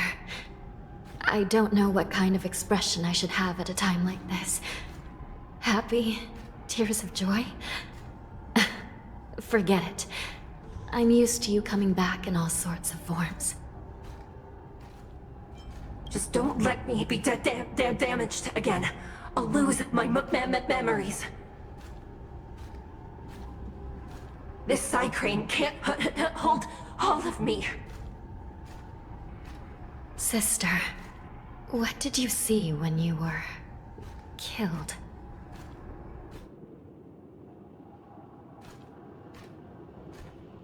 One of the Yaoqing messengers escaped, and the other one was taken hostage and brought upwards? Besides the Borisin, there were other intruders. Invisible.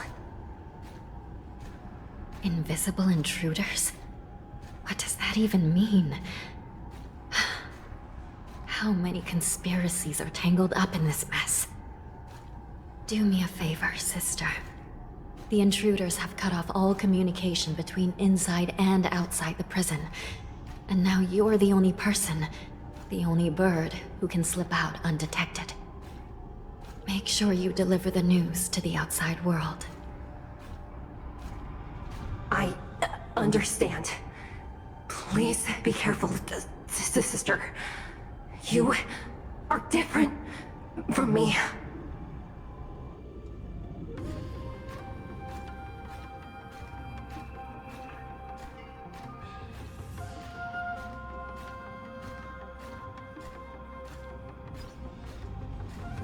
Time is running out, Miss Hanya. If we keep delaying, those Borisin will escape from the prison. All right. If we happen to come across that Yaoqing messenger who got away... No. Stopping Hule should probably be our top priority.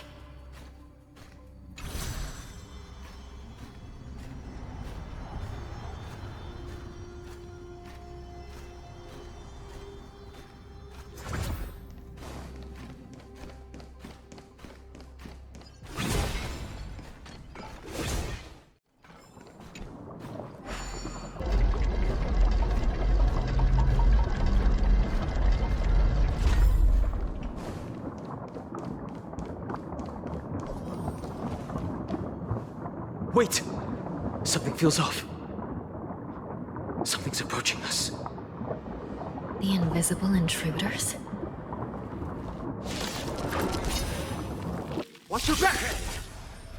These abominations aren't prisoners from this prison. I underestimated you. Lend me your strength. Your end approaches.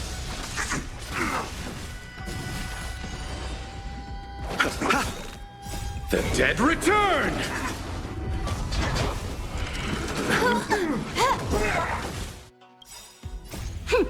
This is double speed.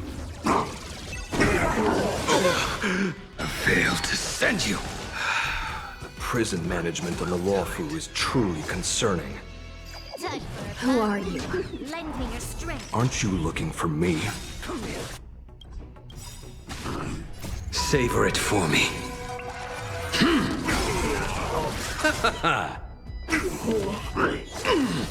I failed to send you.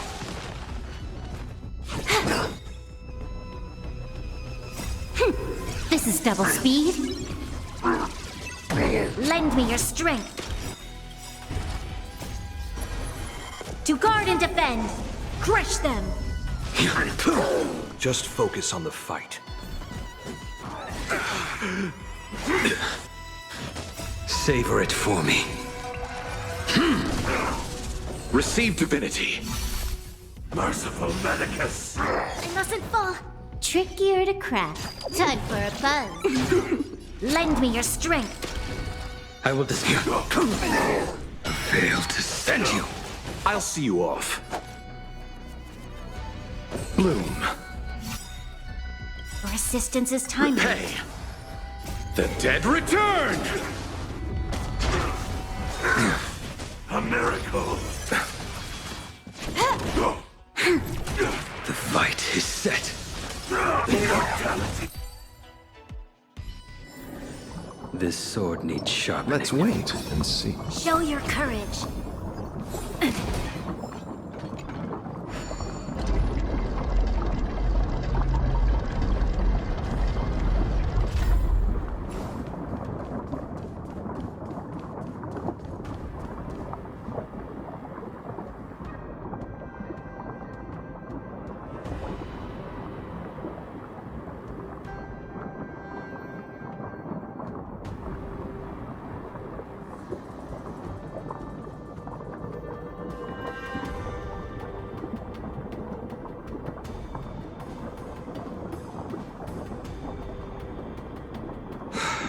Prison management on the Lawfu is truly concerning.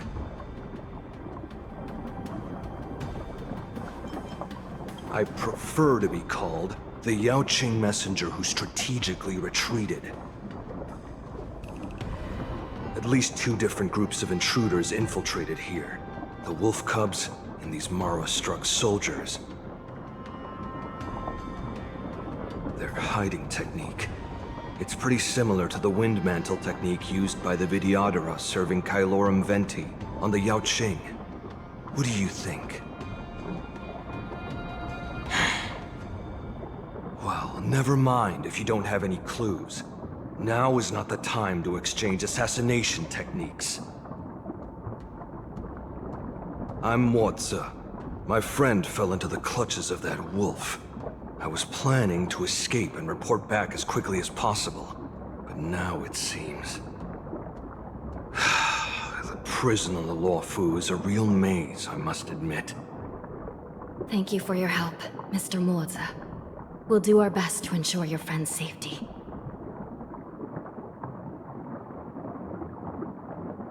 No, you can do nothing for him now, and you shouldn't be focusing on his safety at the moment. Your friend is in Hulei's clutches and you're just going to leave him behind? Look, I'm the Yaoqing General's guard, not his. I've seen how that giant wolf fights, and there's no way. Trying to save my friend will only get us killed. I don't know how you think, but I won't throw my life away for a lost cause. Listen up. I've been tracking these fugitives, and I know their next move. They're planning to seal off the entire prison to keep the outside world in the dark. The worst case scenario, we are all killed by that giant wolf, and the shackling prison is sealed off. No one will know about us or about their escape until it's too late. And the best case scenario... looks like we've got some clever minds here after all. The best case scenario would be we seal the gates and trap the enemy inside with us. We can't let that monstrous wolf escape. Hopefully, someone will eventually notice that something is off and come to help. As for whether we'll still be alive by then, it's not something we should think about. You sure have a way of comforting people, Mr. Mozi. As a person of the Yaoqing, I've always searched for something meaningful to give my life to. I have to make it out alive. My companions are waiting for me. As a netherworld dweller, I've already died once.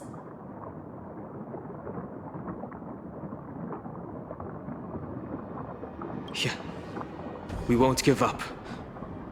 Not until the very last moment. None of you are part of the Ten Lords' commission, so sacrificing yourselves isn't the right move. As a judge, it's my responsibility to guard this prison, and if someone should step up to stop Hule from escaping, it should be me, not you.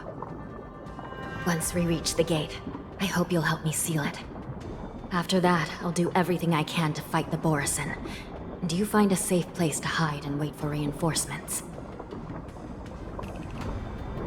Now, let's proceed upward.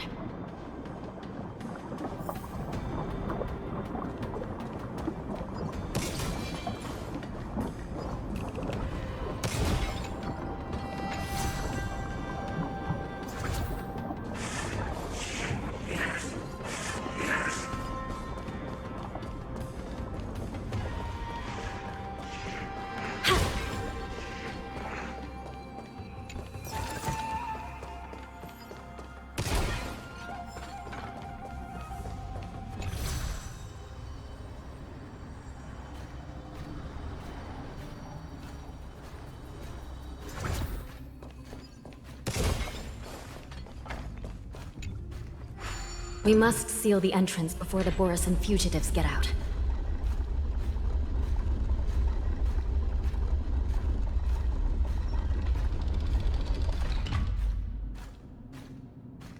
The prison wardens and mechanisms won't be able to hold them for long. Follow me.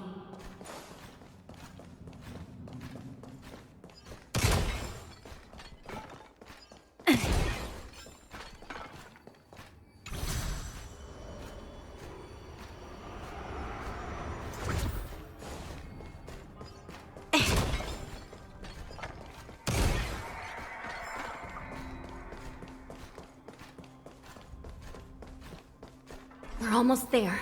The gate is just ahead.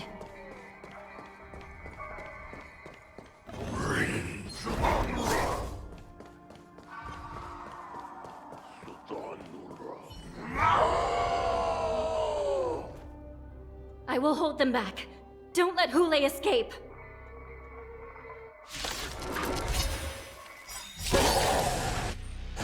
Repay! Tricky. Time for a buck. This is double speed.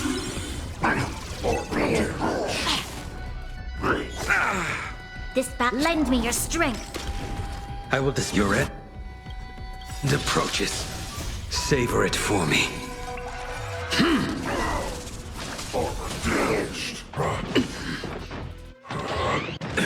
Nothing major. I failed to send you.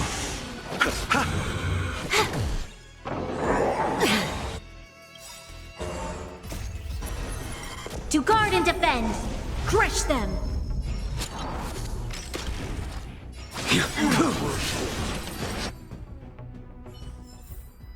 We shall take back what we lost.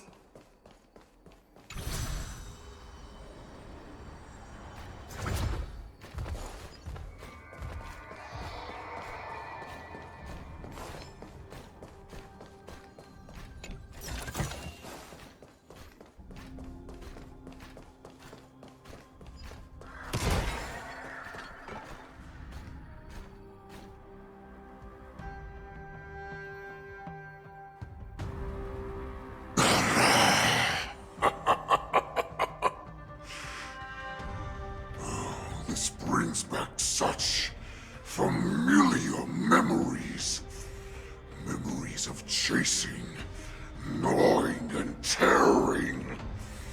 Oh, they're back. They're back. They've all come back. My lord, we're just one step away from freedom. Once we pass through the gate, no one will be able to stop us.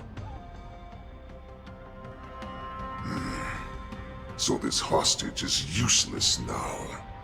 Kill him, Moktok. He's getting away. Do something, Jiao. It's just like the old days, you useless loser. Just do something!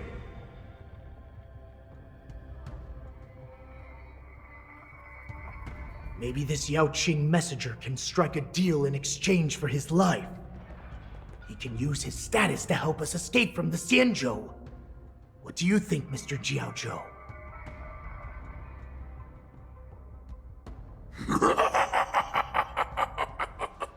Oh, just look at you. Fallen so low during my absence. You're even negotiating with livestock. As far as I recall, no one from the Yao Qing would ever consider a deal with Duran's offspring.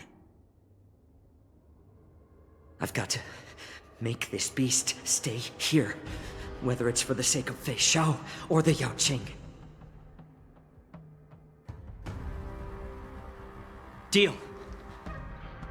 I certainly have more value alive. My identity, my knowledge of the Xianzhou, and my understanding of many things that your minions have no knowledge of. They'll all be valuable. Lowly beast. Muster up that pitiful tongue of yours and plead for what remains of your life. Speak up. I'm afraid you're unaware.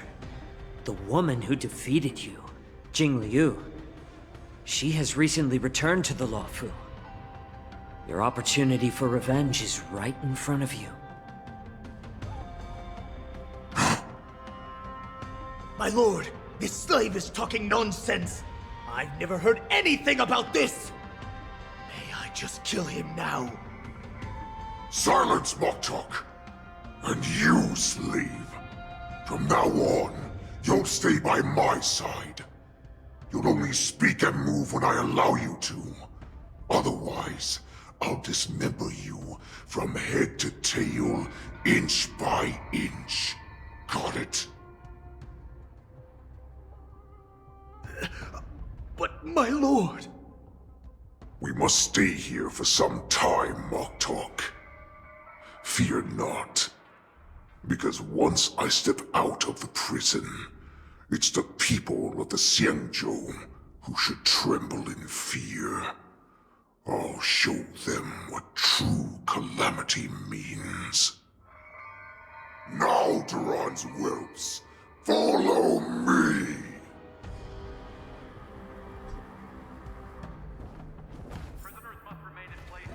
Prison guards, stop them! For our great Lord Hulei!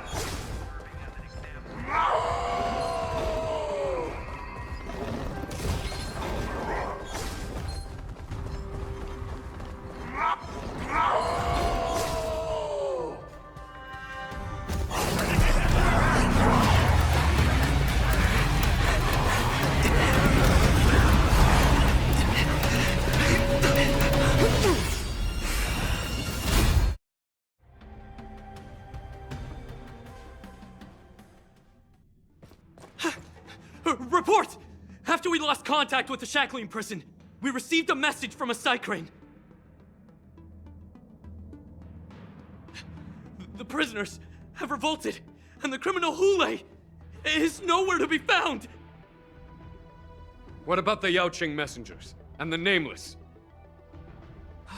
No news at the moment. We're trying to restore contact with the shackling prison as soon as possible. I see. You're dismissed.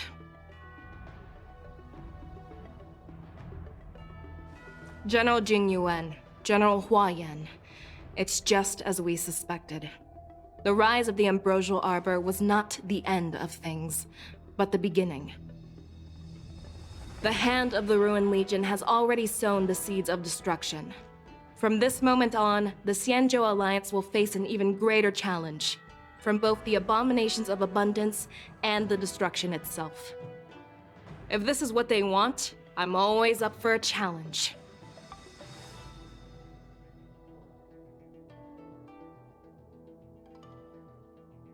As the Marshal Special Envoy, I'll dispatch the Lawfu Cloud Knights to pursue Hulei myself.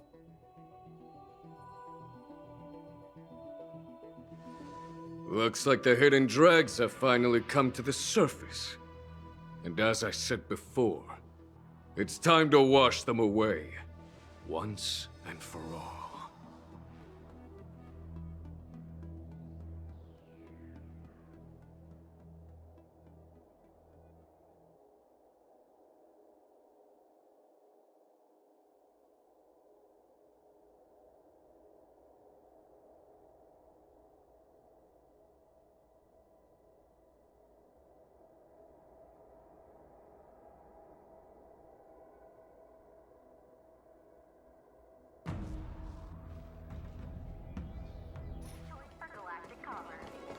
Come on in.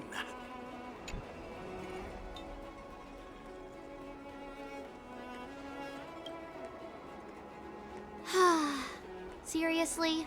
When is this war dance going to start? The Sky Splitter has been hovering there for ages. When can we board and see what's inside? Is this how long life species live? Everything proceeds so slowly. The effectiveness of anticipation in my emotional center is at an all-time high. Oh, I need to drink some coolant. Relax. The Realm Keeping Commission will send boarding notices to all ticket holders. The Gazette said the Sky Splitter will fire a salute before the ceremony starts.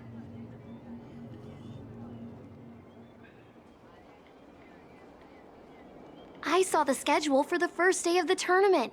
Can you believe the Ringmaster accepted 4 challenges? And he's just a kid. So, who are you betting on, Bardo? I'm betting on neither. I lost all my credits betting on Roboball games in Taikian. This time, I've decided not to rely on probability games to accomplish my target of getting rich.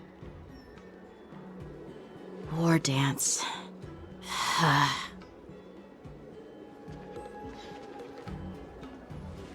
There you are. I heard you and Mr. Dan Heng went to meet the judges, and then a riot broke out in the shackling prison. I was so worried about you. Thank goodness you both made it out safe. There was a revolt in the shackling prison. Fortunately, we were protected by the guards until the Cloud Knights arrived to rescue us. I was planning to take Miss March and Yun Li to Stargazer Navalia to see the Sky Splitter up close, but we stumbled upon a group of suspicious Foxians carrying official identities. They were acting strange, so out of curiosity, we decided to follow them. It turns out they were actually Borisin disguised as Foxians.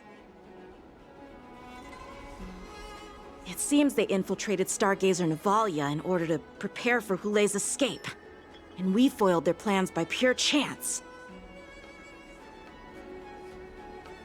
I wonder who provided them with those disguises, and how many more Borisin have taken advantage of the war dance to infiltrate the ship.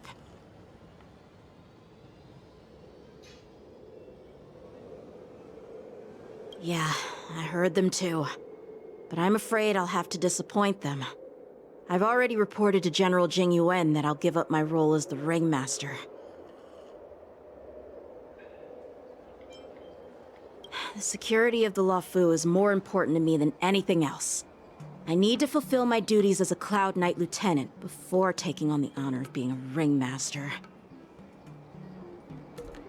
Those tourists just want to see some good sword fights. Anyone can participate in this kind of tournament. Doesn't have to be me. The real challenge lies beyond the ring on the Sky Splitter. If we don't capture the fugitives soon, Hulei will wreak havoc.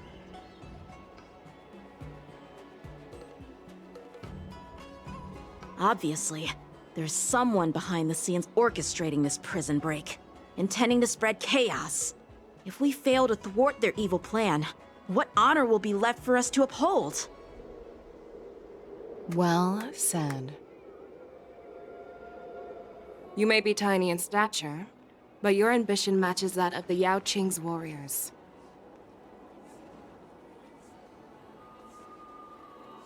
Hey, this has nothing to do with my height.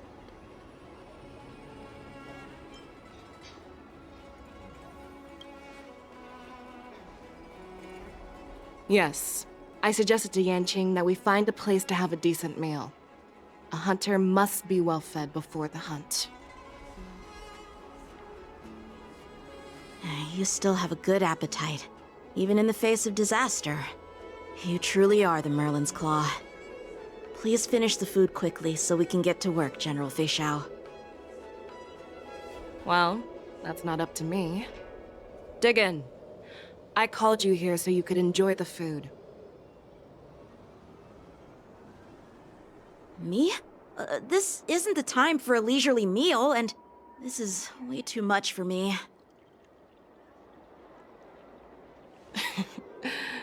Oh. You'd give me time to enjoy a meal, but not yourself? Ever since you encountered those Borisin spies, you've been so busy that you've hardly eaten anything. You can't defeat Hulei on an empty stomach.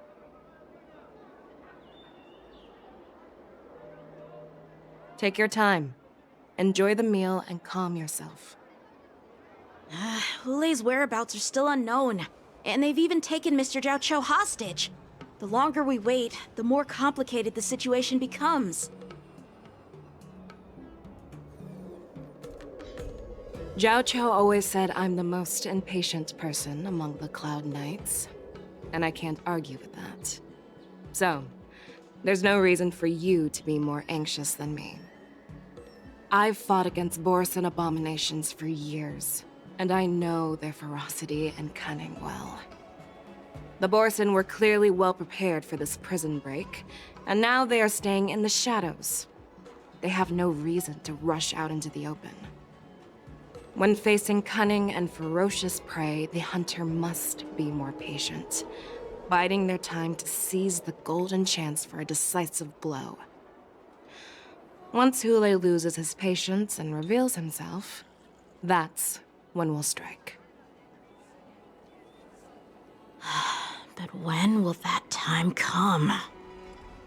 Like I said, it's only one meal away.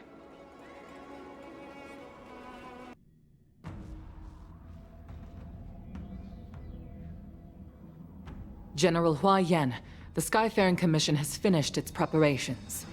Do you have any other instructions?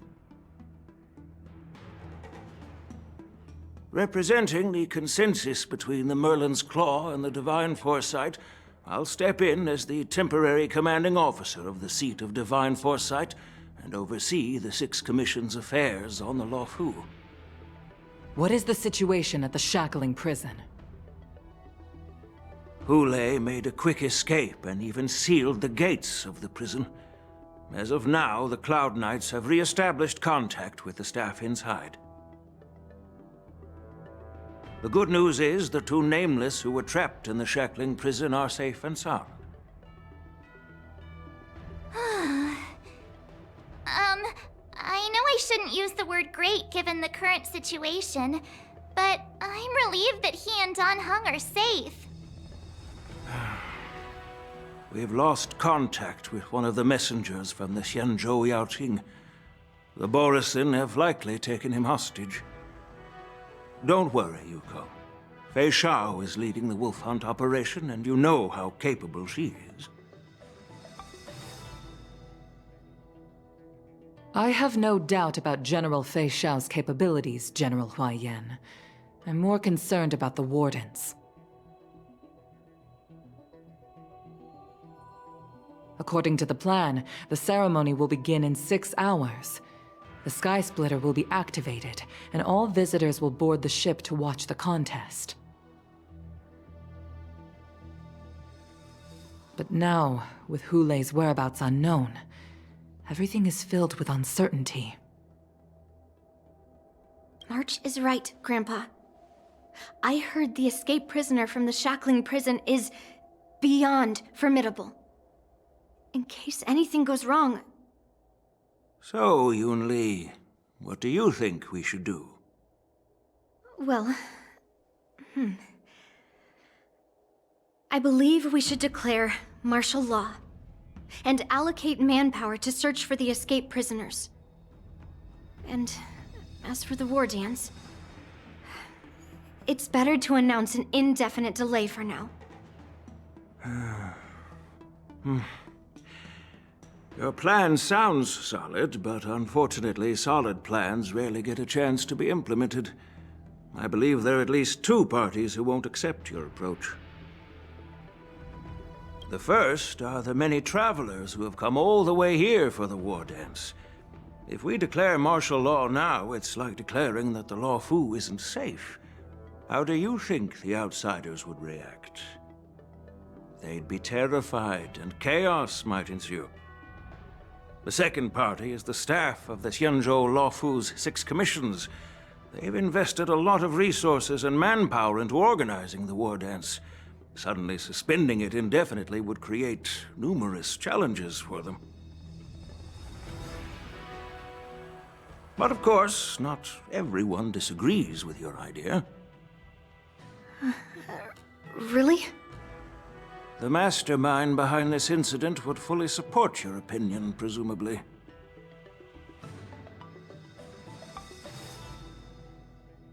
Hulei's escape and your discovery of Borisin's spies at Stargazer Navalia. Even a child could guess that these events were orchestrated. The fugitive is just one piece in the game. The one controlling the pieces wants to spread chaos and suspicion among the people on the Lawfu. If we declare martial law and postpone the war dance, we'll fall into their trap and instill fear in people even before Hulei actually does anything.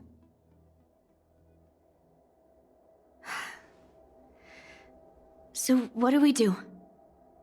We'll search for the prisoners while maintaining order on the Lawfu, acting as if nothing has happened.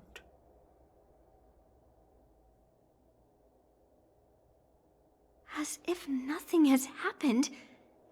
Yanqing said he'd assist the generals, and now he's nowhere to be found. With the host ringmaster gone, how are we supposed to act like nothing has happened? That's why I called the 2 of you here.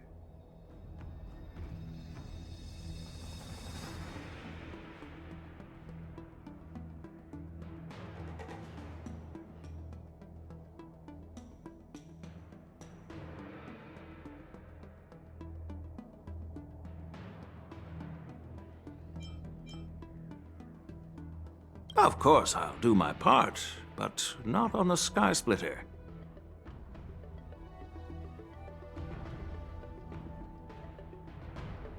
General Huaiyan, are you asking me to take Yanqing's place as the ringmaster? You caught on quickly, Miss March. That's exactly what I mean. But Miss March is a guest invited by General Jing Yuan, Grandpa. How can an outsider represent the Lawfu in the ring? It will make the Xianzhou Lawfu a laughingstock. Dear child, the nameless of the Astral Express are renowned throughout the cosmos. It's an honor to have them participate in the ceremony. Plus, Miss March is a disciple of the Little Cloud Knight Lieutenant. How can she be regarded as an outsider? We can't afford to have any problems during the war dance. I'm entrusting you not only with the honor of the ring, but also with the security of the Sky Splitter. Yukong, please explain to them the rest of the arrangements.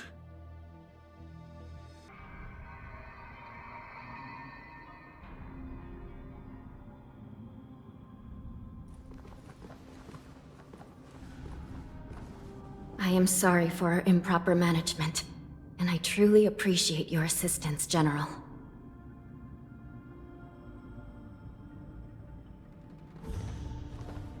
There is no need to apologize. We Cloud Knights fight on the battlefield while you judges punish the criminals. We are two sides of the same Xianzhou Lofú, and it is my honor to serve the Ten Lords' commission. I've grasped the situation of the prison break.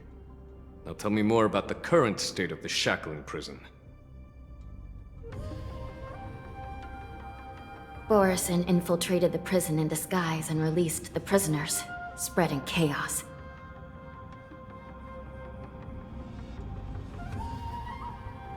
Among the judges on duty in the 4 divisions, Judge Shui from the detention division was killed and is temporarily unavailable. So, I'm taking over her duties and commanding Arumaton spectral envoys and spiritfarers to quickly restore order in the affected areas.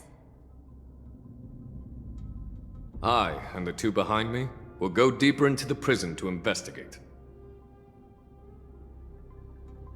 But, General, the situation inside is still chaotic and perilous. Your presence would be... It's common for Cloud Knight generals to face danger directly. Hulei has escaped, and the Yaoqing envoy is being held hostage by the Borisin. His fate is unknown. This is a grave matter. Not only did the Merlin's Claw offer no reproach, she decided to go after Hulei herself to prevent further calamity. I believe the Lofú owes her something in return for her fervent determination. How did the infiltrators learn about the location where Hulei was held? And how did they time their plan just before the Yaoqing messengers were ready to escort him? Finding the answer to these questions shouldn't be too difficult. What truly matters is if we can gather the clues that lead us to the mastermind behind all of this. I understand, but I'm afraid it won't be an easy task. For a long time, this hidden force has been pursuing their own goals and undermining the security of the Lofú. Backing down now will only encourage them to further endanger the peace here. The Ten Lords Commission will support your decision with everything we have, General.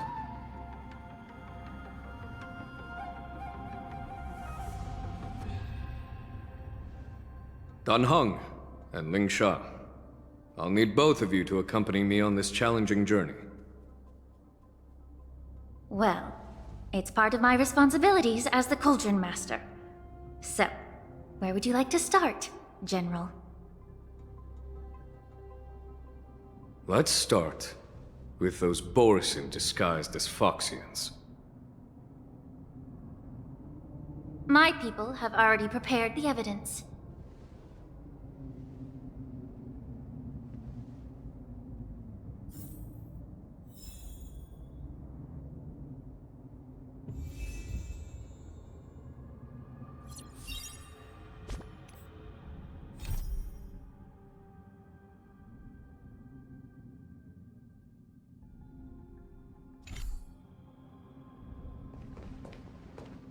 According to Lieutenant Yanqing's report, he stumbled upon a few suspicious Foxians at Stargazer Navalia.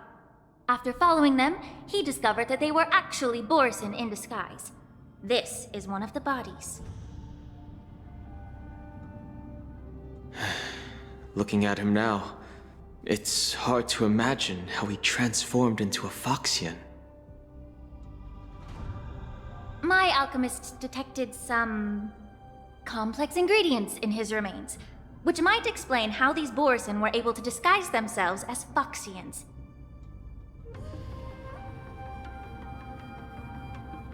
Simply put, Foxians and Borisin share a common ancestry. Although they look completely different now, there isn't much genetic difference between them. This medicine allows Borisin to temporarily change their shape into that of Foxians. So, in other words, if they stop taking the medicine, their true form will soon be revealed?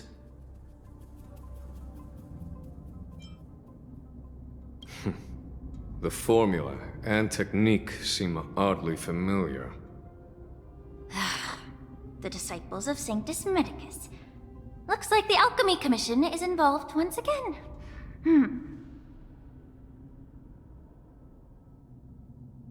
When I was sorting through the prescriptions they use, I came across one called Semblance Reversion Essence.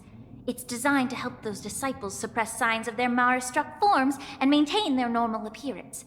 When I compared it to the medicine found in the Borison's body... They're one and the same, aren't they? The medicinal properties and ingredients may differ, but the principle remains the same. Since ancient times, the Borison have always sought to have more powerful bodies, regarding the Foxians as weaklings. Yet, in order to save their warhead, they were willing to disguise themselves as Foxians. Their determination is quite remarkable. If these infiltrators rely on the medicine to maintain their disguise, then following this lead in our investigation seems prudent. Please follow me.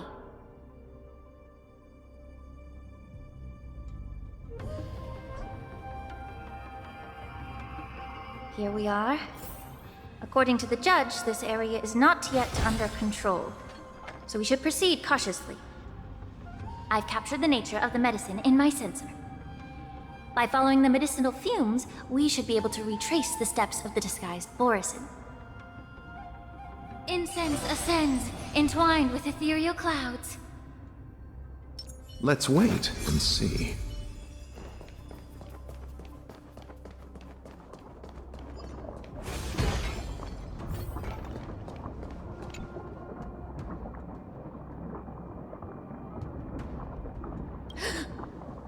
Incredible strength.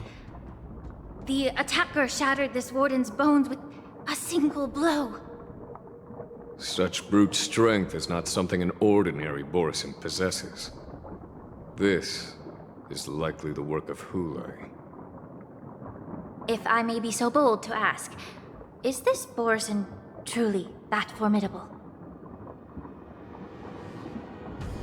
I have lived a bit longer and engaged in a few more battles than you, Miss Lingshaw. To the Alliance, Borison have always been the most formidable adversaries. And Hulei is a monster feared even among his own kind. With his strength, Hulei united numerous Borison packs, forming a grand army of abominations of abundance. They constantly push the Alliance's armies into perilous positions. Over 7 centuries ago, I followed my mentor on a campaign against the abominations. And I personally witnessed the devastation on the battlefield after Hulei appeared. Even with medicinal pellets that suppressed the fear caused by his lupatoxin, countless Cloud Knights succumbed to panic in the face of his murderous aura. They couldn't even raise a hand in resistance. If the former sword champion hadn't immobilized Hulei with her Frostblade, the outcome of that fateful battle could have been very different. By the end of the battle, only a few of us remained. The crimson moon cast the sheen of blood on all. Everything I saw was painted dark red. If that's the case, why wasn't the beast executed instead of being imprisoned?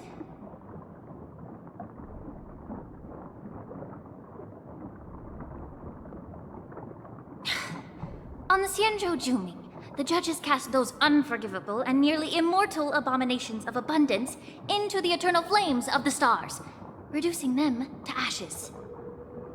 Their so-called immortality is just a facade. I mean, nothing can truly defy death, can it? I just don't understand why the Lawfu kept this tumor for so long, leading to the terrible situation we're facing now. But I guess I understand. The people of the Lawfu are known for their kindness. Even when faced with the malignant tumor within the Alchemy Commission, they couldn't bring themselves to cut it out. Instead, they exiled the healer, who tried to solve the problem, to the Xianzhou Juming. I understand if you hold grudges against me, Miss Lingshaw. I take the blame for the resurgence of the disciples of Sanctus Medicus. As for why Hule was only in prison, I can shed some light on that too. I'm just a healer. I'm not familiar with the past. I'd appreciate it if you could enlighten me, General.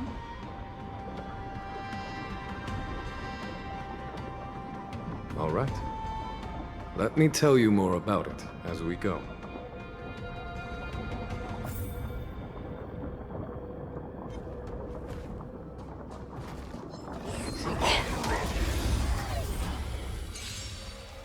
Repay! Can I have fun this time? I underestimated you. The dead return! I underestimated you. Be of your body and mind. The fight is set.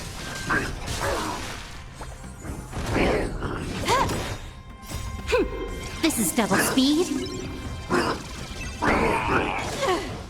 Time to cleanse the filth. Savor it for me.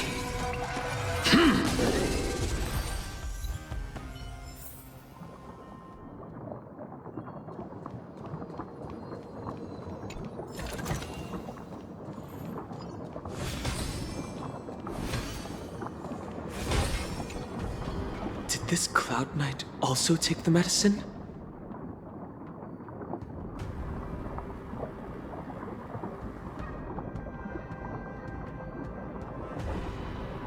No. This is a Borisin in disguise. A guard killed him before he could return to his original form. All these Borisin are dressed in official attire. Besides the Cloud Knight, there were also 2 Borisin disguised as members of the Skyfaring Commission and the Artisanship Commission. Whoever is providing them with official identities must hold the position of power. Let's search elsewhere.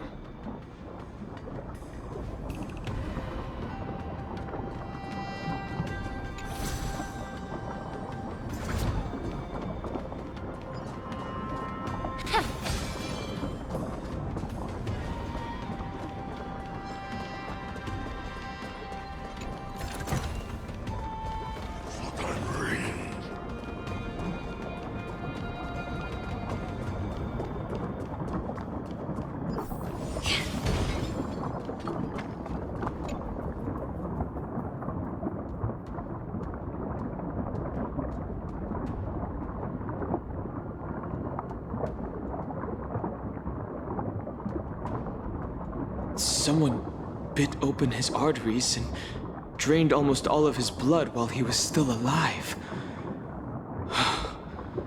Such a cruel and ruthless act. Despite being a long-lived species, Borisin are actually more like predatory beasts that must feed on raw blood and flesh. I've heard that Hule was deprived of food and water in the shackling prison. It's hard to imagine how he managed to suppress his hunger for over 7 centuries. Will the hostage from the Yaoqing be able to avoid being his meal? Such is the terrible nature of the abominations of abundance.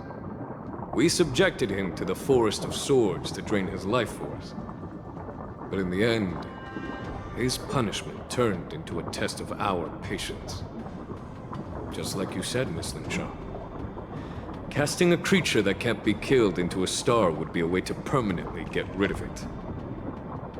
But unfortunately... The Foxians didn't agree to that. Exactly. The atrocities committed by Hule went beyond mere massacres. Throughout numerous wars, we made every effort to eradicate the Borisin. But Hule, with his mysterious sorcery, turned countless Foxians into his pawns. And so the Borisin kept returning. The Foxians curse his name day and night, And they even use it to scare children into staying quiet. How could they grant a swift death to such a great sinner?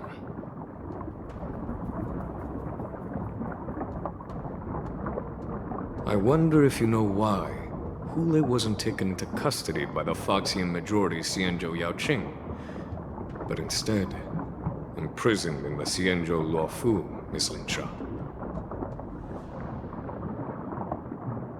As you mentioned, your mentor was an exceptional warrior and was the one who defeated Hule, an extraordinary achievement.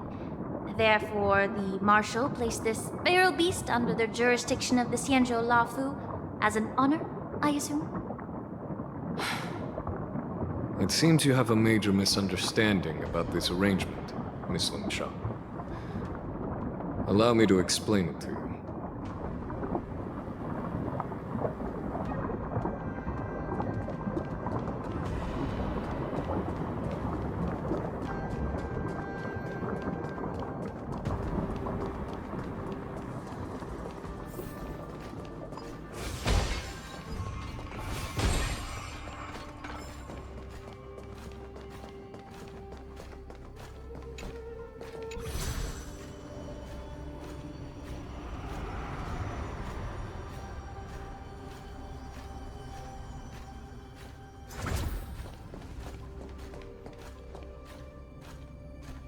Incense ascends into... Let's wait and see.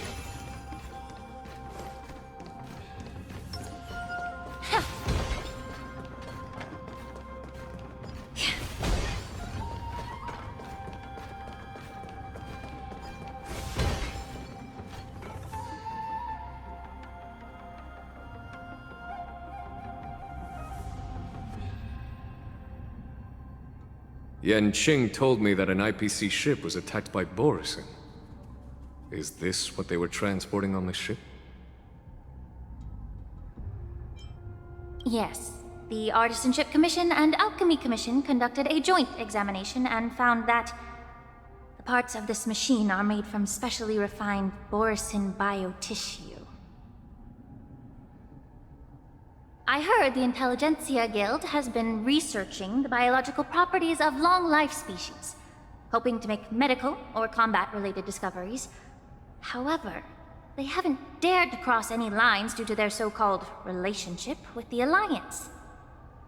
Perhaps to those scholars, Borisin are no different from lab animals. Maybe the Borisin attacked that ship to retaliate against the Intelligentsia Guild for experimenting on them? No. If it were only about revenge, they could just wreck the ship and destroy all the cargo, instead of allowing it to end up in the shackling prison.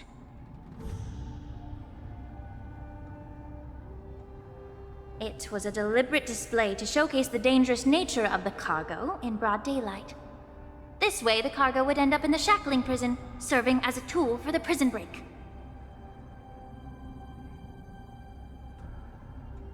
This skill in exploiting the blind spots of others' mindsets is so atypical of them. I'm afraid the IPC and the Intelligentsia Guild unknowingly became their accomplices.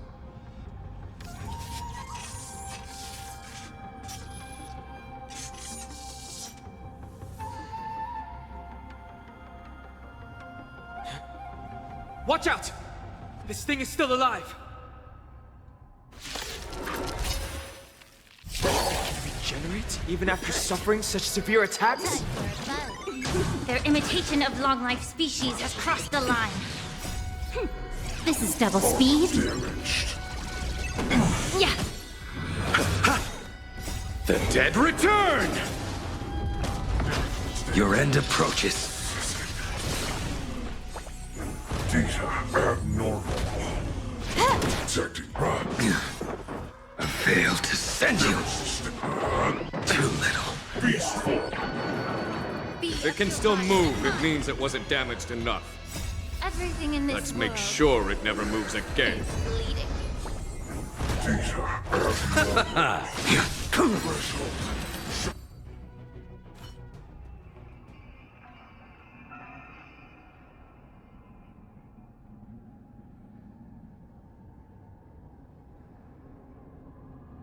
You haven't answered my question about why Hulei was imprisoned in the Lawfu instead of the Yaoqing, General.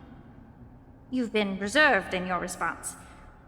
Could it be that such an arrangement wasn't an honor? The reason why the Marshal didn't leave Hulei on the Yaoqing lies in the very mech in front of us. Are you suggesting that there are people trying to understand Hulei's secrets and use them for their own purposes? Just like with this mech? Well, I understand. I've heard that the Foxians on the Yaoqing share a bloodline with the Borisin. And just like the Borisin, some of the Foxians there experience an uncontrollable insanity called moon rage. The Marshal believed that this would be inhumane and no different from what the Borisin did, so...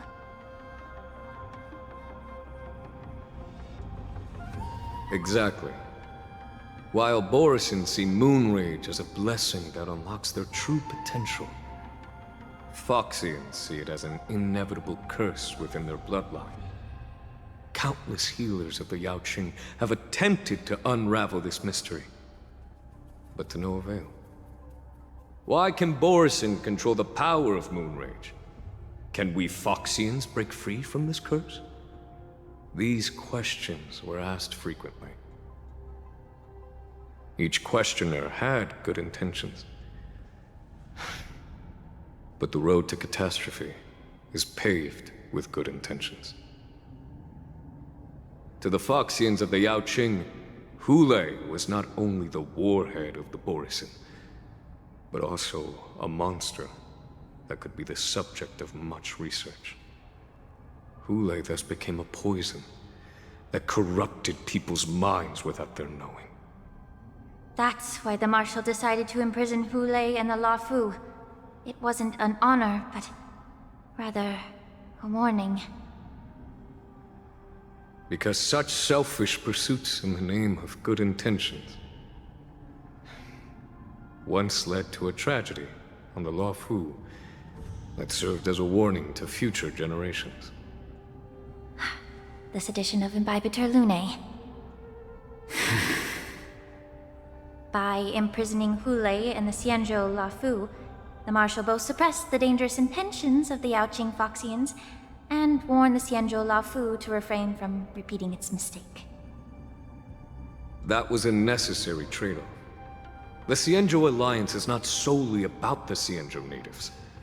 Only when all three races, Foxian, Vidyadhara, and Xianzhou natives, form an alliance, will there be a promising future for all.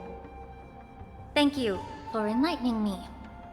Was it for the same reason that you traded off my mentor to the Xianzhou Zhuming, only to stand idle and allow the resurgence of the disciples of Sanctus Medicus?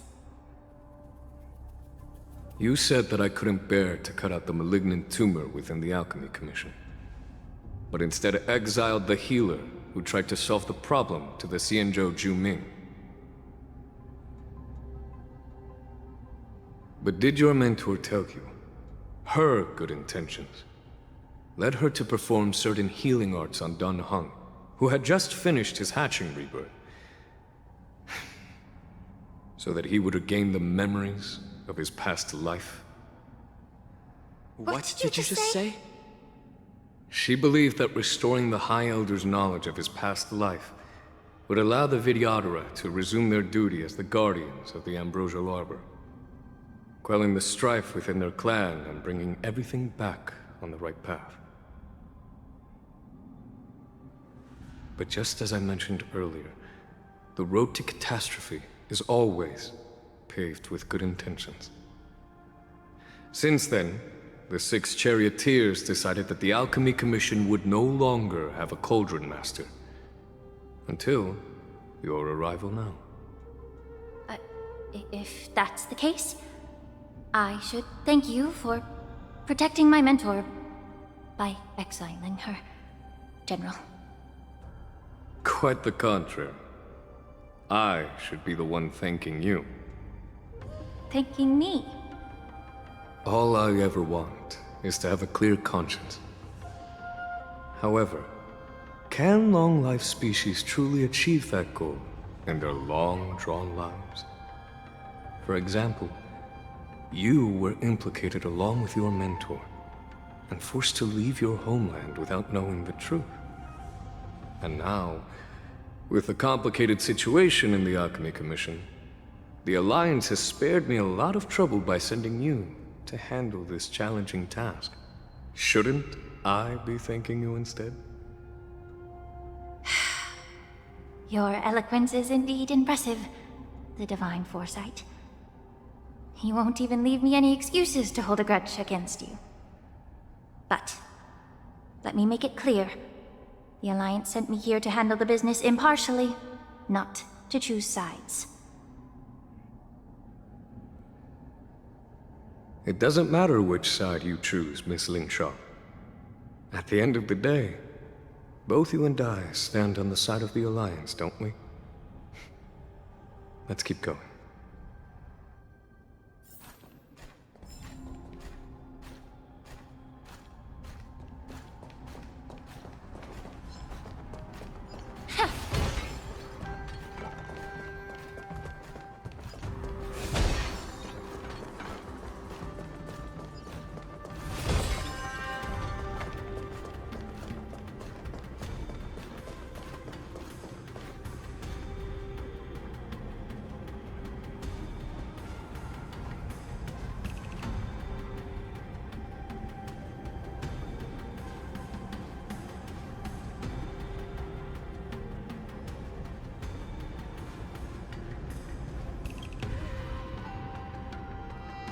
These Mara-struck soldiers don't appear to be escaped prisoners. How can you tell? These soldiers are fully armed. Obviously, they didn't hastily join the battle. The messenger named Moza did say that there were two groups of attackers. The other attackers, aside from the Borison, could hide their tracks. I believe he was referring to these people. Hide their tracks? Exactly. I've engaged with these attackers before, and they used Cloud Hymn magic to hide their presence.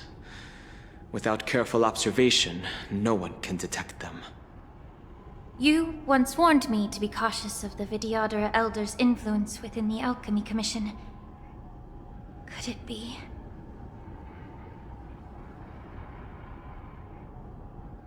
What's on your mind, Miss Lingshaw? Well, it seems that someone provided the attackers with a map of the shackling prison. And considering the Vidyadhara's involvement in the prison's construction, it raises suspicion about their role in this.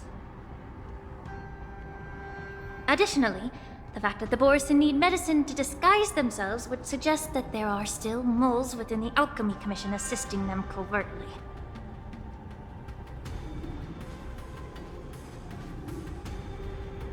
Moreover, forging official identities for the undercover Borison would require someone with significant authority.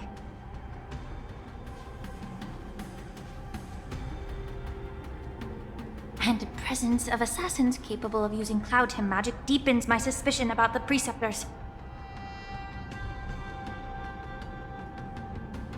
But why would the Vidyadhara collude with the Borison and aid in Hulei's escape?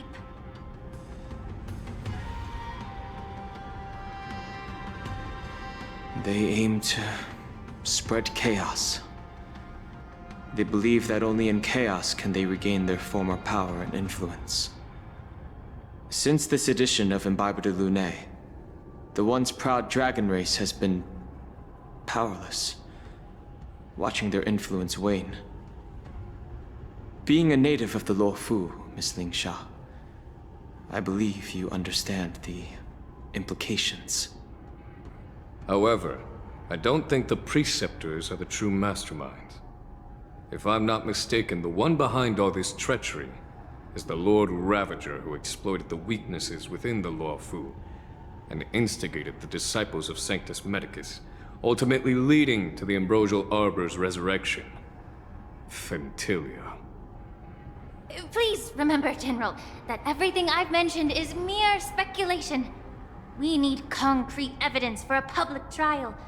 If you want to interrogate someone within the Vidyadhara's ranks, you'll need irrefutable proof.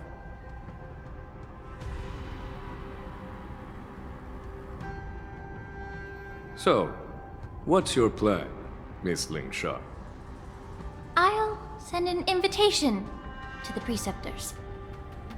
An invitation? The preceptors have been inviting me for a personal meeting since my arrival on the Lawfu. Now, I'll send them the remains of these Mara-struck soldiers and the route map I found in the prisoner's possession. Then, I'll ask them to meet me at Scale Gorge Waterscape. I'd like to hear their explanations. Good idea. If I were to take action, it might alert the true mastermind. I trust you to handle this matter, Miss Ling Sha. The internal affairs of the Vidyadhara should remain under their jurisdiction. And don't worry if things don't go smoothly.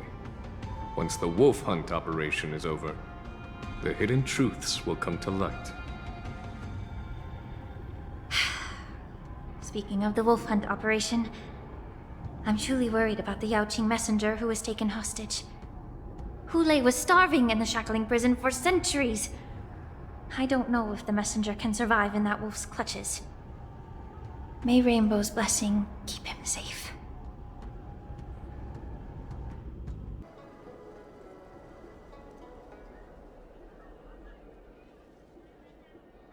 As I said, I'm a healer. But my art of healing requires the culinary arts to be truly effective. The magic of my cauldron is its ability to make all kinds of medicines into dishes that patients can eat. When simmered and cooked together, any kind of medicinal herb or ingredient becomes a delightful delicacy. Delicacy. But isn't that just one flavor overpowering the others? Well, you have a point. Let me ask you this. If there's a fussy child who refuses to eat green peppers, what's the best way to make him eat them? Stuff the kid's mouth with the green peppers and cook him alive in a pot.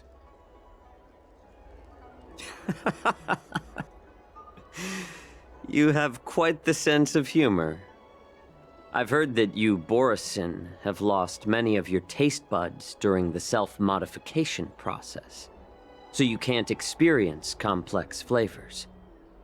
Only the saltiness of blood and flesh truly awakens your appetite. It's a shame I don't have any green peppers right now.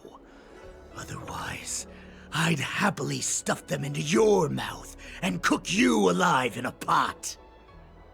I'm just kidding. The answer is quite simple. Chop up the peppers and mix them with minced meat to make meatballs. This way, the flavor of the meat overpowers the taste of the peppers. And even a fussy child can enjoy them. Can I just boil your tongue in this hot pot? I know you're trying to buy time until someone comes to your rescue. You said that Jin Liu recently returned to the Lawfu, right? Well, she did come back. But, unfortunately, I also found out that she committed serious crimes and was escorted to another Xianzhou ship. Do you really think you can delay our departure by provoking Lord Hulei's desire for revenge with your clever little tongue? You see Borisin as savages who know nothing about the Xianzhou, but in fact, we know all about your tracking tricks. Like the jade abacus you're carrying, and the side cranes in the sky. The more hope you hold in your heart, the greater your pain will be when death comes. I wonder if you can maintain your composure when I tear your throat open. His composure is only a temporary effect of the medicine. And it will wear off soon, right? Lord Hule. Oh, you pathetic Foxians. For thousands of years, we were the ones who allowed you to live, and who granted you civilization. But in the end, you chose to betray us for the freedom promised by the Syanzhou people.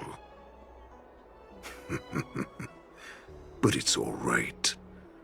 As long as you catch the scent of your masters, you obediently return to us, no matter how far you run away.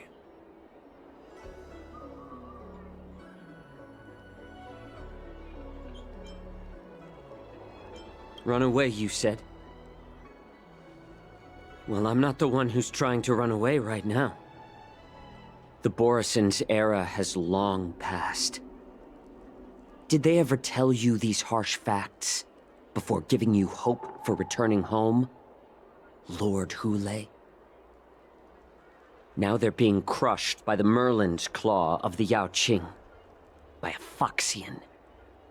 They're hiding in remote corners of the cosmos, trembling with fear like a wounded beast on its last legs, reaching out desperately for any fake hope of salvation, which in this case is you.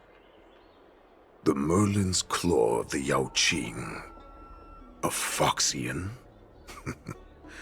Very interesting. Tell me, Moktok, is he speaking the truth? He isn't lying. That lowly beast was a war slave who ran away from our pack. Cannon fodder, a thief! She stole our power and used her knowledge about us to fight us, using every dirty trick in the book! And she bested you, Moktok. Fairness is but a pathetic excuse for the dead and defeated. Since our great pack has fallen apart, who told you that I was alive? And who sent you here? In our darkest hours, it was a prophet of the Master of Immortality, named Mongus, who showed us the way. Her guidance brought us hope. This prophet, Mongus, what does she want? The prophet made this proclamation. The Borison have been divided for too long, and only your return can unite all the packs, restoring us to our former glory. That's when we learned that you were still alive. It must have been a manifestation of the Master of Immortality! And the prophet told us that the Foxian general of the Yaoqing would take you to her ship during the Lofu's war dance, and that it would be our best chance to infiltrate and free you from your prison. And just as she said, we did it!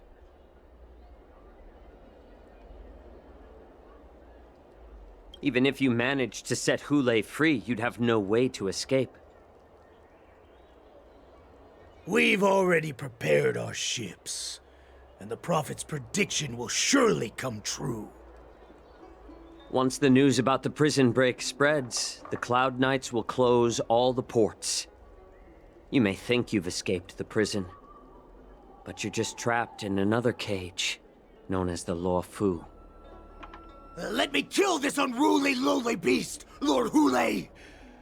I assure you that our star skiffs will soon arrive. Right now, everyone in the Lawfu is distracted by this stupid war dance, so this will be the perfect chance to escape. Once you've returned to your territory, your revenge against the Xianzhou ships will be within reach. Perfect chance to return to my weak and shattered pack at the mercy of a ridiculous false prophet and become a mere puppet in her clutches. Her plan is full of flaws, The only paths she has prepared for you are escape and death. Listen up. A wolf never allows itself to become prey. From now on, you'll follow my orders. Since you are so confident that the Cloud Knights will close the ports, Jiao Chou, I'm now giving you a chance to go and see it for yourself. Go to the ports, come back, and tell me what you saw. Wait, what did you just say? But my lord! Would an alpha wolf ever listen to a cub mock talk? No, I've never heard anything like that. I wasn't trying to defy your will. I will always unquestioningly follow your orders.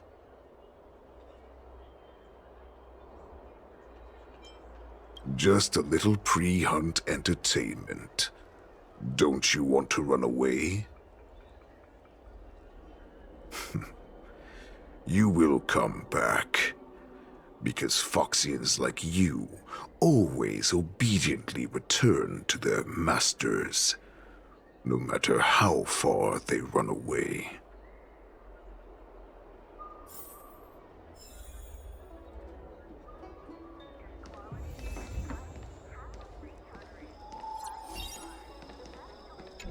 I don't fully understand Lord Hulei's intentions, but don't think you can simply run away. Understood.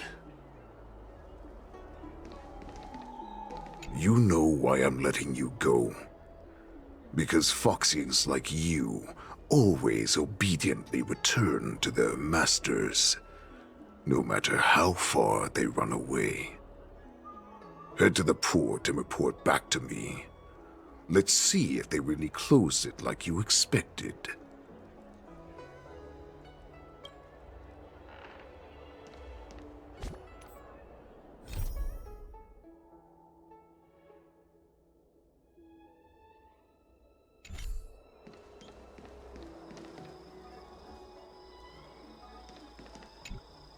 Why are you wasting time here?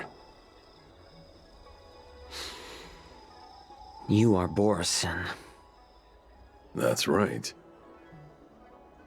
So that's how you managed to infiltrate the Xianzhou ship.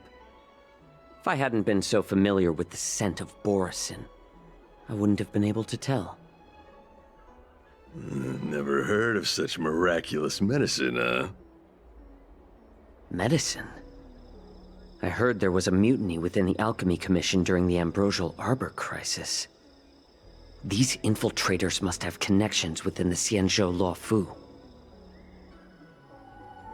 Lord Hulei ordered you to go to the port and take a look, you lowly beast. Why are you still lingering here?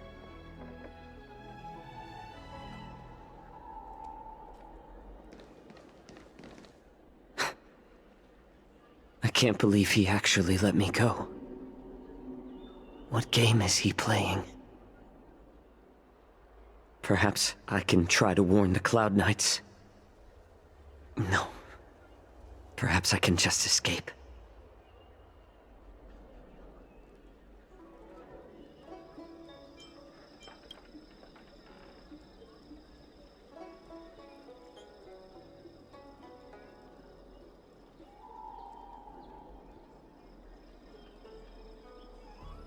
Just as I suspected. He's testing me. The Cloud Knights must have been aware of the situation inside the shackling prison for some time.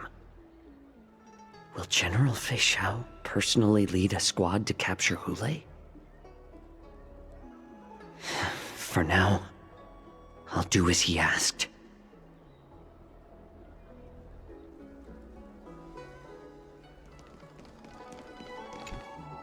Stop asking. I'm off duty now. Go bother someone else.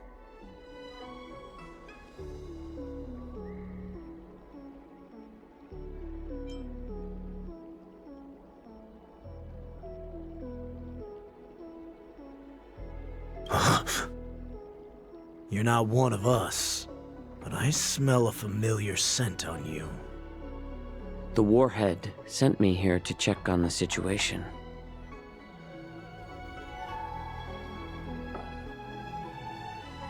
No, not at all. Instead, the Skyfaring Commission is clearing routes to prioritize star skiffs heading to the Sky Splitter. This will make our ships more noticeable when we try to escape. The ports haven't been closed? What is going on? Stalling won't help. It's time to confront Hule and see what tricks he's up to.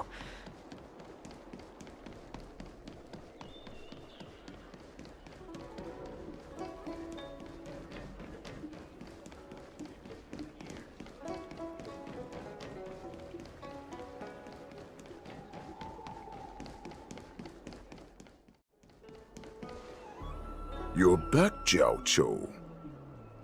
You were closely watching me, weren't you? And if I sought help from anyone, your people would kill them. Was that your plan, Hule?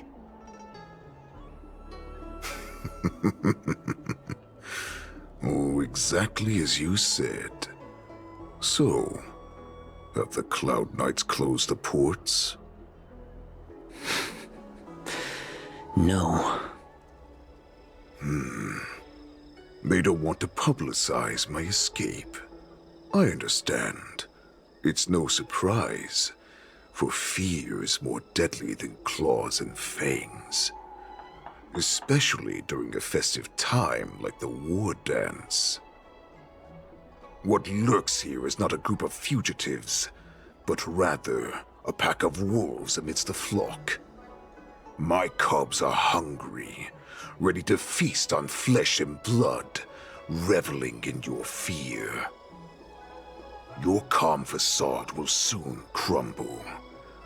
I can tear through it and expose your pathetic bones any time. There's no escape from me, Jiao Chou. Of course, you can try your luck and believe that your wits will save you. But remember, you're not the only hostage in this city. If you try anything funny, innocent people will die because of you. Now, let's talk about the Foxian general you serve. Moktok says she's here for me, which means she'll be hunting me herself. Before the hunt begins, I need to know my opponent. You can refuse and play tough, or you can cooperate and save us both some time, healer.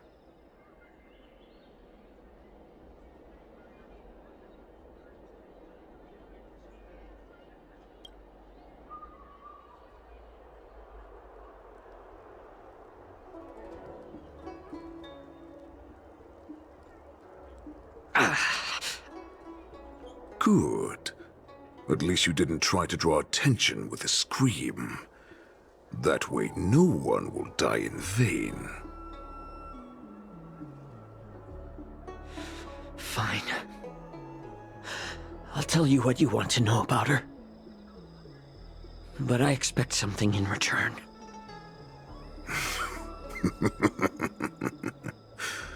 What makes you think you're still in a position to negotiate with me? You can torture me until I talk. Or let's save us both some time. Warhead. Here's the question that's been bothering me. How have you managed to survive and endure centuries of torture? Borison aren't supposed to live that long, or possess such regenerative abilities. So, is that why the Shanzhou Yao Qing wanted to take me away? Oh, To some, I'm a hostage, but to others, I hold the secrets they desire. I still remember, in the early years of my captivity, the Foxians came and went. They extracted my blood and marrow, trying to unravel the mystery of moon rage. They wanted to conquer their fear of the Borisin and free themselves from their bloodline. Unfortunately, they failed to uncover the secret. So, they resorted to the most brutal punishments they could imagine. Some seek power to destroy their enemies, while others seek power to become their enemies. Which one are you, Jiao Chou? Ah, I see. You're the most pitiful of them all, healer of the Yao Qing. You seek power to share it with others and do good. Well, then let me tell you the answer you seek. In our ancient legends, Duran, the ancestor of the Borisin, was dissatisfied with his limited lifespan and power. He yearned to dominate the skies and become the master of all the stars. To achieve his goal, he sacrificed the lives of countless Borisin and Foxians, pouring them into the spring bestowed by the Master of Immortality. Through a form of genetic sorcery, the water gave birth to a miracle. The lunar embryo. Duran ascended the birthing bed and obtained what he desired, a heart in the shape of a deep red full moon. He cut open his chest and replaced his original heart with this crimson moon.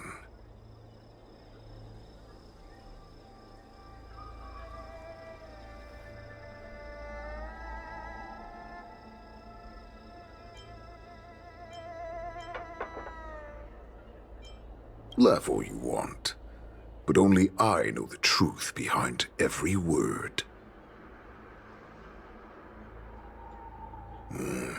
This moon heart beats within the body of every generation of the Borisin warhead. In the ritual that decides the new warhead, the successor cuts open the previous warhead's chest and consumes the divine heart, thus possessing it as their own. Devouring is the true essence of life, allowing us to endure and thrive. It gathers the life essence of all the prey we consume, making us stronger and stronger. I thought all hope was lost after 7 centuries of torment. But now, this heart is beating once again. All right. Now it's your turn to tell me everything about the Merlin's Claw. Jiao Chou, I found you.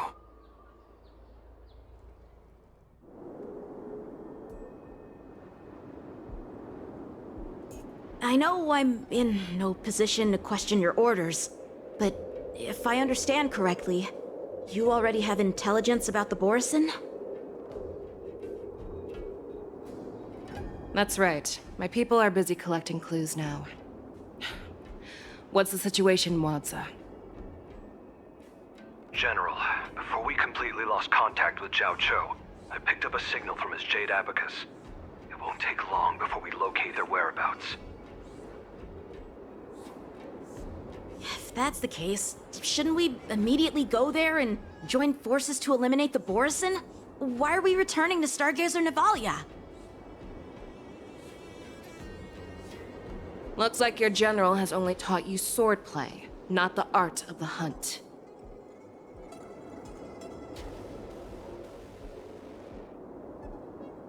There's an old saying among the Borisin. In the forest, the hunter may easily become the hunted. While we may call ourselves the hunters now, chasing them blindly will only make us become the prey.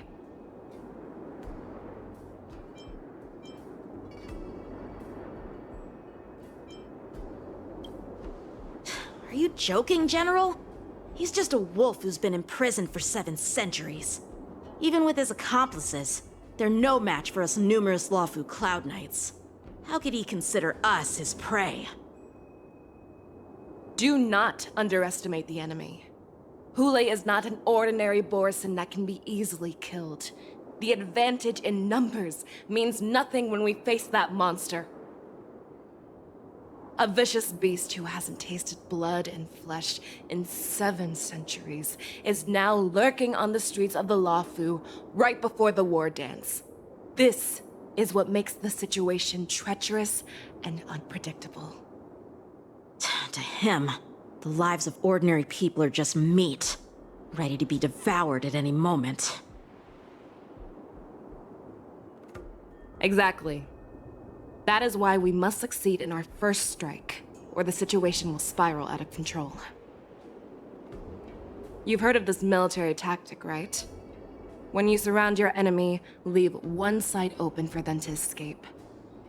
A skilled hunter must be well prepared, waiting for the prey at the most advantageous position.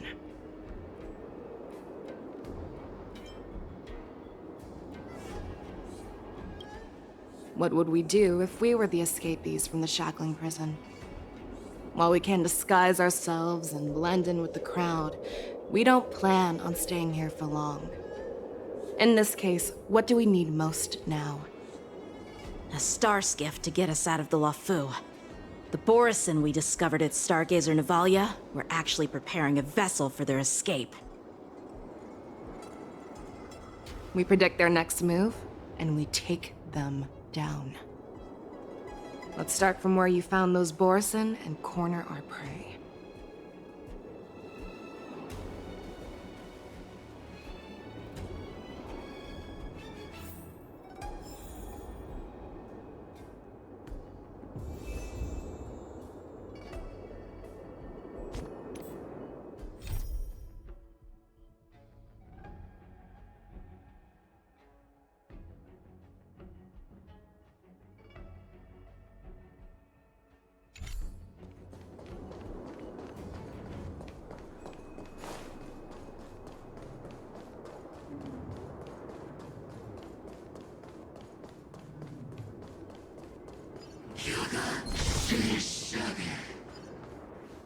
This is where we ran into the Borisin last time.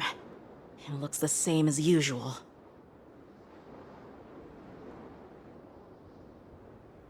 Because I blocked all the relevant news to make it seem as if nothing had happened.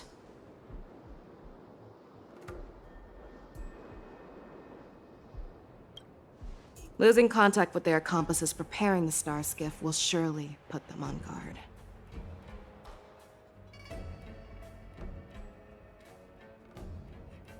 However, the more well-prepared a plan is, the longer it takes to adjust when it's disrupted.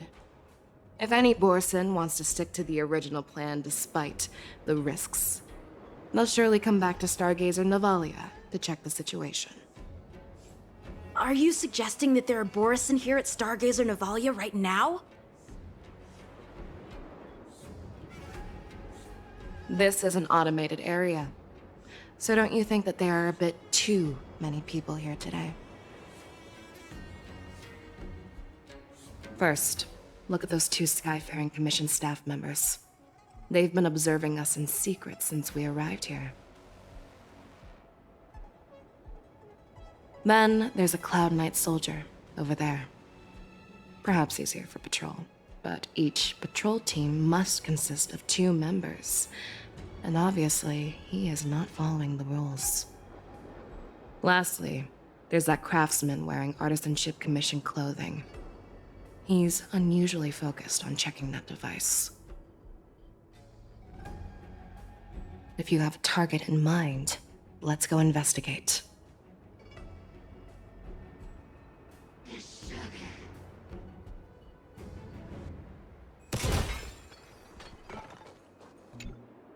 Hey, you there! Please refrain from wandering around Stargazer Navalia if you're not... Oh, it's you, Lieutenant Yanqing.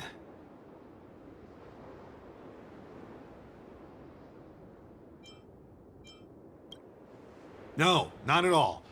Actually, I'm here to address a peculiar issue. A peculiar issue? Yeah, we've had some unscheduled star skiffs being constructed at this dock in Stargazer Navalia. Could there have been an error in the production planning for the assembly line? This is just weird. I thought all the pending star skiffs from before the war dance had been scheduled already.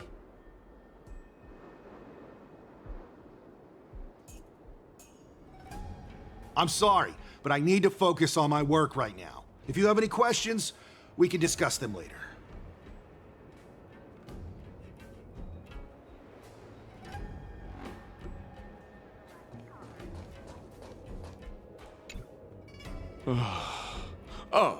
Lieutenant Yanqing and General Feixiao? You're aware of the Borison prison break, right? Yeah, I've received the news, and I'll be on the alert. Looks like you've been keeping an eye on the Sky Splitter. Have you noticed anything unusual?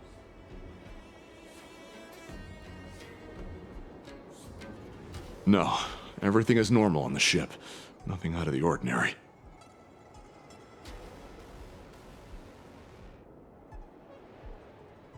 This is not a location for a Cloud Knight on guard duty, is it? Well, this spot offers a great view. Are you here to keep an eye on the Sky Splitter?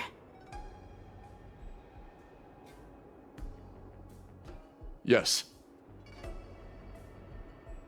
You've been observing the Sky Splitter for a while. Have you noticed anything? Honestly, just watching the ship from here isn't too thrilling.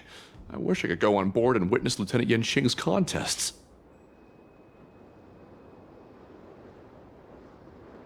Speaking of which, Lieutenant Yanqing, aren't you supposed to be on the Sky Splitter? Is it alright for you to be here instead? Thank you for your concern, but I have more pressing matters to attend to.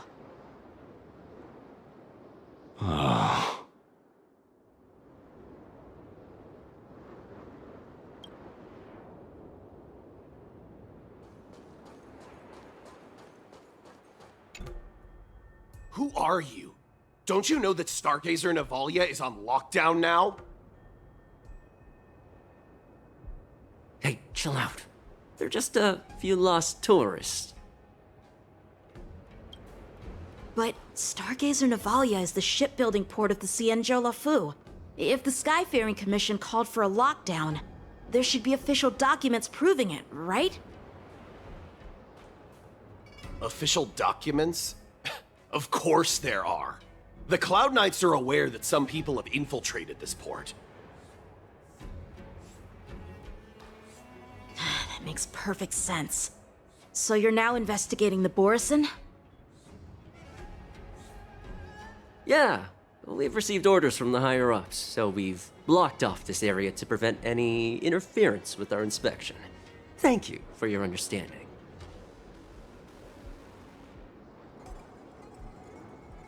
So, it seems that some Borison have returned to Stargazer Navalia in disguise.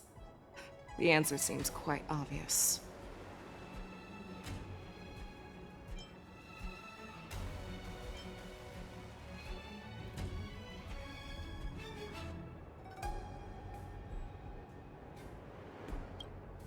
I think he's genuinely here to investigate the star skiffs, as he claimed. In my opinion, the staff members from the Skyfaring Commission are the most suspicious. Remember when I mentioned that the Cloud Knights blocked all relevant news to make it seem as if nothing happened? Stargazer Navalia is not under lockdown.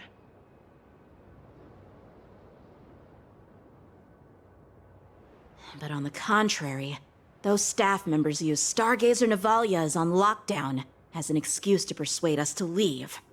This contradicts the Cloud Knight's plans. Their flimsy disguise has been exposed. Even if they try to hide, there's no way they can escape us.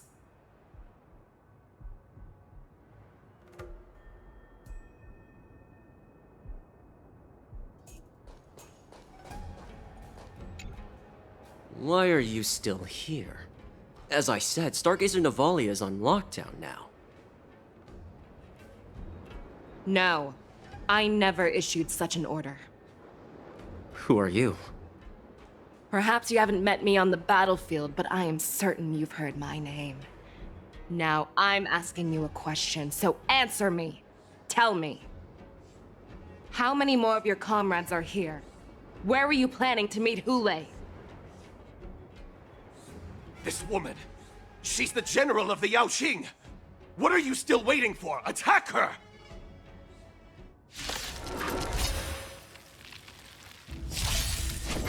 A blade of fight. 'Tis set. I failed to send you.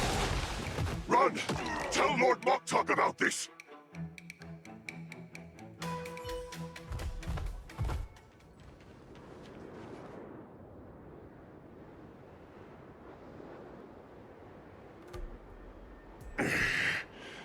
Why don't you kill me? Because I need answers. You were our war slave, so you should know us descendants of Duran.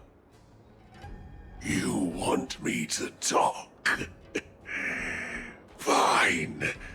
Try whatever you want, but I assure you, you won't get anything from me.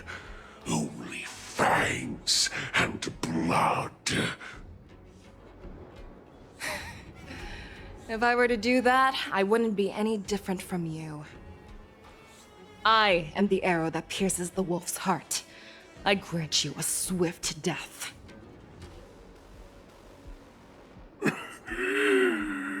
That's exactly what I desire. Wolves that leave the pack are prepared for the fate of never returning home. But sadly, you didn't catch my partner. He will alert them. Before you close your eyes, you should know that I allowed him to escape. Because he will lead the Cloud Knights to Hule's hideout.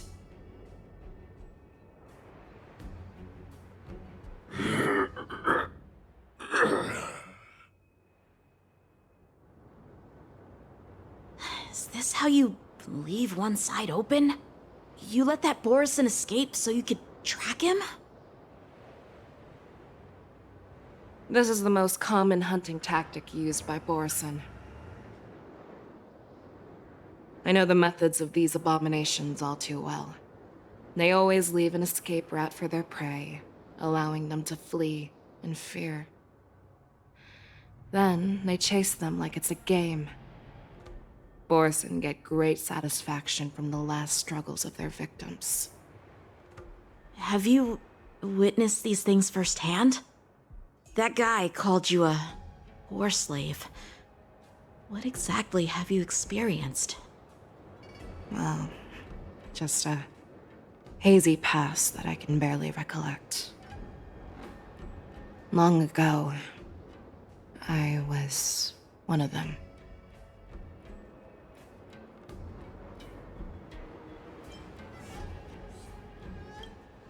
Not all Foxians are lucky enough to be born on a Xianzhou ship. I grew up in one of the worlds where Borison roam, known as the Fallen Territories by the people of the Yaoqing. To the Wolf Masters, Foxians are nothing but property. cannon fodder used to slow down the Xianzhou attacks on the battlefield. But you survived. And not only that, you became the general of the Yaoqing. If I get the chance, I'd love to hear stories of your past, General.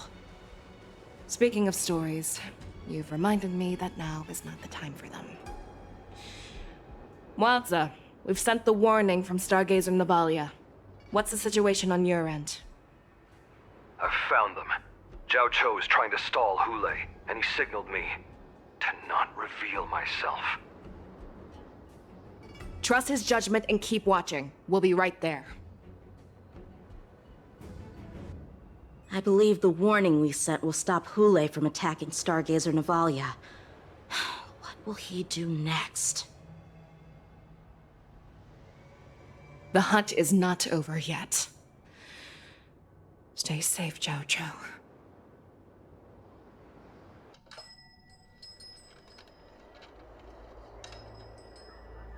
Please, save me.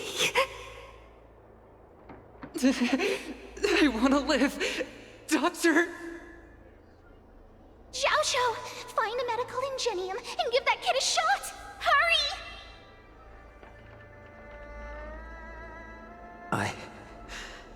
I see. How's the front line?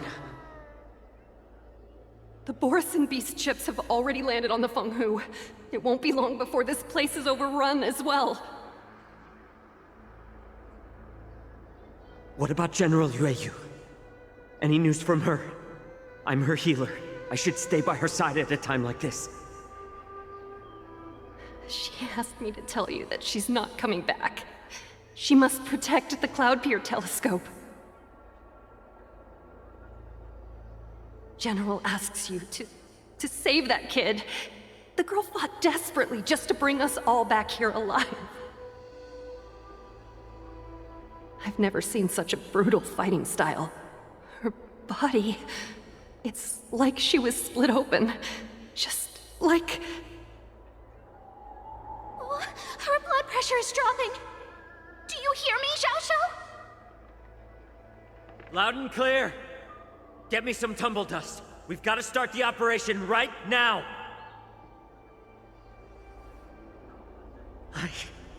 I will bring her back. Is that why you're so determined to learn my secrets? Do you hear me, Zhao Cho?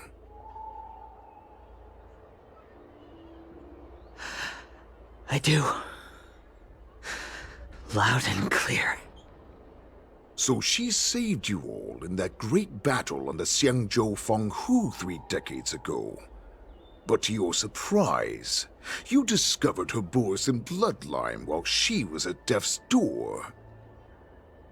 Moktok told me that she was a war slave who escaped from the Eclipse Pack. Oh, what a twist of fate. Turns out, she's from the same clan as I am. Now I understand. No wonder she displayed such astounding power, determination, and cruelty in battle. Turns out it's all because of her Borisin bloodline. Mutt. Despicable mutt.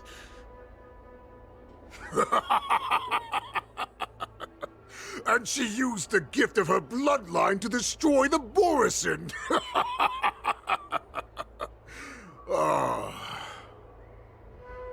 Moon Rage, a blessing for wolves, and a curse for foxes. For Borisin, to have their bodies torn apart by Moon Rage and transform into a beast, is the ultimate joy. But for you Foxians with poor regenerative abilities, it means certain death. With the burning fury in her heart, that Foxian general will eventually lose her sanity and indulge in endless bloodshed. The scars on her body will not be caused by enemy weapons, but by the immense power she can't withstand. One day, she will be torn apart and die as a monster.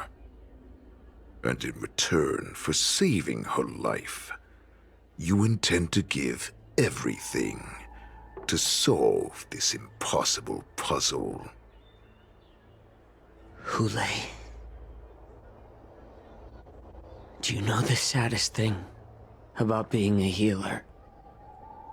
All this time, I've devoted my life to bringing back those who sacrificed their lives to monsters like you.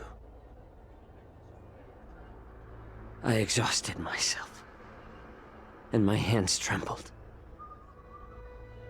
But I believed everything I did was meaningful. But once again, they rushed into battle.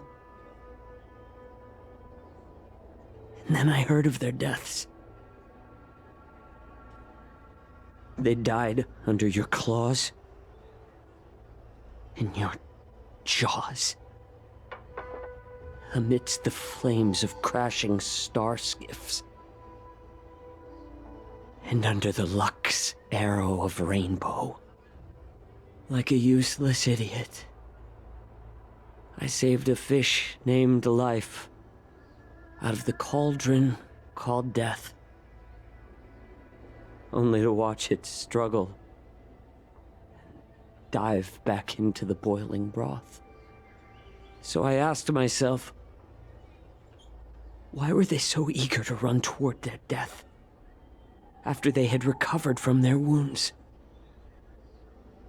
Why wouldn't they value their hard-won life?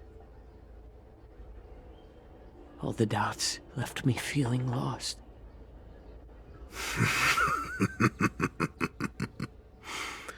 I can smell your desperation, all the way down to your bone marrow.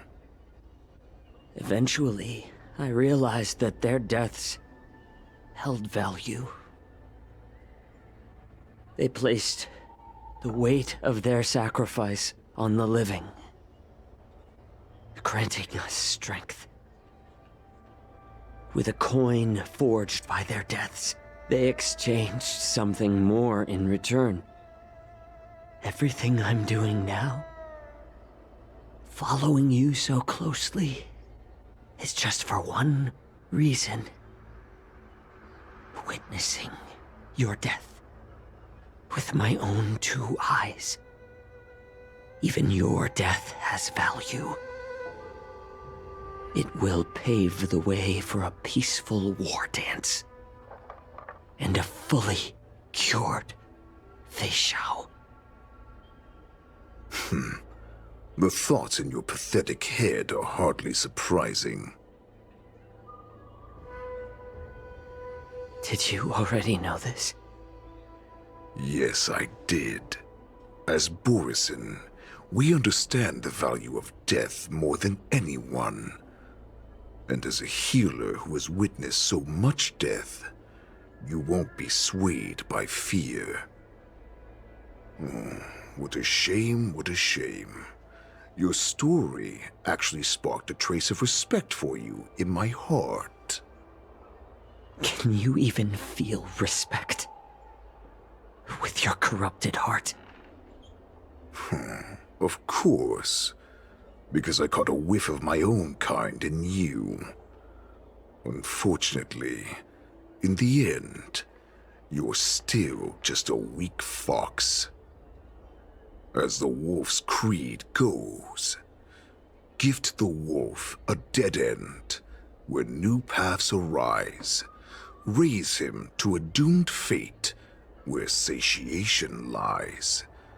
The cowards in forgotten corners meet their unworthy demise. Yet the valorous in brutal battles embrace their eternal prize. That's why I'm keeping you alive for now. I want to show you how Borisin truly respect their enemies. We will consume your flesh and blood, nourishing our own. We will crush your hopes and dreams, clearing a path for our hunt. Your feeble souls will witness a new future. A future that belongs to me. My lord, we received a message. Our arrangement at Stargazer Navalia has been discovered. We must act quickly. That doesn't surprise me at all. Moktok, what's that noise? It's the Sky Splitter. The ship that the war dance will be held on is about to set off. The Skyfaring Commission will clear the air routes. And if our star skiffs try to escape, we'll be spotted. Calm down, Moktok. Look at you now, hiding and fearful. Where is your Borisin dignity? As I said, I'd sacrifice my dignity for your return. As long as you can come back to the Borisin Pax, there's still hope. Hope? The Borisin have forgotten the wolf's creed. Weak creatures put their hope in the strong, but the strong fight their way out. Bringing me back instead of choosing a new master only proves the decline of our pack. And as for the prophet who manipulated you into saving me, she's just a liar, trying to use Duran's offspring. Moktok, let me tell you how the Borisin will rise to power. We won't hide like rats in the streets of the Syangjou.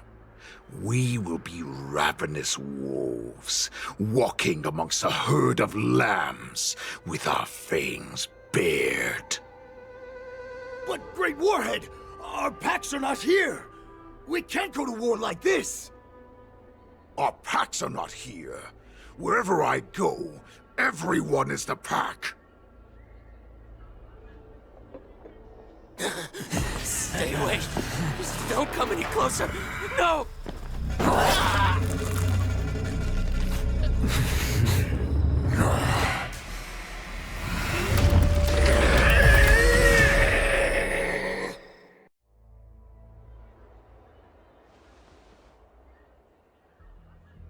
Moktok, we're the apex predators at the top of the hierarchy.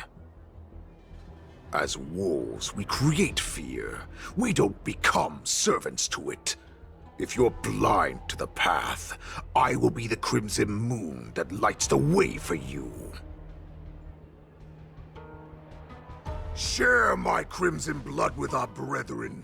Use it to infect those Foxians and strike fear into their hearts. Now, you devious monkey, come out and face me. Xiao Qiao. Moza. Run. No, he can't run, and neither can you. You've come at the right time, monkey of the Yaoqing. Tell your general. Tell her that I will unleash a massacre here, drowning the Xianzhou Loffu in blood. From this moment on, wolves bearing my blood will hunt on every street, feasting on the followers of that devilish archer. Follow me, my cubs. We shall stride among the prey. Give the wolf a dead end when new paths arise. Raise him to a doomed fate where satiation lies. The cowards in forgotten corners meet their unworthy demise. yet valorous, in brutal battles, embrace their eternal prize!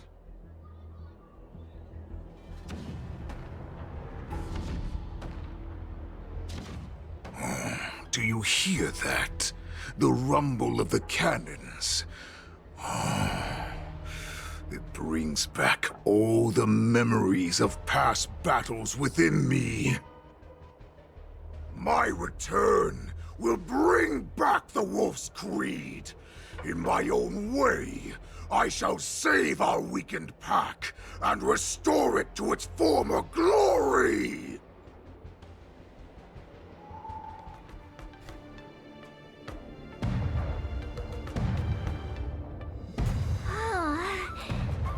The Sky Splitter's gun salute is really loud. So this is what the war dance is actually like? I feel like my eardrums are going to burst. Well, how could they expect to attract people to come and watch if they didn't make a huge spectacle? March, you haven't forgotten what you came to do, have you?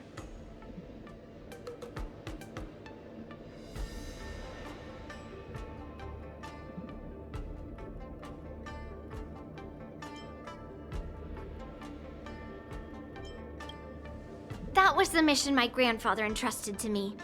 You just relax and keep guard over the ring. As the saying goes, the disciple takes the toil of their master. Remember, you are here under the identity of a Lawfu swordmaster, taking the place of your no-good master Yenqing as the ringmaster.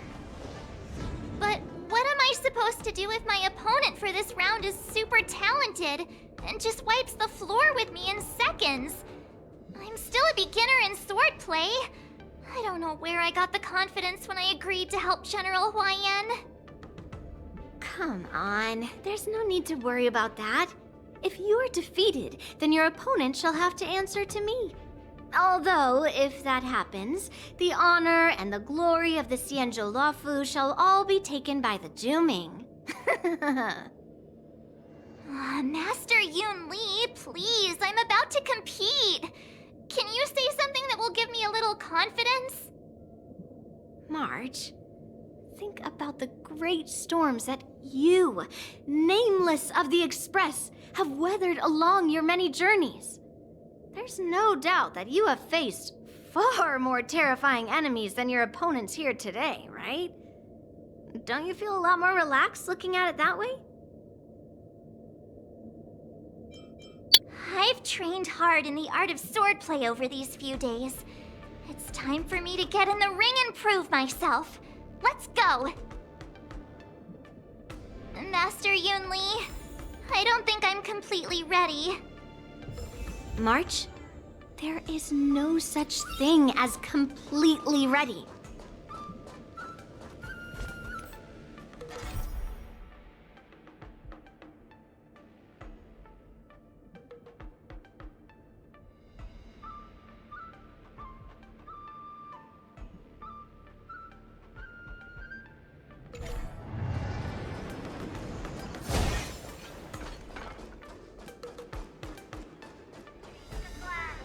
Miss Yun Li, Miss March, this way, please.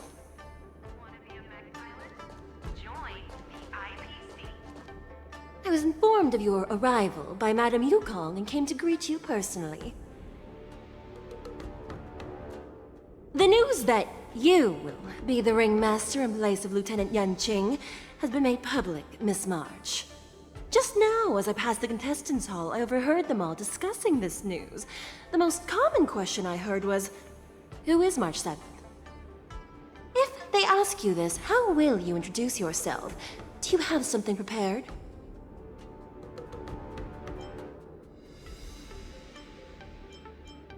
March 7th, a young beauty from the Astral Express.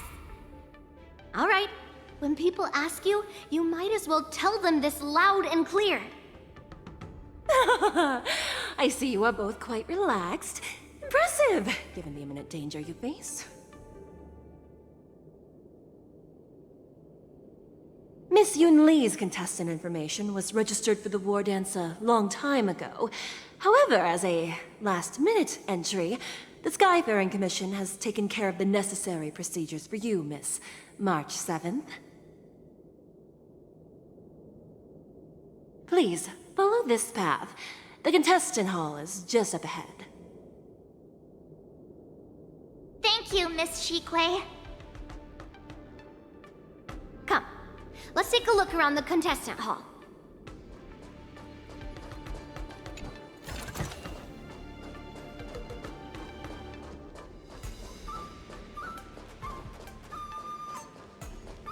So, this is the contestant hall.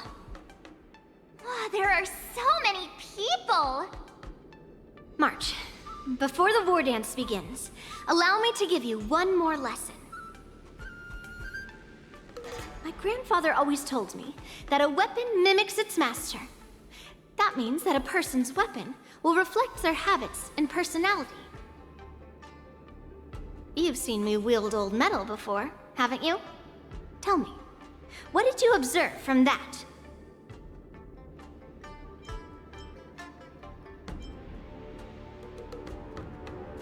Waving around such a giant weapon, Master Yun Li favors using overwhelming force over strategy. You're not wrong. My battle style has always been simple and effective. One cut, and it's over. Observing the weapon that your opponent uses, assessing what kind of battle skills they excel at, and where their weaknesses lie, is the key to victory in battle. A shockingly heavy sword like mine, for example, is obviously not suited for a long, drawn-out battle. So, it would be best to find a way to drag the battle out. Why would you tell me your weakness? That's the only way to ensure that we have a fair fight, don't you think? I don't want to see you go and lose to someone else, after all. Now is a perfect opportunity to learn how to evaluate your opponents. Let's use the people here in the contestants' hall to practice. If you know yourself and know your enemy, you will not lose in 100 battles. Know myself and know the enemy. Let's see, who should I ask first?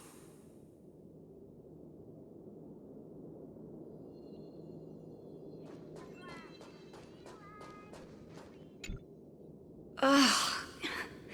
I am not used to wearing clothes like this at all. Oh! You're March 7th! The stand-in for Lieutenant Yunqing, correct? That's right. And you are? As you can see, I am the journalist entrusted with interviewing contestants on site. I see the Skyfaring Commission has really gone all out as the host. Interesting. That's right. A big event like this just can't go ahead without a few of us running around. Since the competition is getting started, could I ask you some questions that are on my mind?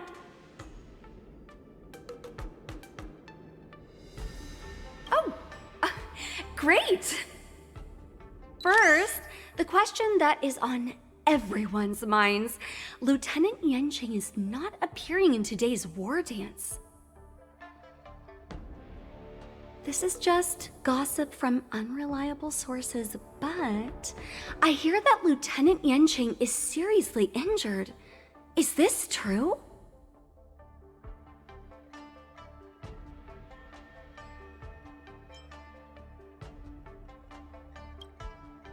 Then what is the real reason?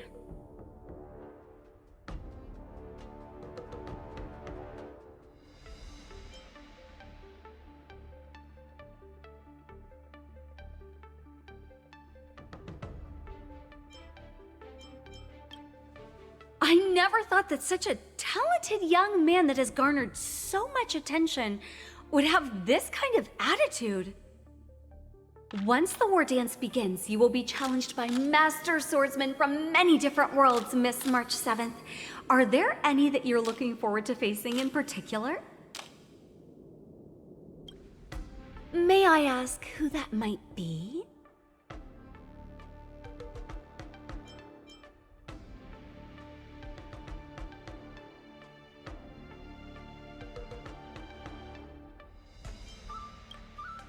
Sushong? Who is that? I feel like that's a name I've seen a lot online recently.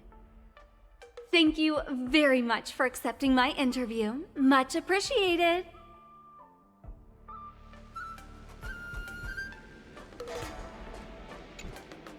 I came here because I wanted to meet the great Lieutenant Yanqing I've heard so much about, and finally cross blades with him myself.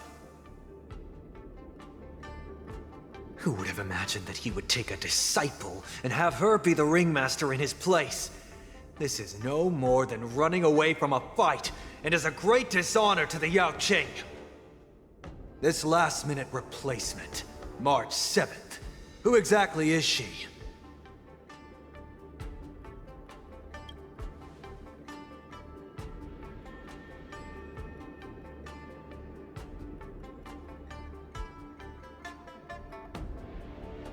If I'd known I could use multiple weapons at once, I'd have brought my bow.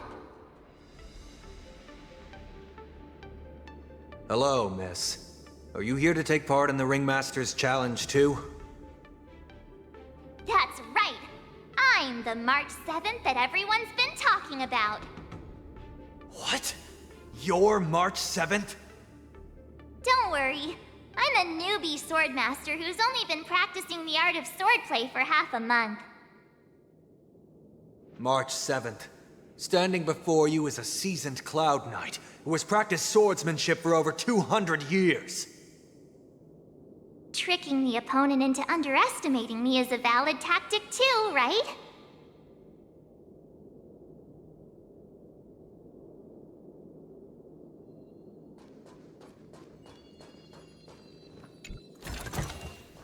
Wonder how much mung bean soda we can buy with this.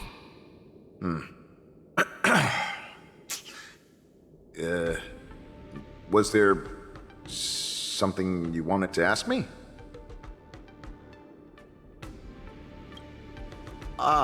Yes. Yeah, this is just a regular Cloud Knight Devastator glaive. Oh, I understand what's going on, Miss March 7th and Miss Yun Li. I'm actually not a contestant. I'm just here as a security guard. Nothing out of the ordinary. I guess you could say it's all fair winds and calm wolves.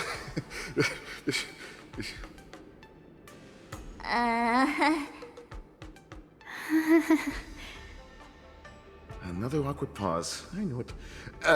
Did you get it? Wolves sounds like waves. It's a funny pun. He's actually explaining his joke. Making things awkward really is my weakness. There are still many guests arriving here. Please be cautious. Understood. The first round of the war dance is about to begin. Are you feeling okay, March? Me? I'm fine. As soon as I saw all these people gathered here, I suddenly felt weirdly relaxed.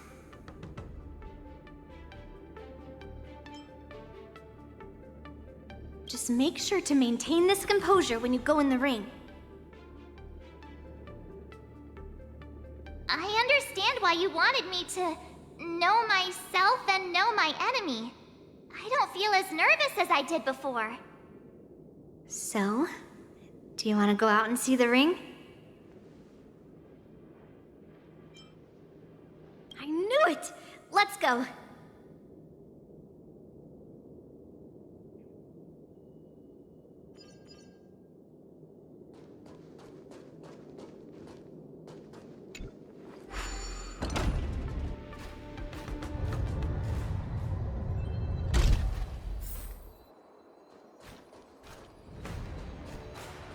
If we walk through here, we'll be able to see the war dance's official venue.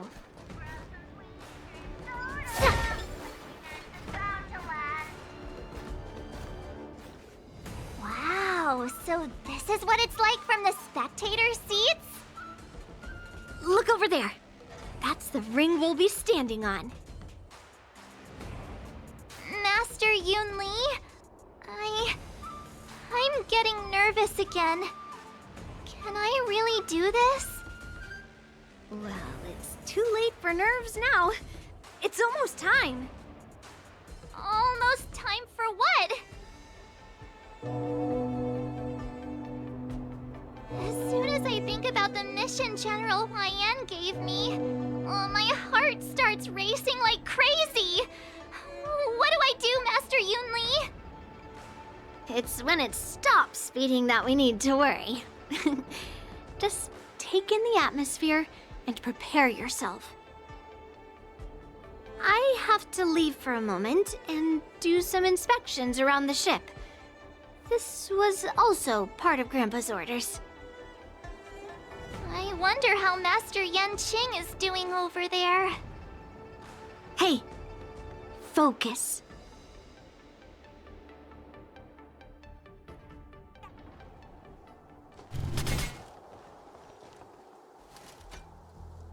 General, report! The teams are in position, and the Skyfaring Commission has taken control of the Starskiff lanes. Activate all side cranes and have them scan everyone coming in and out of the port. Remain vigilant at all times. Any suspicious movements must be suppressed as quickly as possible before the situation gets out of hand. Yes, General! You two, follow me.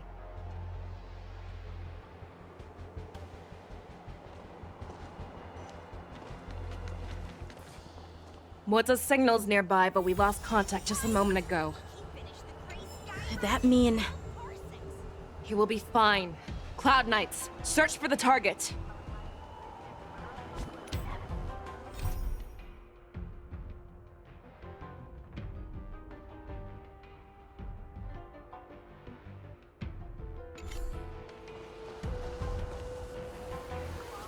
Show your courage.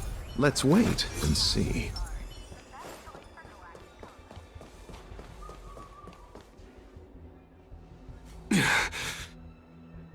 All of you, get out of my way.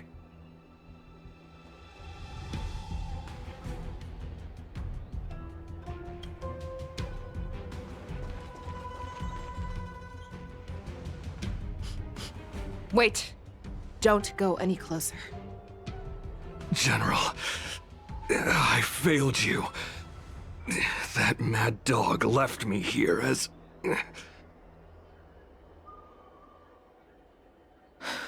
A declaration of war. That's right. I've been holding back the urge to slit his throat all this time. Well, Lord Hulei ordered us to remain here, just to see. If you, the great Merlin's Claw, mortal enemy of the Borisin, are able to join him in a little hunting game. Hunting is not a game. It is a battle of life and death. Are you ready for your death, abomination? Die, you lowly beast! Die! Save your breath. Lend me your strength. I will dispatch you. Your end approach. Just savor it for me. Don't think you won. This is double speed. A road of no return for... Moza, are you okay? I wasn't able to save Jiao Chou. Hulei was more cunning and powerful than I imagined. Tell me, how is he planning to declare this war against me? With a one-on-one duel? Or with a hostage exchange, maybe? Hulei is planning on attacking the bustling streets of the Xianzhou Lawfu. Would did you just say? Impossible. Even if there is still undercover Borison that we haven't sniffed out, Hulei can't have more than a few dozen people. How is he planning on simultaneously attacking the streets of the Xianzhou Loffu? He has an ace up his sleeve. Hulei's body holds a plague mark passed down through generations of Borison. I've seen him convert a Foxy into a Borison wolf trooper with my own eyes. This is Hulei's declaration of war. His blood. It can cause Foxians to rapidly transform and lose their minds. He has passed his blood to his minions, and is planning to spread it across the Loffu and stir up panic.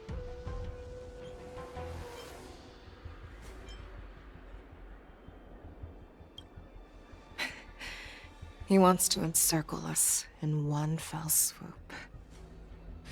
This beast is truly unpredictable. Contact the Skyfaring Commission and the Cloud Knights right away. Have them enforce a traffic ban and order all Foxians to remain indoors until further notice. The moment you see your enemy's declaration of war, it means that they have already begun to take action. But if Hulei succeeds in getting this panic to spread...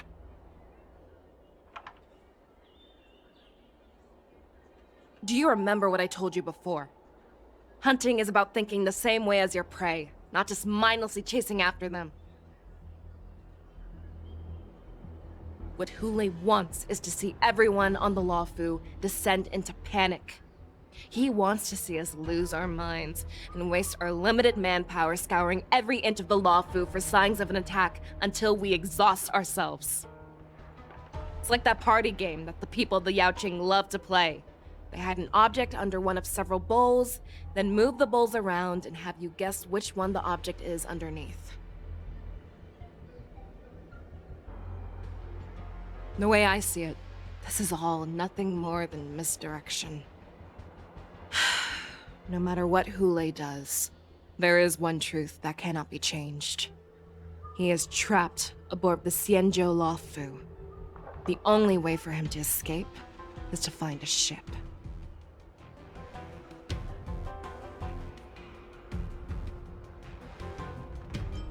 Right now, the only ship he'd be able to see is the Sky Splitter. In his eyes, that ship is full of countless hostages. That would be the best place for him to go.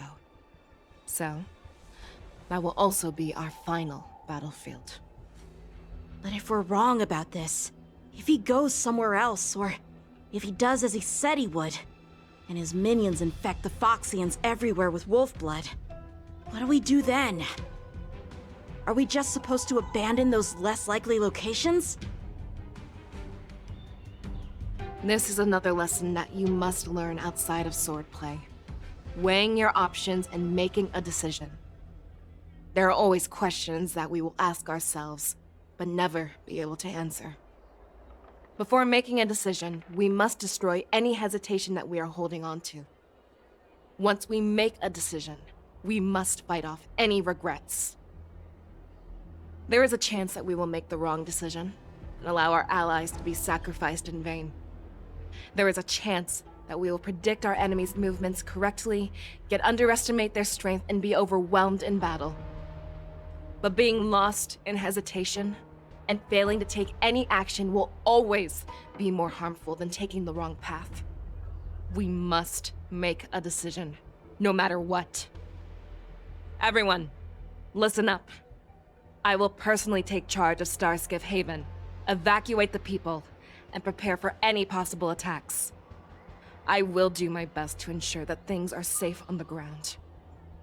Nameless, please lend us your strength as you did when the Ambrosial Arbor was reborn.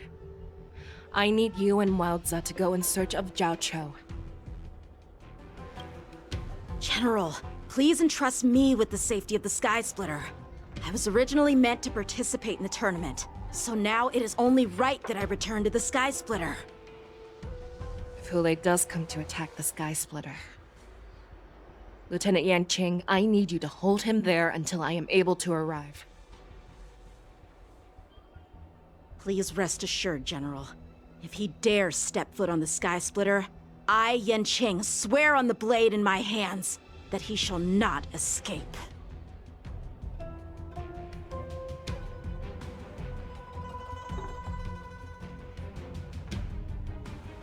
Cloud Knights! The Borson have arrogantly decided to challenge us on Xianzhou territory. They vow that they will unleash a bloodbath along the streets of the Xianzhou. The unarmed civilians of the Xianzhou and countless visitors from afar are under our protection. Let me ask you, as Cloud Knights, will we allow the Borson to succeed with their plan? Be on your guard.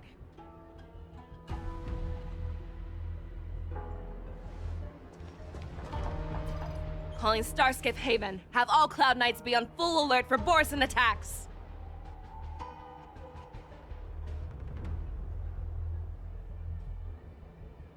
Fei Shao, the ports of Starskiff Haven are crawling with wolf-like creatures. They're moving fast. Hold them back! I will be there immediately!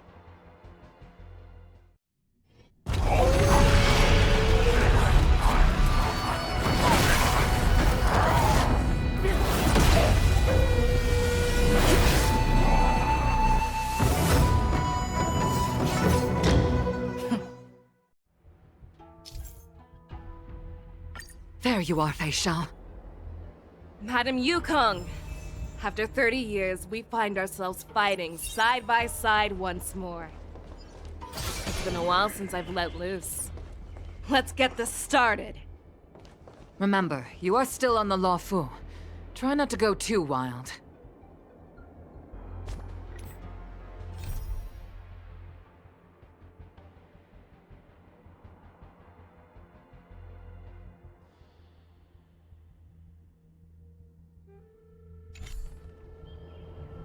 Let's save some time.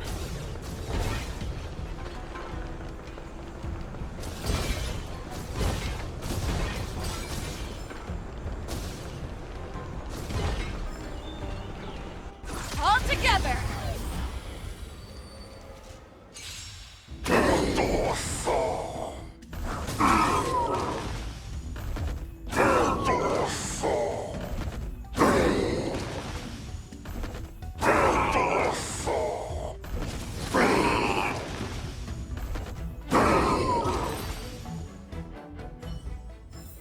A short respite, then time for the next fight.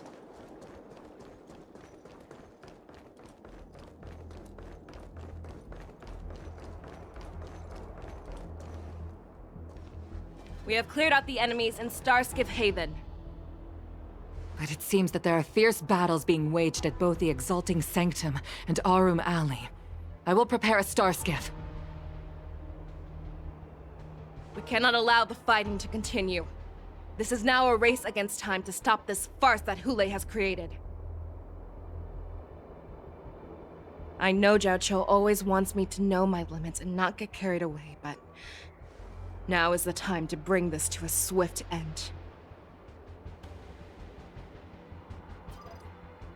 Contact the Exalting Sanctum. Tell them if they see a light in the sky, all units are to retreat immediately.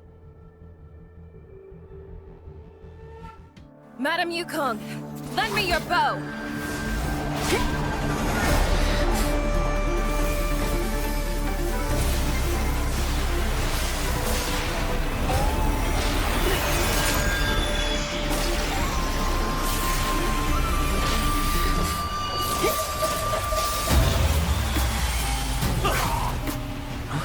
What's that? Everyone, out of the way!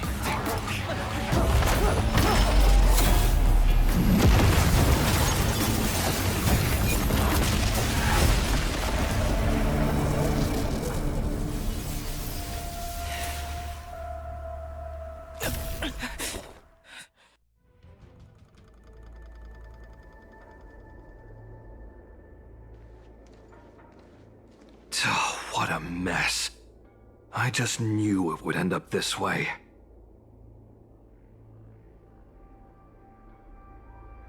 Every time she hits the battlefield, she makes a mess like this. She didn't even leave a single survivor to get intel from. One of these men must have known about Hulei and Zhao Chou's whereabouts. He has to be. A retainer like myself is nothing more than an insignificant shadow who stands by the general's side. But Zhao Chou is different. Without his careful treatment, the general wouldn't even be here today. Hopefully, he can use that silver tongue of his to buy himself enough time. Take a good look around.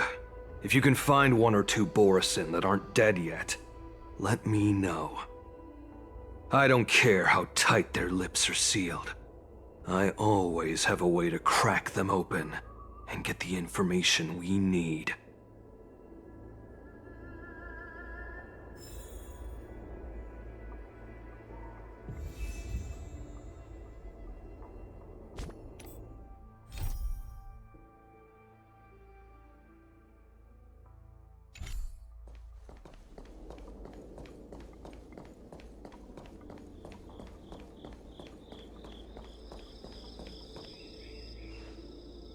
What a terrifying attack.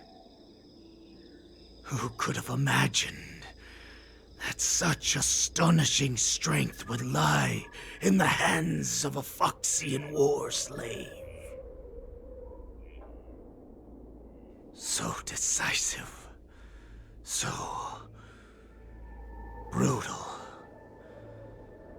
She is more like a descendant of Duran than we who have fallen to our current state. No wonder the warhead has his eyes on her.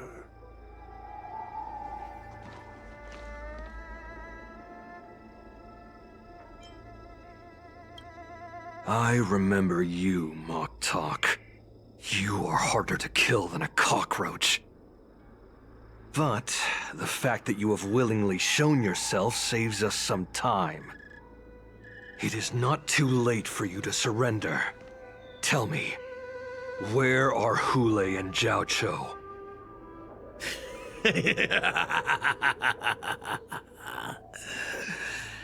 Save your energy, Yao Qing monkey.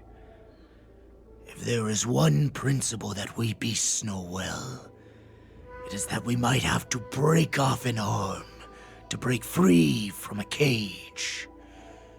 Today, I will be that arm. I lived as a hunter for many years, yet I have only followed the warhead for this recent, brief period. However, his existence has brought light back to our once blind eyes, like the moon of Verdantia. He has shown me the way. The descendants of Duran have abandoned the Wolf's Creed.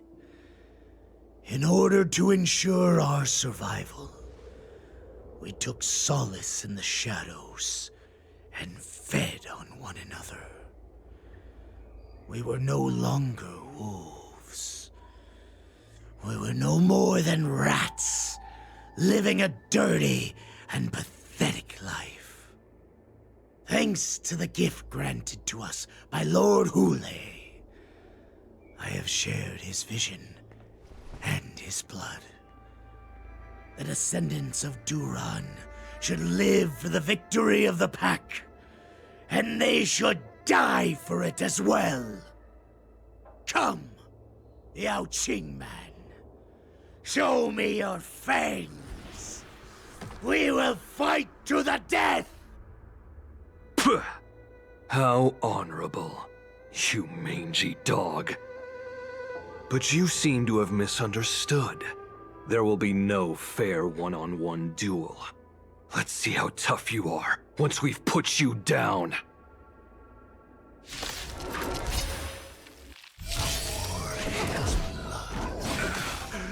It boils in my veins. This combat, this is double speed. The Morrison resurgence is at hand! What is new? Borusan Resurgence? Eternal sleep is not You the end. think you can still pillage and murder freely, as you did 1,000 years before? The Xianzhou Yaoqing will ensure that this is nothing more than your dying fantasy. The dead return! Lend me your strength. The fight is set. Fight me! Fight like I must. Savor it for me. Hold on. Borusan Resurgence shall come. No matter how heroic your sacrifice, there is no honor in your battles or deaths, Borusan. It seems that Moktok got what he wished for. Hule, your declaration of war is over. From now on, no matter where you run, General Fei Shao will catch you and send you to the same fate as Moktok.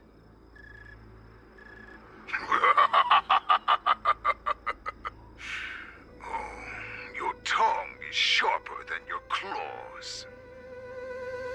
Don't stand in my way, child. Have your general speak with me. Our little hunting game is not over yet. Stand down, Watsa. I am here, Hule. What do you wish to say? The Merlin's Claw. Though we have never met on the battlefield, I have heard many interesting things about you from both my men and your healer. The people of the Xianzhou must be quite brave to allow a Foxian war slave with Borusan blood to ascend to the position of general. Has no one ever questioned that lineage of yours? Or could it be that your grand achievements were enough to convince everyone to keep their lips sealed? Claiming to have family ties with the enemy sounds to me like an attempt at asking for mercy. Hule, are you begging me for mercy? I see that it is not only the ruthless blood of a wolf that courses through your veins, but also the cunning blood of a fox. When you think about it, this was a gift from the Borusan. Anything that we gift, we are also free to reclaim. The Merlin's Claw. I shall extend a final invitation to you. I will be waiting for you on the Sky Splitter.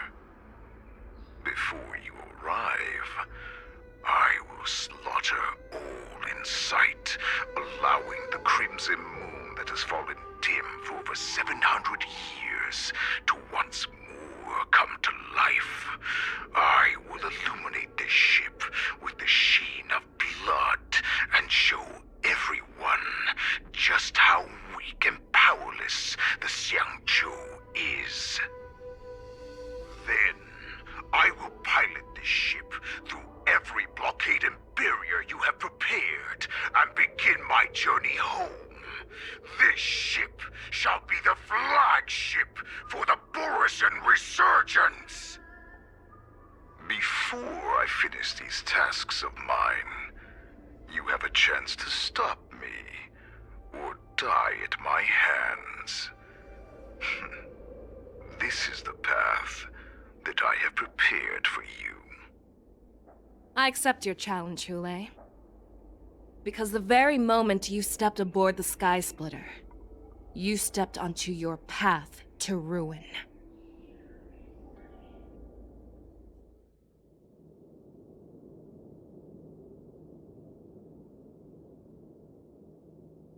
I'm entrusting you not only with the honor of the ring, but also with the security of the Sky Splitter. That's easy for my grandfather to say. But this mission doesn't seem so simple anymore. The first round of the tournament is about to begin. I wonder how Yanqing and the others are doing. According to the plan, I should seek out the Cloud Knight soldiers aboard the Sky Splitter and see if they've discovered anything. Maybe I should take a moment to meet with March before the tournament starts. March is in the contestants' lounge right now. I wonder how her preparations are coming along.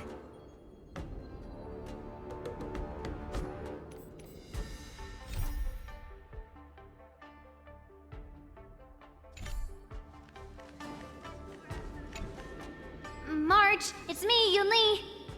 Are you okay? Ow, ow, ow! Just a moment, I'm coming. She's still a nervous wreck. You still seem nervous. I wasn't this nervous before. It's just being alone in this lounge, I can't stop thinking about everything. I mean, not only are we taking part in the war dance, but we have such an important mission to carry out as well. March, calm down. Don't worry about your mission. You have me here too, right? I know my grandfather said that you must represent the Lawfu as the ringmaster. But don't let that intimidate you.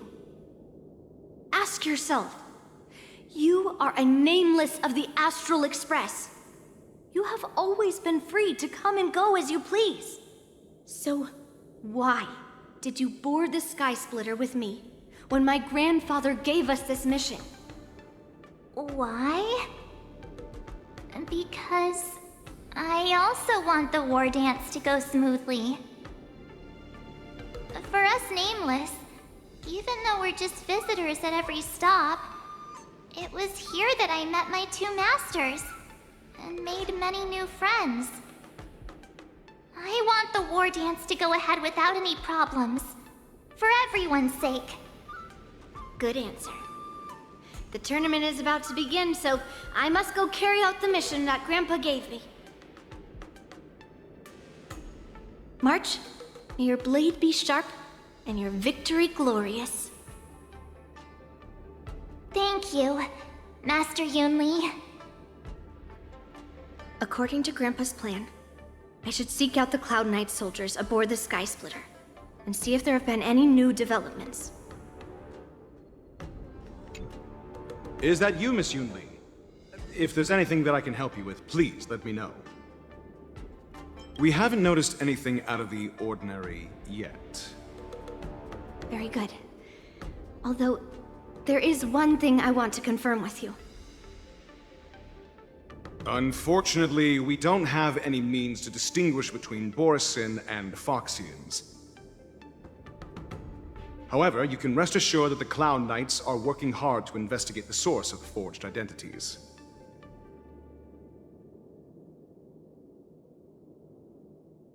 All Cloud Knights on the Sky Splitter have their own responsibilities and wouldn't dare neglect their posts. March 7th and I could already tell. It's clear that every Cloud Knight soldier we've met on the Sky Splitter is an elite warrior.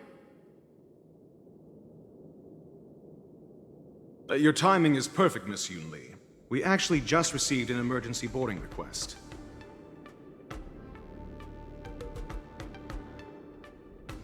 An emergency boarding request?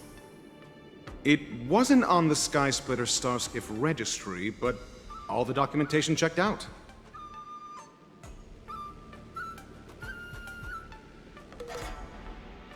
Who would be boarding the ship at this time? Where are they? I'll go check it out. The Starskiff is using the contestant docking bay. Would you like me to lead the way?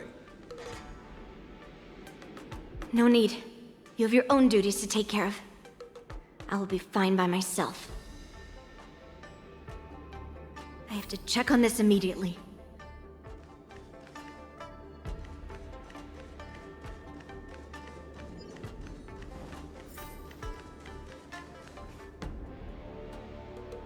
Routine inspection! All passengers, please prepare for an inspection.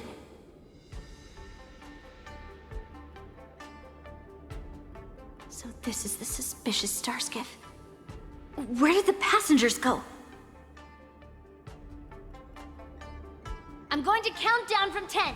If you do not come out, I will destroy the ship. 10, 9, 8, 7, 6, 5, 4. Time is running out.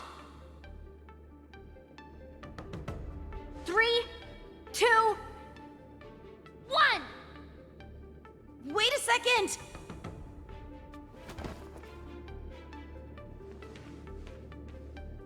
It's me! It's just a routine inspection. You weren't actually going to blow up the ship, were you? Is that also some kind of Zhu Ming custom?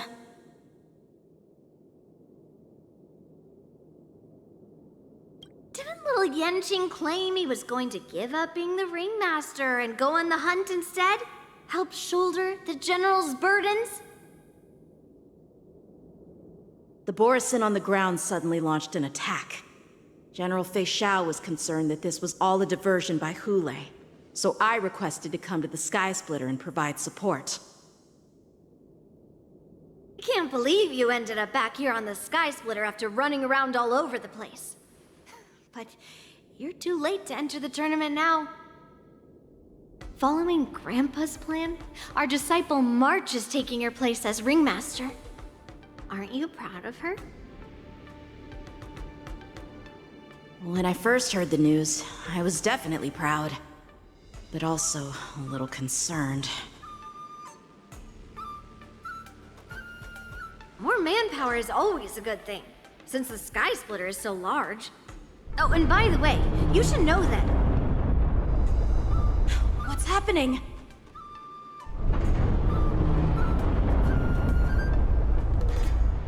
Does it feel like the Sky Splitter has slowed down? Could it be? Come with me. We need to check the engine room. It's the heart of the ship, so we need to prioritize its safety.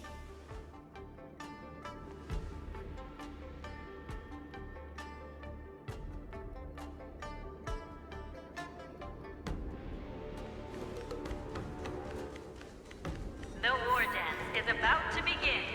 Contestants, please make your way to the arena.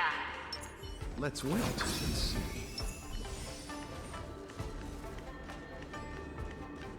The engine room is just up ahead. Let's go.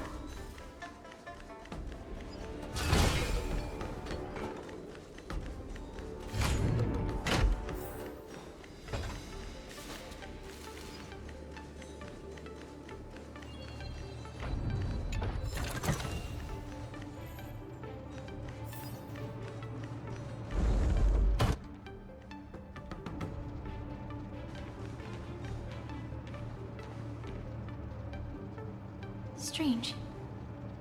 Why is there no one here?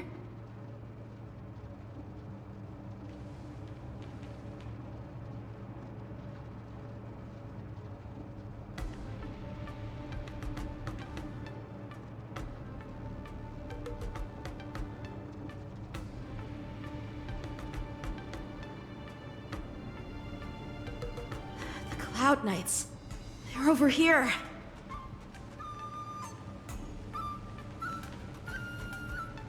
And you should be lying alongside them. Don't worry, children. There's plenty of space to hide your bodies over here.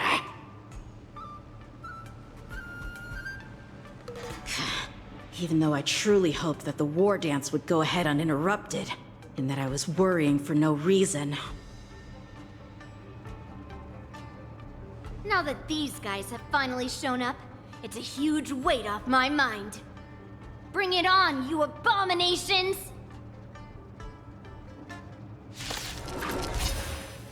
Repay!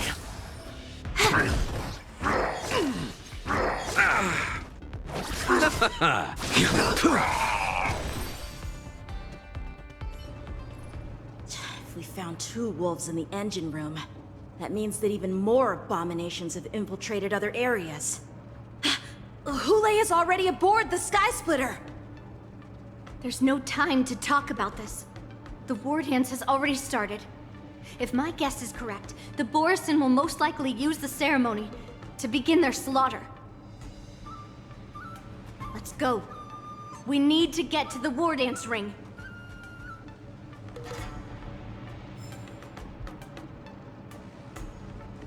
Come with me. To the ring.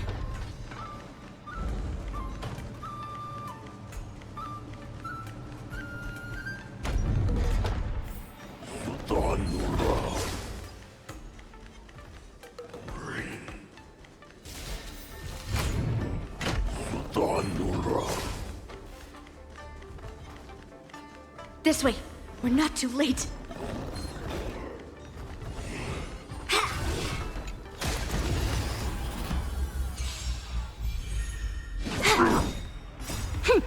This is double speed.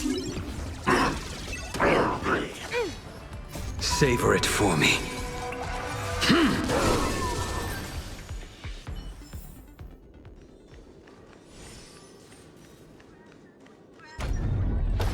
We would like to welcome all of our honored guests and contestants to the Syanzhou Lofu's Luminary War Dance Ceremony.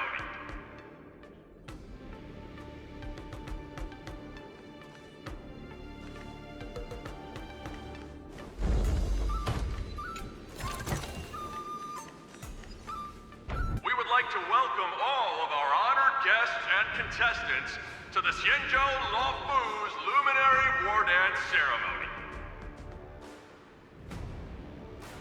Before we get the first round underway, our organizing committee would like to introduce you all to a host known throughout the cosmos, Mr. Albert. He is here today as our special guest host.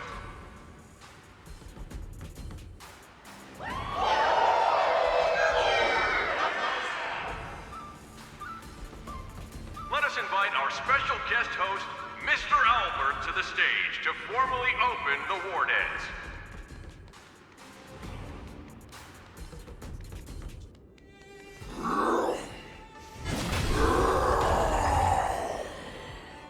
Your war dance ends here.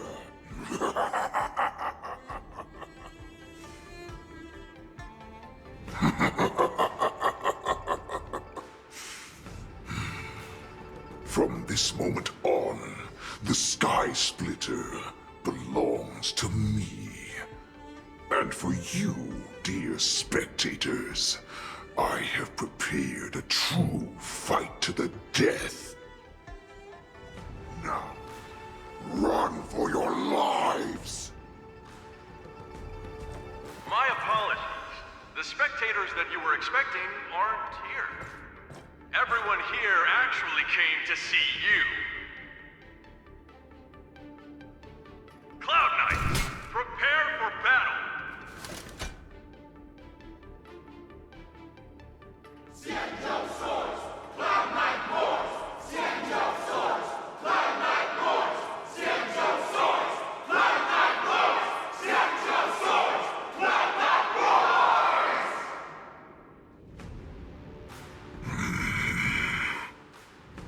I see you ready for me.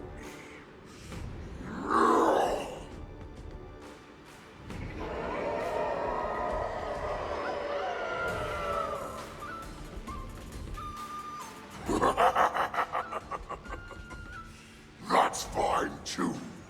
Since you have all prepared for your deaths, come, give me all you've got. Entertain me.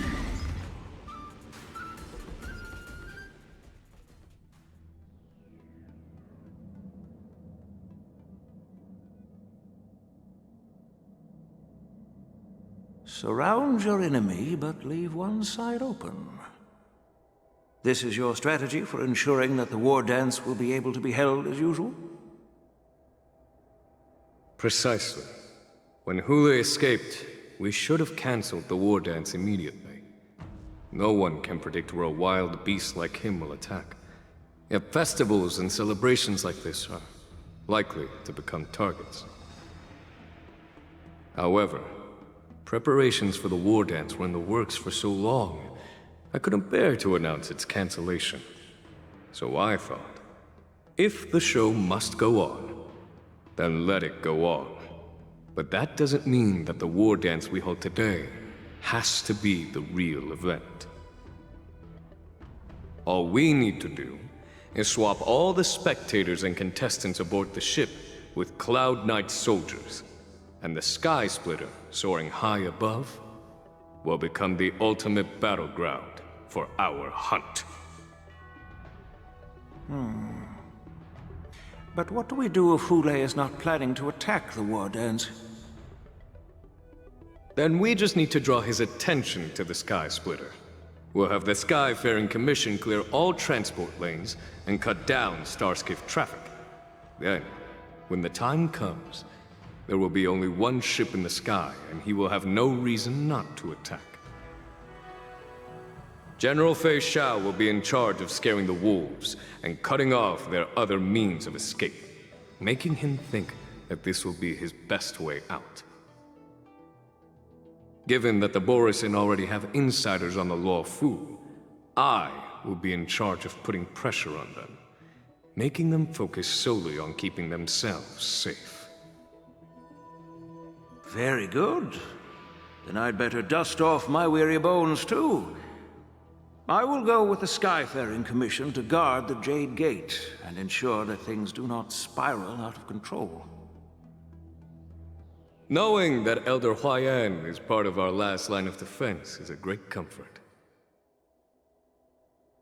This hunt will make Hule understand that the arrows of the hunt will always be one step ahead of the abominations. That jolt just now. What's going on? It feels like the entire ship has started to slow down. Borisin must have actually infiltrated the Sky Splitter. Based on General Huayan's orders, it's time for me to take action.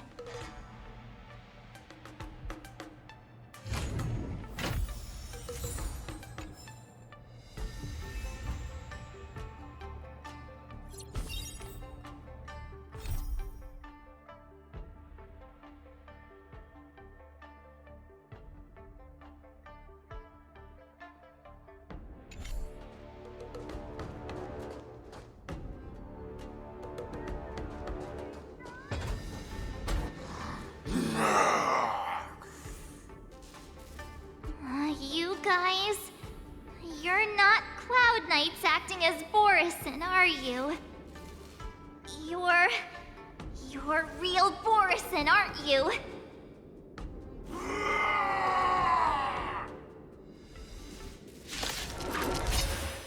Oh, looks like the General's arrangements are finally coming in handy. I need to find Yun Li and the others as soon as possible. The fight is set. Bloom. The plan said that if Hule appears, the Cloud Knights will assemble and do everything they can to suppress him. Master Yun Li, where are you? March, I'm below the ring. Sword descend.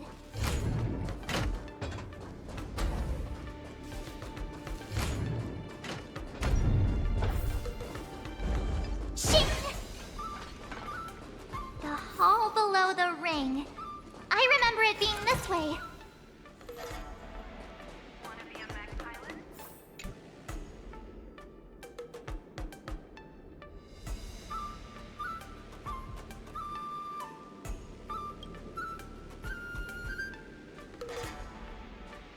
Master Yanqing!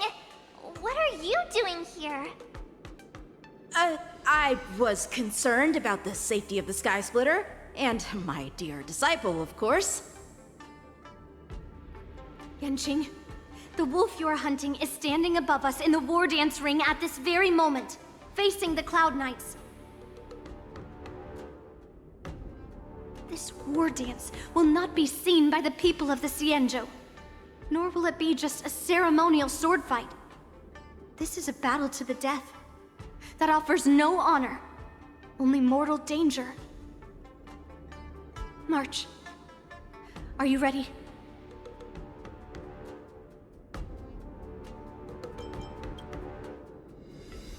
To use General Jing Yuan's favorite expression, since I'm already here.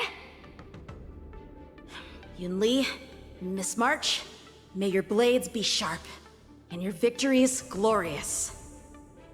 May your blades be sharp, and your victories glorious. May your blades... Ah, forget it.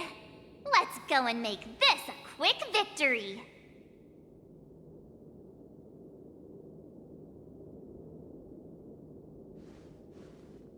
Let's go.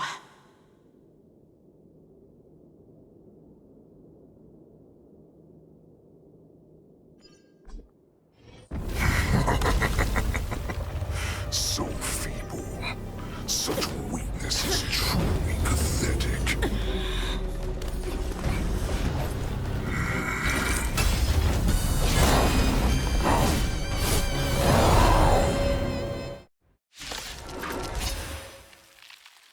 I've been waiting a long time for this, Hule. I see Fei Xiao has sent some young cubs to the slaughter. Remember this! My name is March 7th, Ringmaster of the Lawfu. Does the Xianzhou Lawfu not have any worthy warriors? I wouldn't let my guard down if I were you. It's about time this old wolf tasted defeat at the hands of a young cub.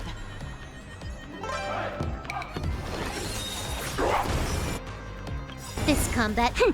This is double speed. A blade knows no... Fight is set. Savor it for me.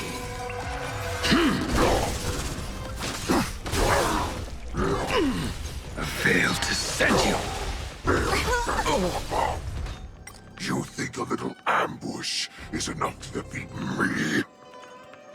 I will make you understand just how wrong you are. Well timed. Such insane power! Fine.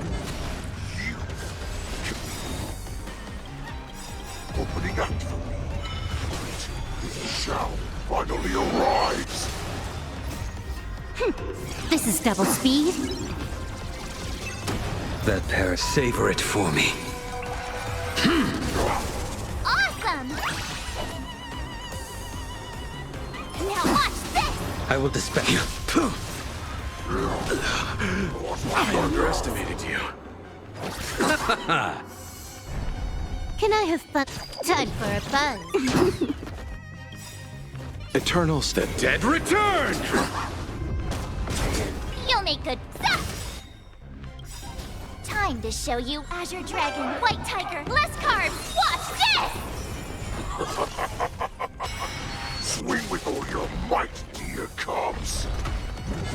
You thought I would run? A wolf's path only goes forward. Running is never an option. That paradise, savor it for me. Why is Fei Xiao still not here? I grow bored of these cubs. If this goes on, they'll all be dead by the time she arrives. I failed to send you. Oh, I get it! Together they burn. This combat... This is double speed. I will dispatch you. Not bad. But it will take much more than that. Your feeble weapons are like blades of grass before my unbreakable body.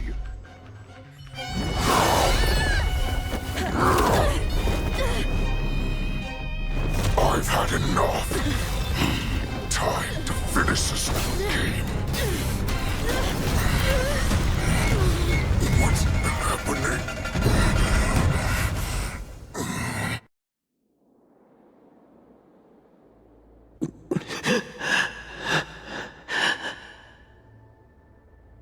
Secrets are a weapon that a hunter cannot live without.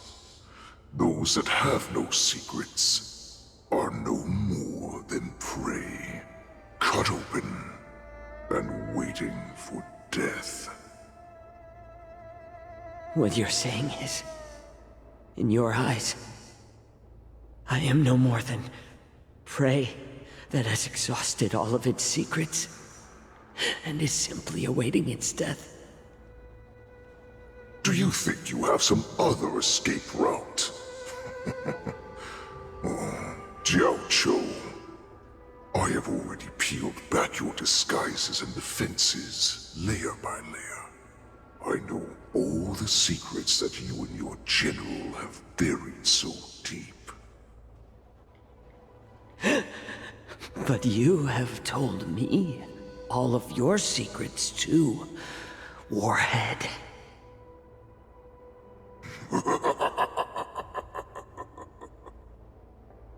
Oh, but you will never have a chance to use them. You will be buried with them right here, although you are a fortunate one. After all, you will avoid having to see the tragic future that awaits your general. I'm sure she understands her fate far better than you ever will. One day on the battlefield, she will be overpowered by her ever-intensifying moon rage, and finally be torn apart by her fury and transformation. Not even your god can save her from this fate, although they can lead her to liberation. And the only way to save her is here, in my hands. Are you the healer? Or am I? Are you really that certain of your own judgment? I must leave, Foxian.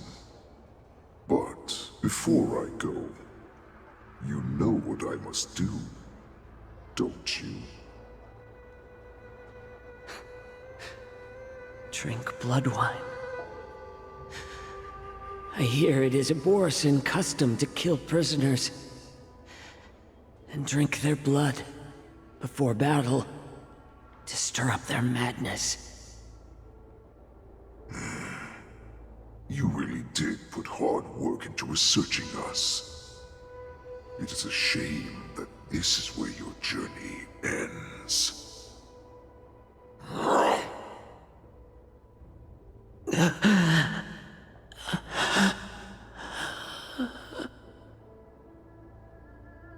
Are you the healer, Jiao-Cho?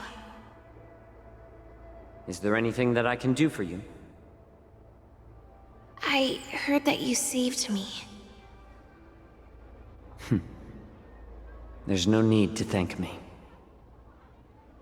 If you're a healer, can you cure my moon rage? And what if I can? Do I just sit back and watch as you head back out to die in battle? Listen to me, child. Your condition is not suited for the battlefield. Okay, then can you cure war? What are you talking about? I'm just a healer. All I can do is... So all you can do is heal us and let us go cure war. Such arrogance, young lady. This war has been waged for thousands of years, and it will only continue. What do you mean by cure war? All you will achieve is getting yourself killed.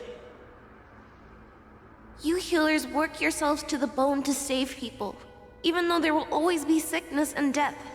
So we will also keep fighting.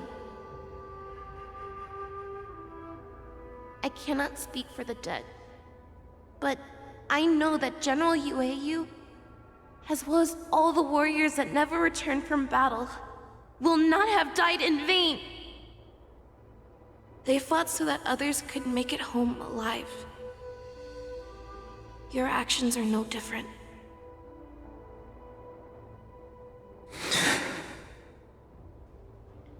Jiaoqiu, this is an order. Cure me!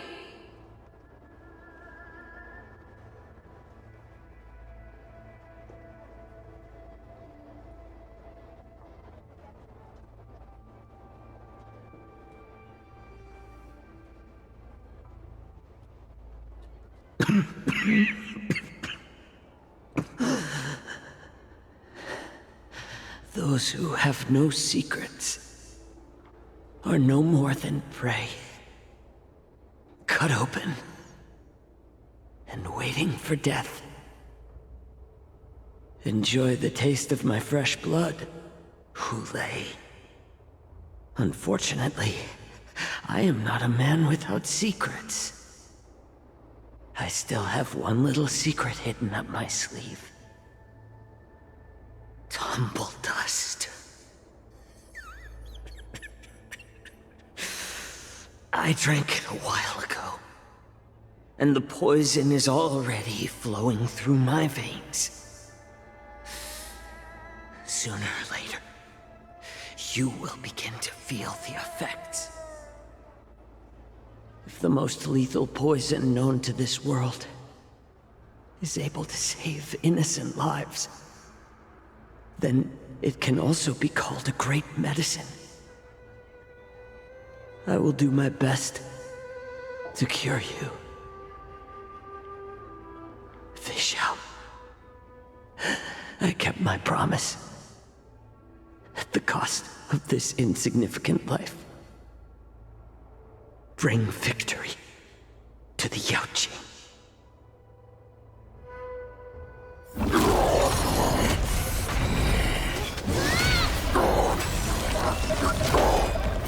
So, you want to play dirty? Here, it's colder. My sword is even colder!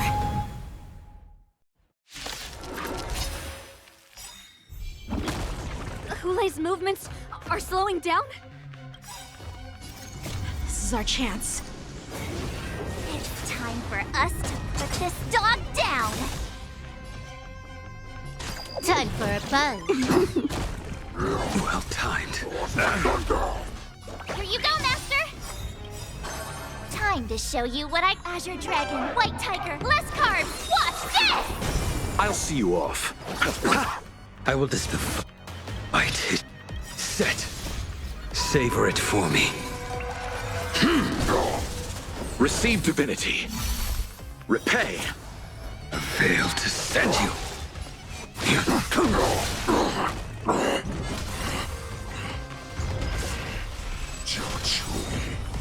You.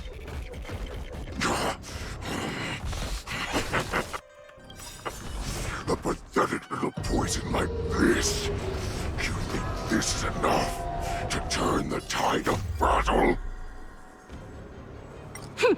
This is double speed.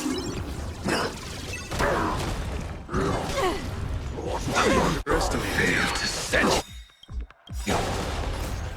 Savor it for me.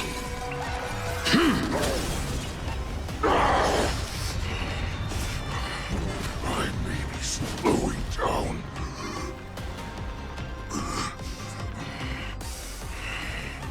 But that does not mean you can defeat me.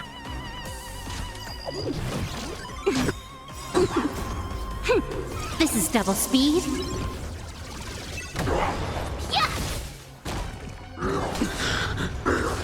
I underestimated you. A blade you. I failed to send you.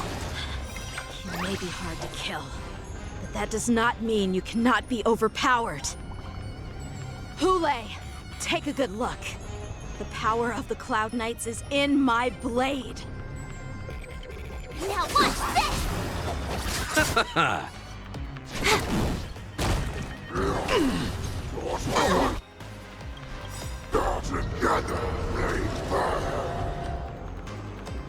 That paradise may be unreachable for me. Savor it in my place.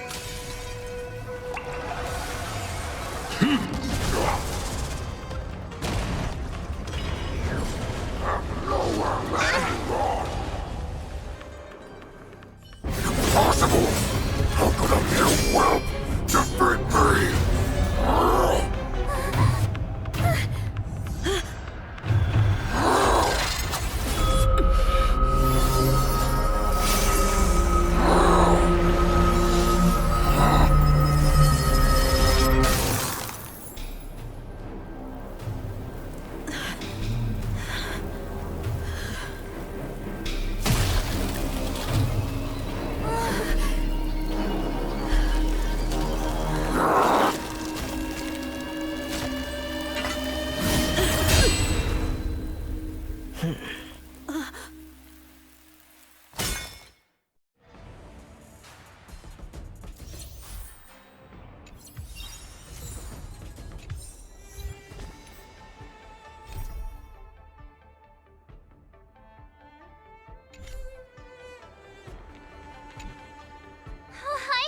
I was so scared.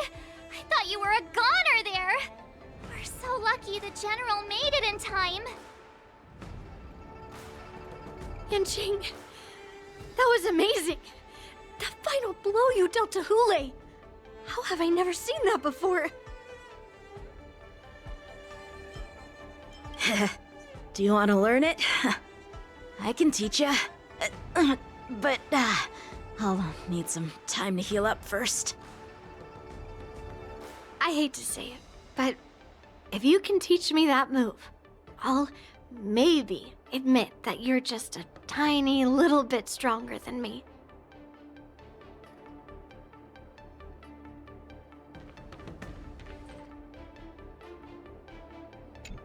The hunt is finally over.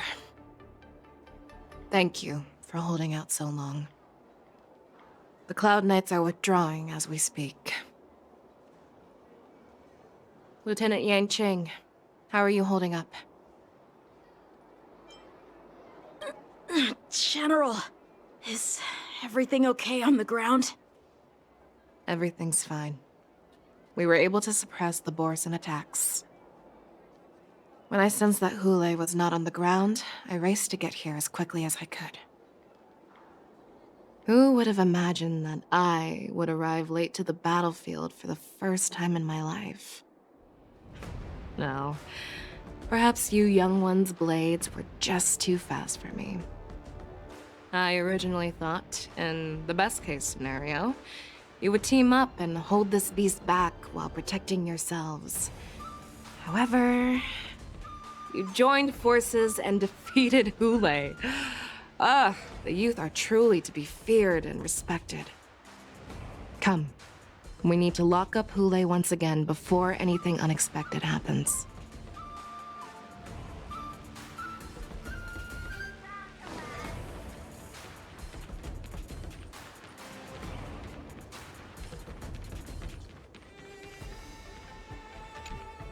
Such an unforgettable blade. So similar to the one wielded by that woman who defeated me all those years ago. Over 700 years have passed, and I thought I would have a way to overcome it by now. But in the end, my fangs and claws were too slow.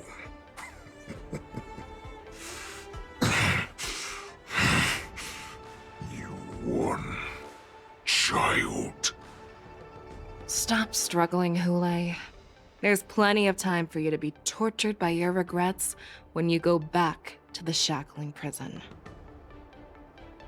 Yes, I was defeated, but this was not unexpected. And regardless, you still showed your face, Fei Xiao.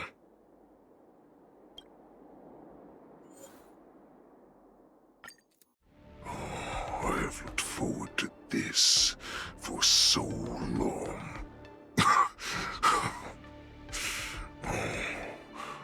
little hunting game has finally reached its climax. I told you before, I had a path prepared for you.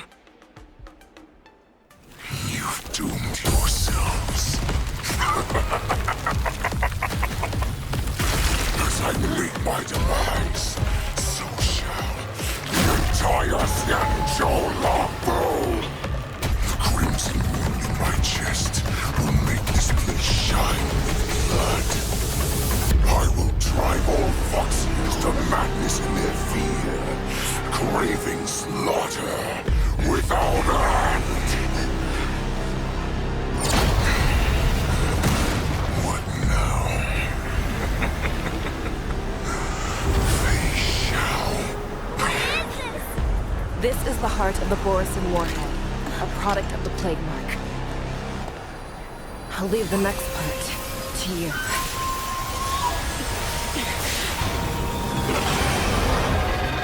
I don't understand. We cannot allow this thing to spread. I will do all within my power to consume this Crimson Moon. Once the situation changes, Lieutenant Yanqing, you are to enforce the Cloud Knight's military rules. Understood.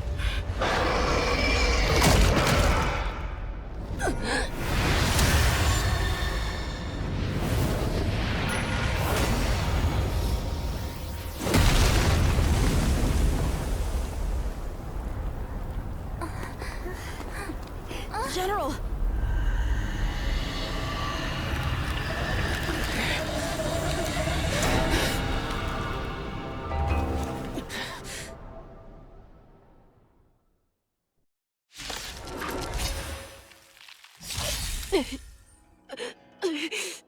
Die, Borisin! What? We clearly don't have wolf ears. Might be trickier to crack. Time for a buzz. I will not allow any of you to leave the Sky Splitter! Does she think we're her enemies? Goulet just wanted to take down the General, even at the cost of his own life. Snap out of it, General! You chose the wrong... This combat needs Optima. This is double speed.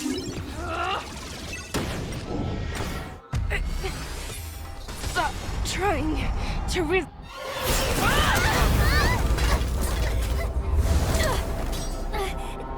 We can't let her get away! But do we stand any chance at all?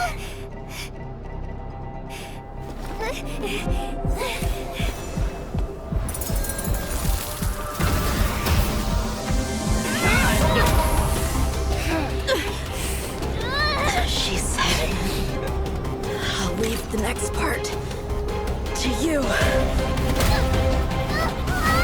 She put her faith in us!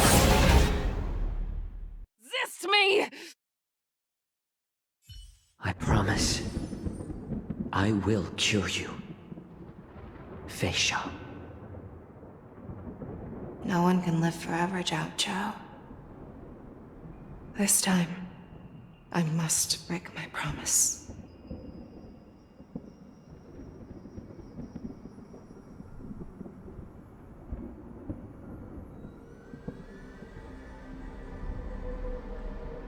Is this the Sky Splitter? Or somewhere else? Lieutenant Yanqing, you are to enforce the Cloud Knight's military rules. Understood. We can't let her get away! Snap out of it, General! You always leave the hardest battles for yourself. Even now, you would never run away. Isn't it strange that as your enemy, I understand you even better than your own allies? Goulet? This rage, I remember the taste.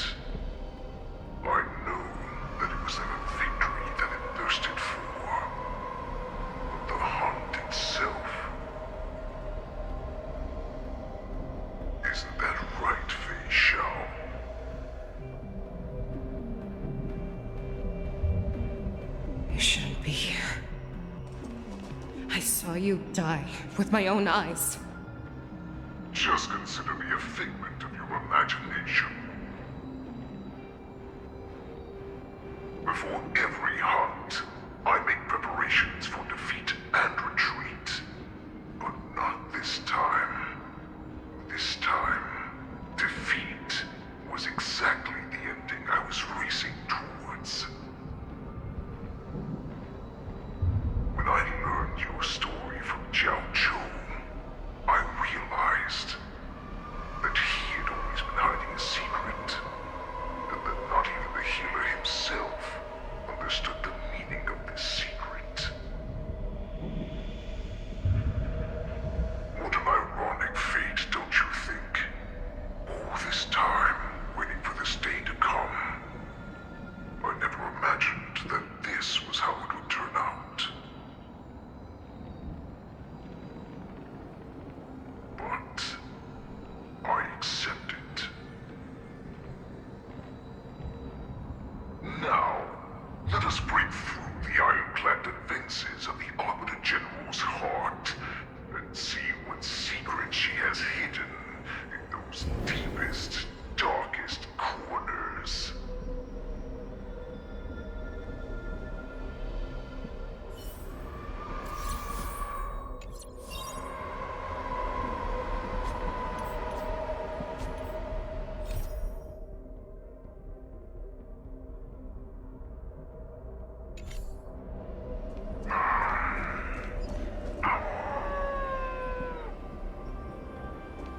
No. Please.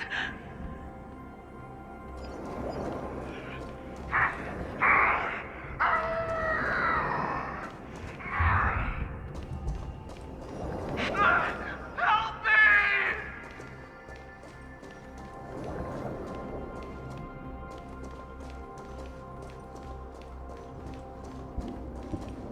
I'm sure that the people of the Xianzhou have shown me these familiar scenes countless times. But they only showed you what they wanted you to see. They have you fight to save the weak. But what they never told you is that when all the pretenses of kindness and compassion are stripped away, this is how the universe is meant to be.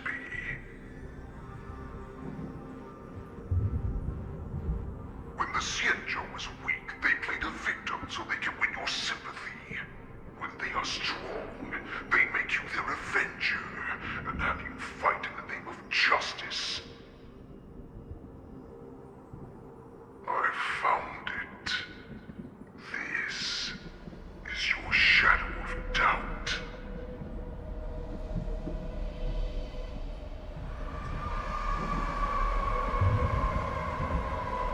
Chill!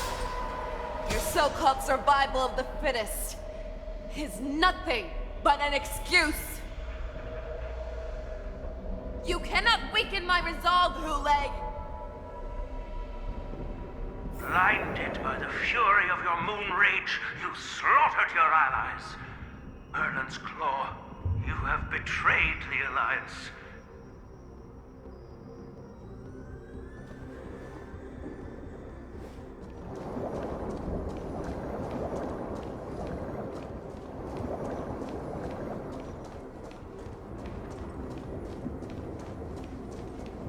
Your actions are no different from those of the abominations we stand against. At the end of the day, it is the blood of the abominations that runs through your veins.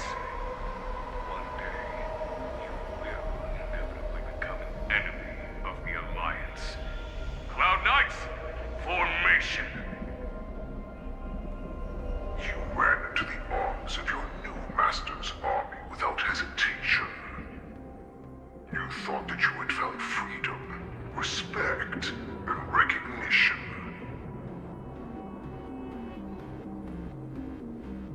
But you were wrong.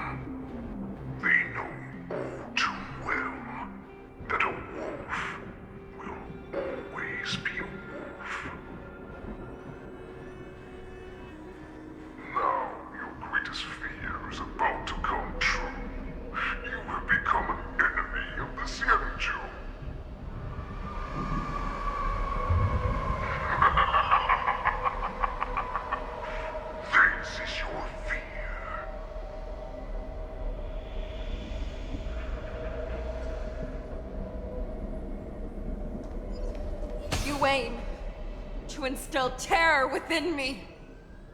Yet all of this is nothing but a phantom! You have returned, Lord Fei-Shao. The Warhead has returned!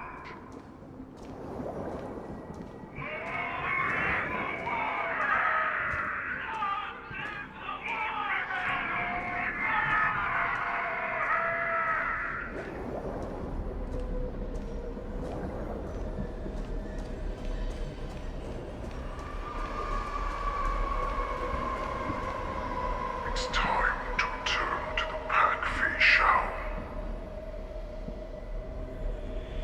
No matter how deep the hatred you bear for the Borson, no matter how much we may consider each other enemies, I will still show you this path that you never imagined was available to you. Because you made a choice. You devoured the Crimson Moon.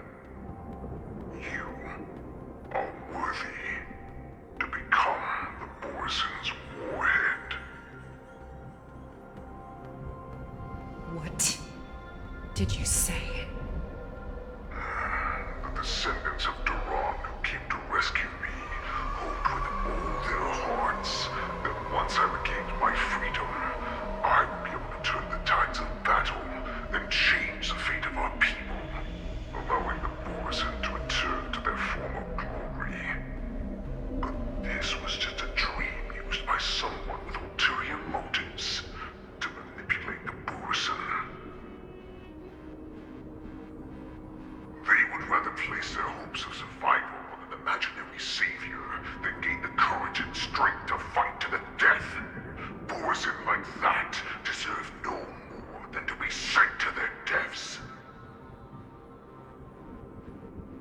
And I, a prisoner who was held captive for over 700 years, a criminal of war who was deprived even an honorable death in battle, will become a puppet upon my return at the mercy of others. This is a fate that I will never accept.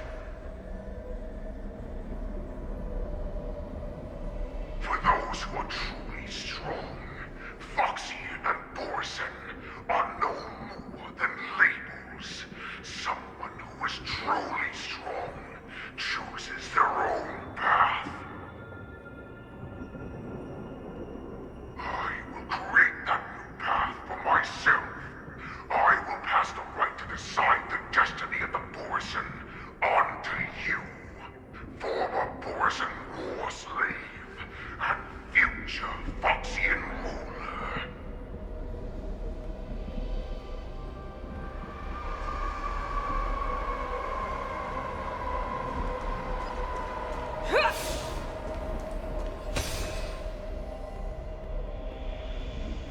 Your human Jiao served you with such loyalty. He was even willing to die in order to cure your moon rage. I told him before that the only way to save you lay in my hands. If you just nod your head, you will awaken from this nightmare that the Crimson Moon has inflicted on you, and your body will be born anew. From that moment, you will no longer be trapped by your rage. Your doubt will be swept from your mind like dust, and your fear will naturally disappear. So this was the path that you prepared for me. To become a new you. That's right. We are so similar after all. We are both monsters that were born for war, and will die for war.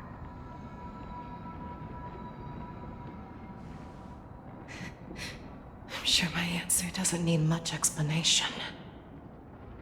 I refuse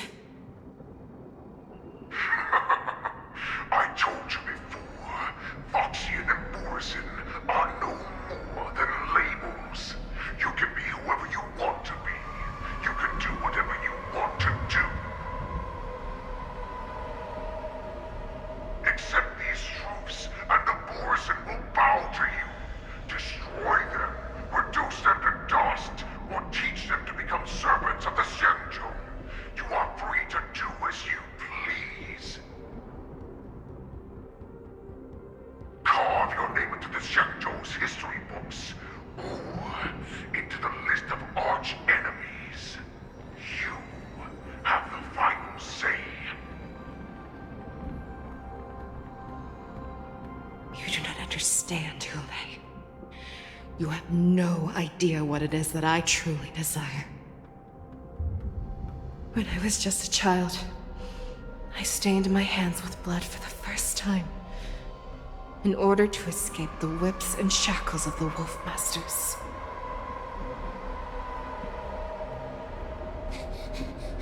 Nirgal, don't stop! Keep running! I can't run anymore. Saran, are they catching up? They're still behind us. Don't stop! Nirgal, look up! Look at that light in the sky! That's a shooting star. It's shining down on us. If we just tell it our wish, we can have our freedom. We will all be able to escape. We'll win our freedom and then share it with our cooler brothers and sisters. So you have to run! Quickly! We can do it! We can escape!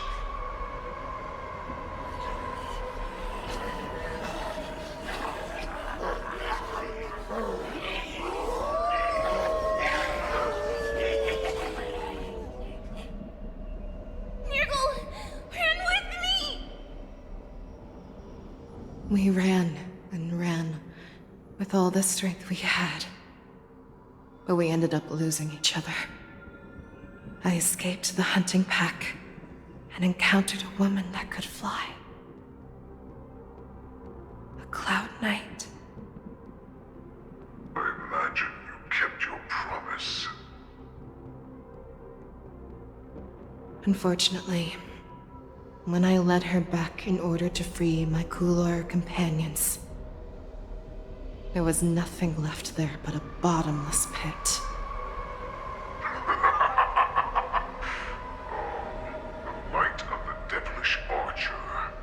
A star of calamity that strikes the ground and leaves only devastation in its wake.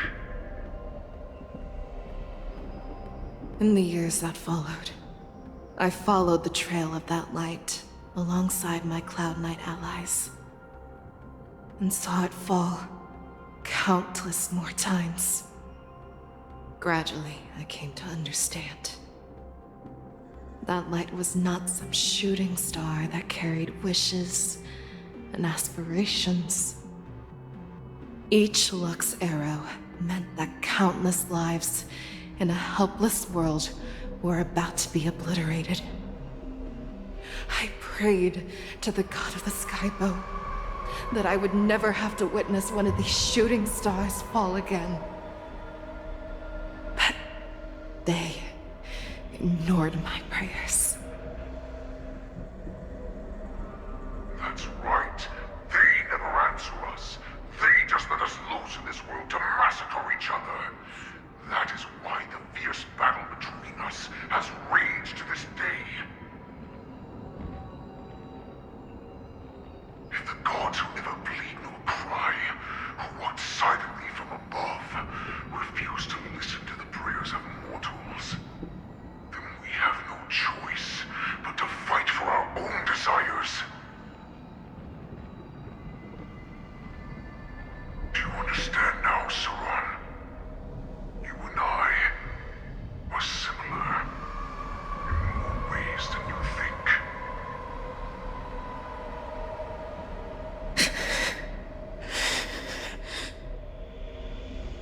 You are a beast that was born for war, and will die for war. Perhaps. So, what is it that you yearn for, Hule? Why is it that you fight? I fight so that I can turn the stars above into a great wilderness for the Borisin to roam. What about you, Saran? I fight so that one day I will never have to witness another shooting star falling to the ground.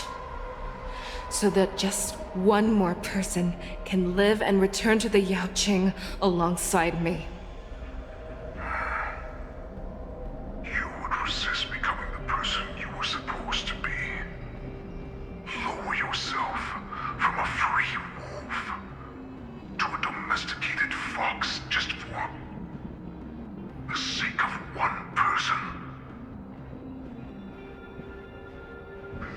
have it your way, I will use your fear and doubt as my nourishment. I will seize you and devour you. I will replace you and become a Shao. We are so similar. Both monsters that were born for war and will die for war. You were right when you said that, Hule. So, I shall pray to the heavens. Even if they do not respond to me, I pray that the arrows of the hunt will pierce the heart of every monster.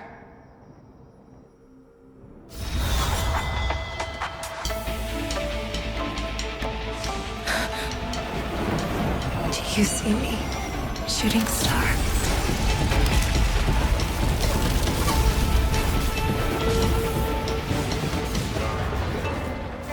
The knights are sworn to protect the Xianzhou. I will uphold this vow until my very last day.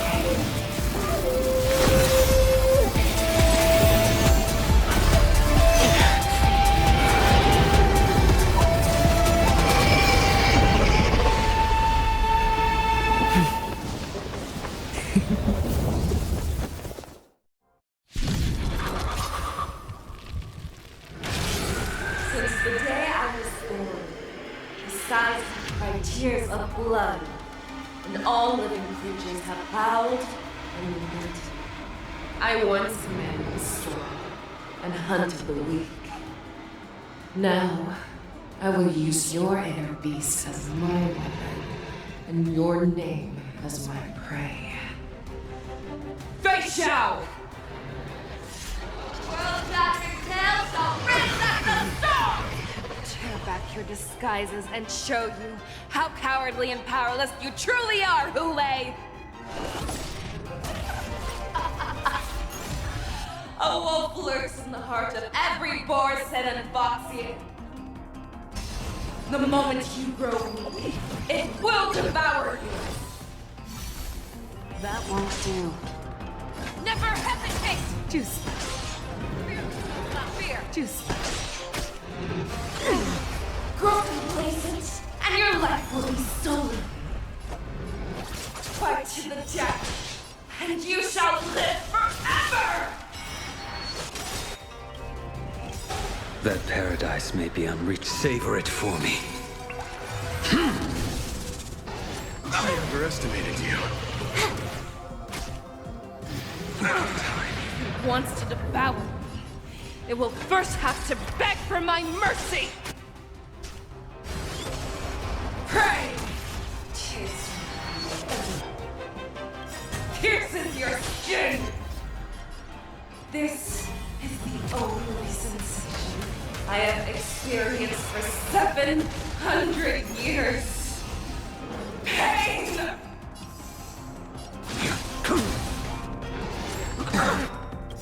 This combat needs This is double speed.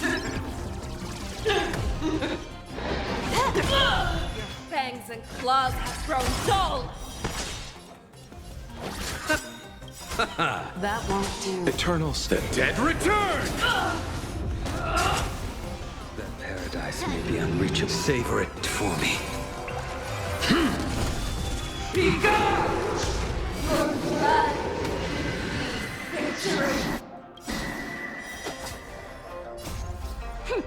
This is double speed. Futile position! The inner peace! Heed my command! You chose the wrong enemy. That won't do. Time for a buzz. I swear to my word. Forever triumphant! Victory is inevitable! A blade knows no mercy. The fight is set. Share your own flaws! How this devour the heavens and envelop the earth!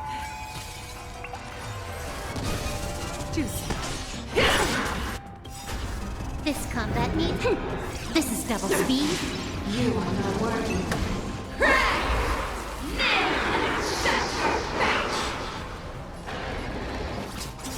Can I have fun this time?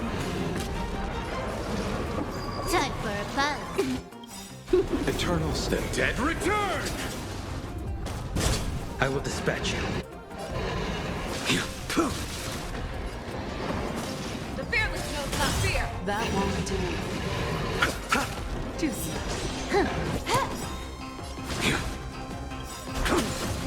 This combat needs...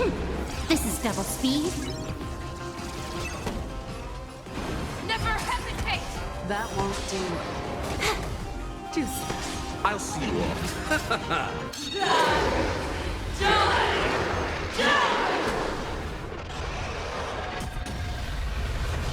I failed to send you. I swear to be the Forever triumphant. Victory is inevitable.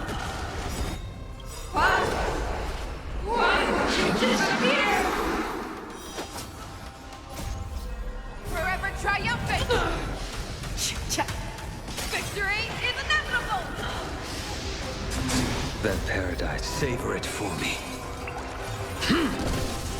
Our little hunting game ends here. Mighty light of the heavens, wolf in my heart, come to me. We shall conquer as one. Victory is inevitable.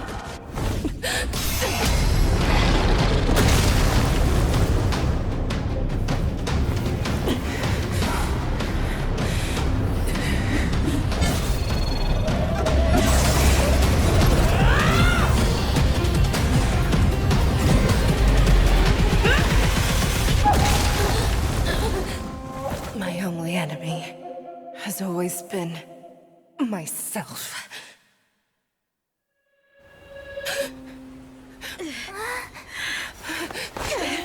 General. General, you're awake.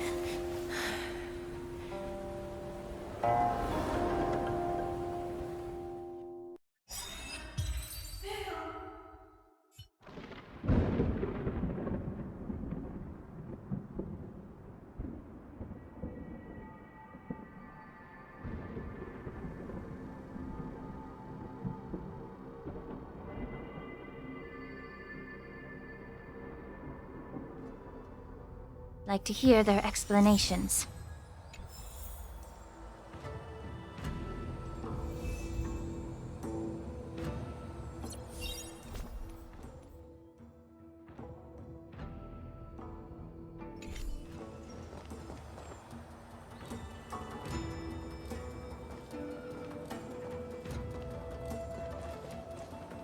Welcome, Miss Lingsha. I am Preceptor Tauron. Greetings, my honored preceptor. It's been a while since we last touched base. I've brought a friend with me today. I believe you're already familiar with each other. Tauron. Elder Tauron? I remember when I was exiled, you were on the verge of passing on. What's with this new look? All of this is thanks to your past life. Had you not been so rash, I wouldn't have had to walk such a dangerous road to free our clan, becoming this specter of my former self. Dan Heng, you've returned twice, but it seems that meeting us fossils wasn't on your agenda. Regrettable indeed. Now here you are to meet me anyway. Life does love its ironies, doesn't it? I didn't come here with Miss Lingsha today to reminisce.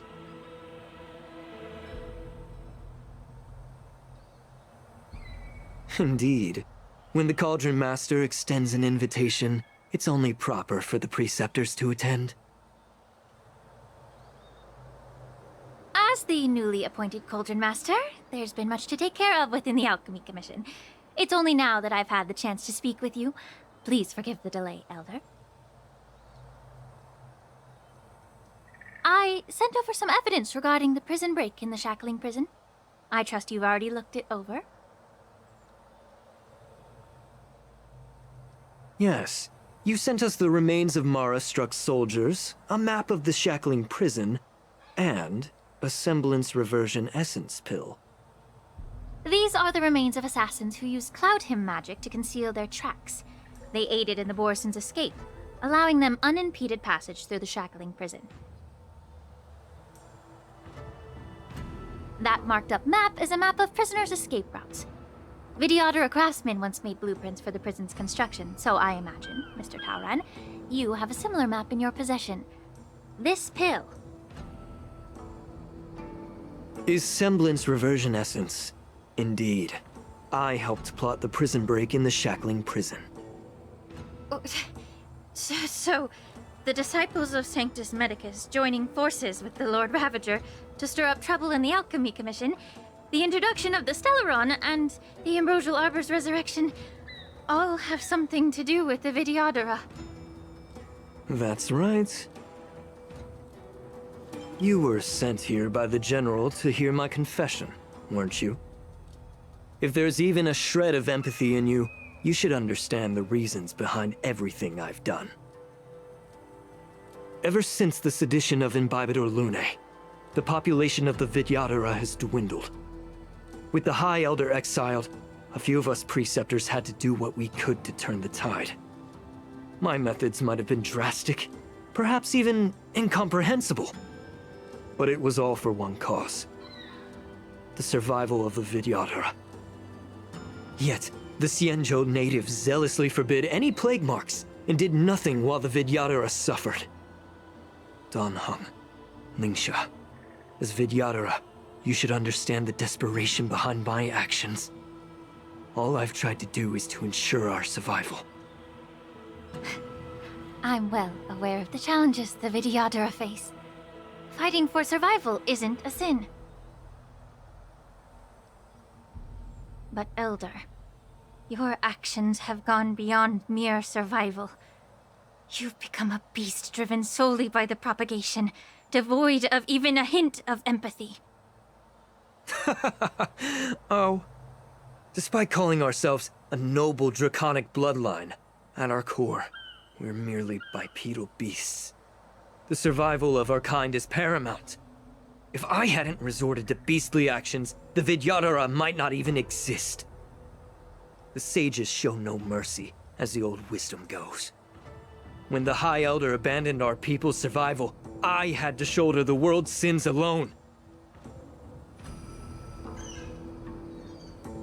Lingsha, Dan Heng, the past is behind us, but the future of the Vidyadhara still lies within your grasp.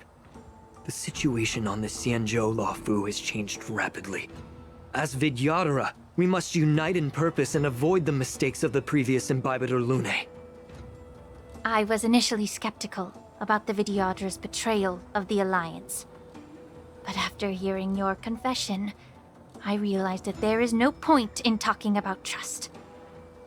Breaking the covenant of our alliance will bring war upon the Vidyadhara. Even if we are able to have offspring again, what difference will it make? Once my plan succeeds, the Alliance will see the Vidyadhara as their saviors, because both parties ultimately share the same interests.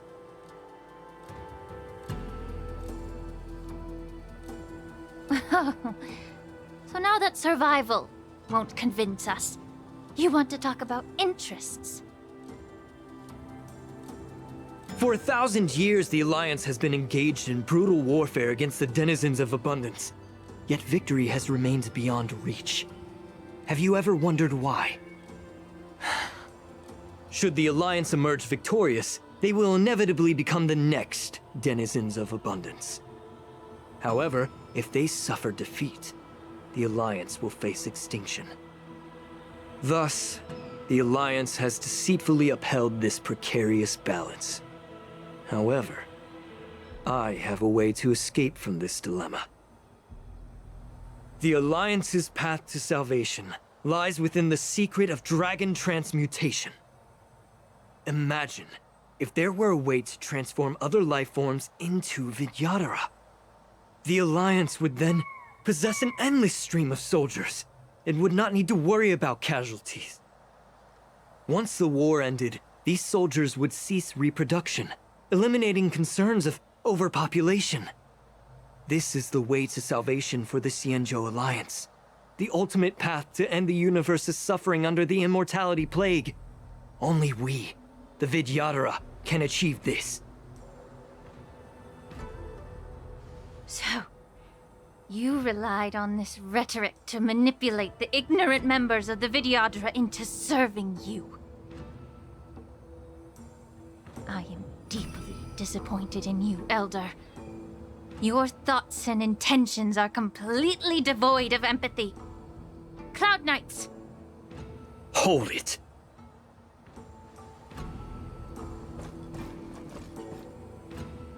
Miss Bailu! Mr. Dan Heng and Sister Ling Sha! Everyone's here? You think I don't know why you're really here? Jing Yuan sent you here to test me, didn't he?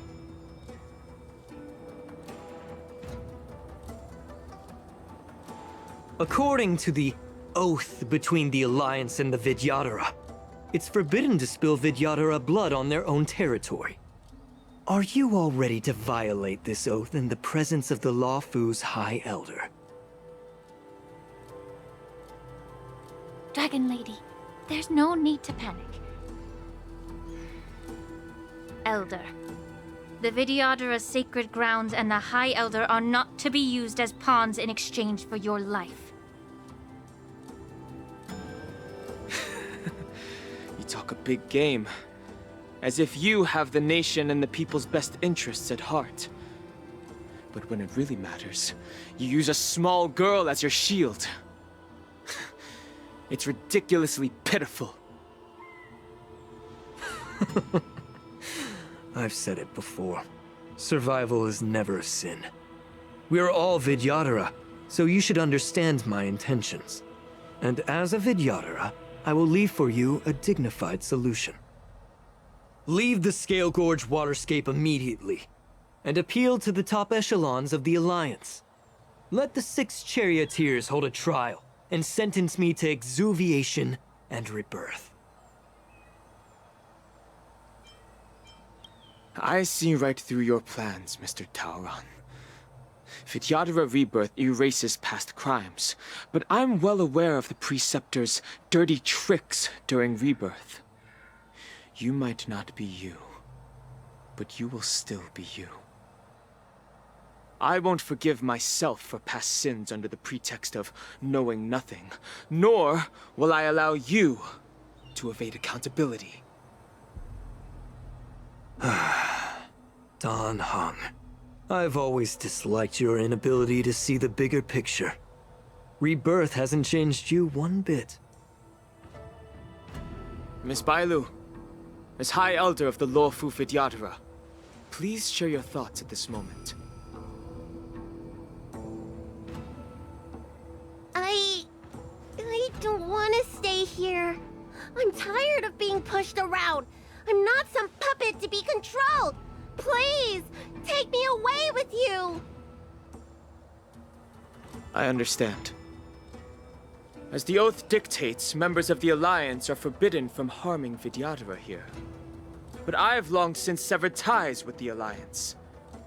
Right now, I'm simply a nameless, free to come and go as I please. The oath of the Xianzhou means nothing to the spear in my hand.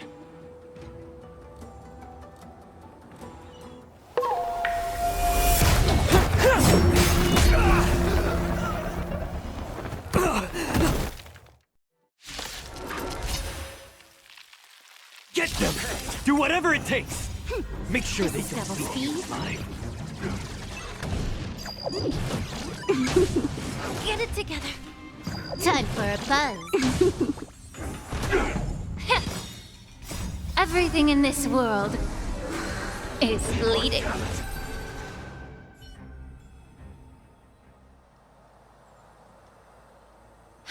Dragon Lady, are you alright? I'm fine. Thank you for rescuing me.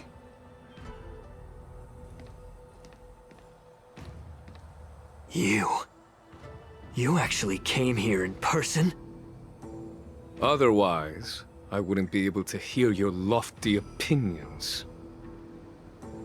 The public trial you seek with the 6 charioteers is inevitable. In addition, I'll write to the sage queller of the Feng Hu. With her hatred for evil, I'm sure she will make a just decision. If it's her, she will earn the respect and assent of all the Vidyadhara on the Lawfu.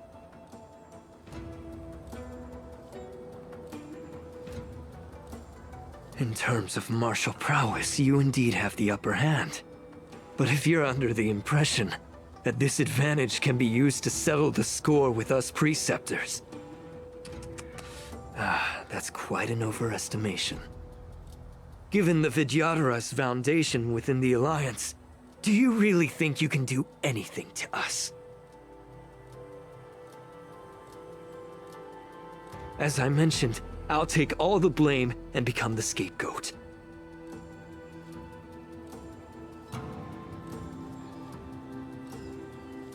With the secrets I possess, the interrogation alone will take an eternity.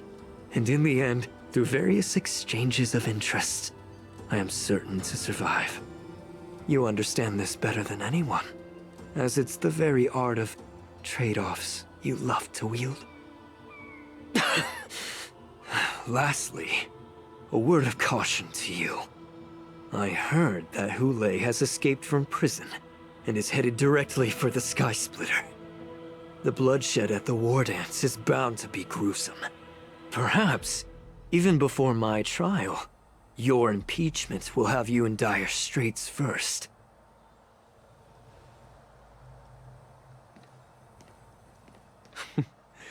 Regrettably, Mr. Taoran, the Sky Splitter only hosted Cloud Knights today. No audience.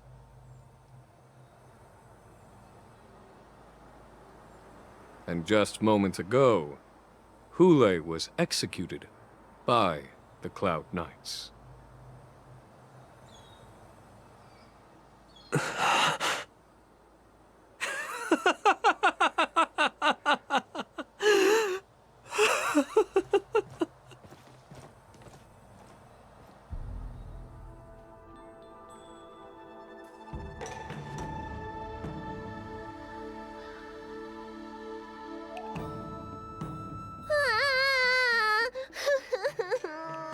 Miss March!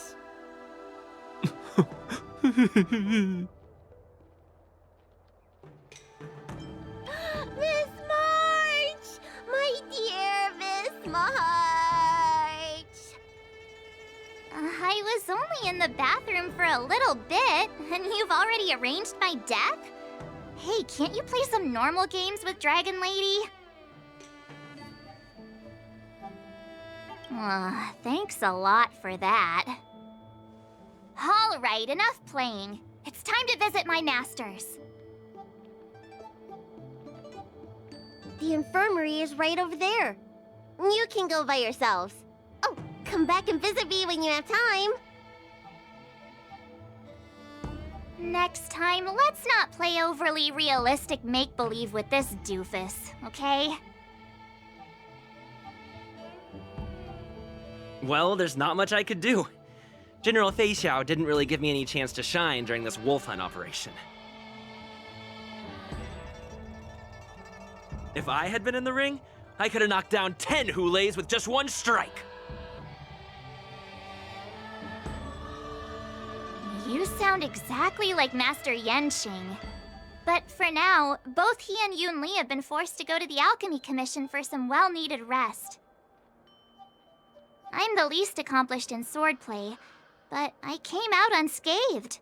I really ought to thank my masters for taking all the blows on my behalf.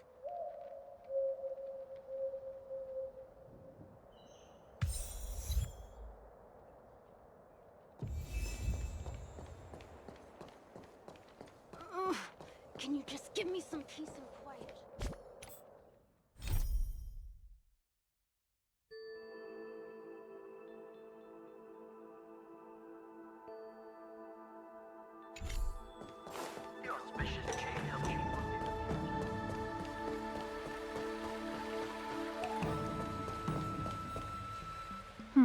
Look who's here. The beloved Trailblazer and the charming March 7th. You came to the Alchemy Commission today. Oh, I get it. You are here with March to visit her masters, aren't you? Exactly. How are my masters doing at the moment? Unfortunately, only one master is here. I'm doing fine. I'm just following the doctor's advice. Miss Bailu said I could take a stroll, so here I am. Your Master Yenqing wasn't as lucky. He's probably still in bed. Considering the intense battle with Hule, and then with General Fei Xiao, the rigorous sparring session with her, his small body couldn't take it anymore. Master Yun Li, didn't you also engage in combat? The little babies from the Lawfu just don't have the resilience that us kids from the Zhuming have. I heard from Modza about the tough battle against the wolf troopers. You fought alongside Modza. Did you get hurt?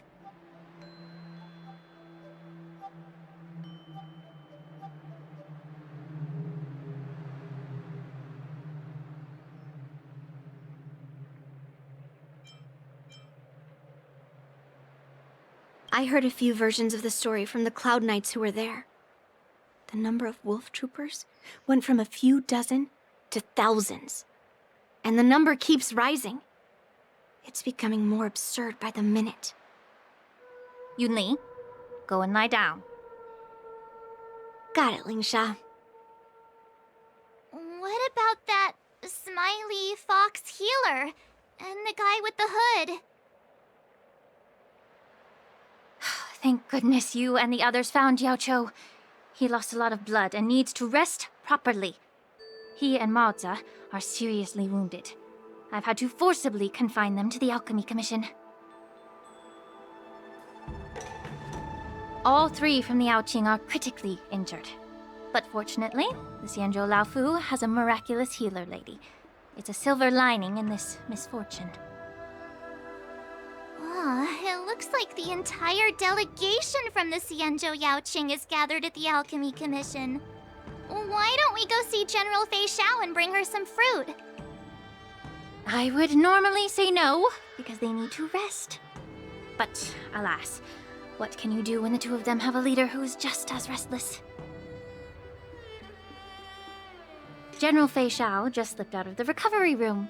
She thinks she's so sneaky, but I know everything that happens in the Alchemy Commission. If you're looking to meet her, the luminescent depths might be your best bet. I spotted her heading that way earlier.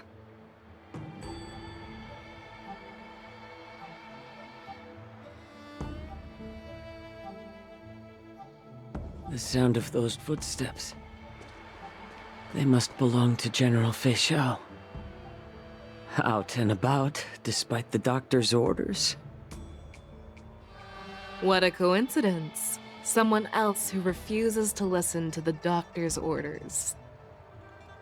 Well, being a doctor myself, I don't think my knowledge of my own body is inferior to the Dragon Lady's. The healer does not heal himself. Don't try to act tough in front of me.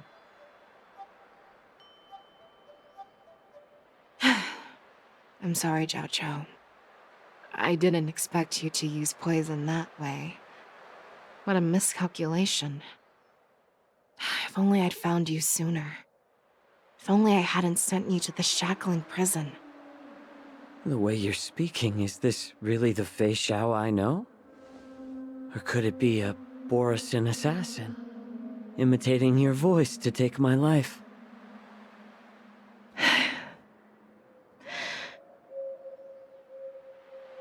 Yaoqiu, your eyes. You can't see anymore, can you? I can still clearly hear the sound of the waves. That's enough for me. Don't blame yourself. You know what I'm more concerned about? Has your body had any changes since you swallowed the Crimson Moon? I'm not sure. There don't appear to be any changes. However, the many doubts that once plagued me have dissipated. I never thought I'd live to hear you discuss your health again. But thanks to Morza and that child, the price I've paid seems trivial compared to what we've achieved. I hold no grievances, Fei Xiao. I am content.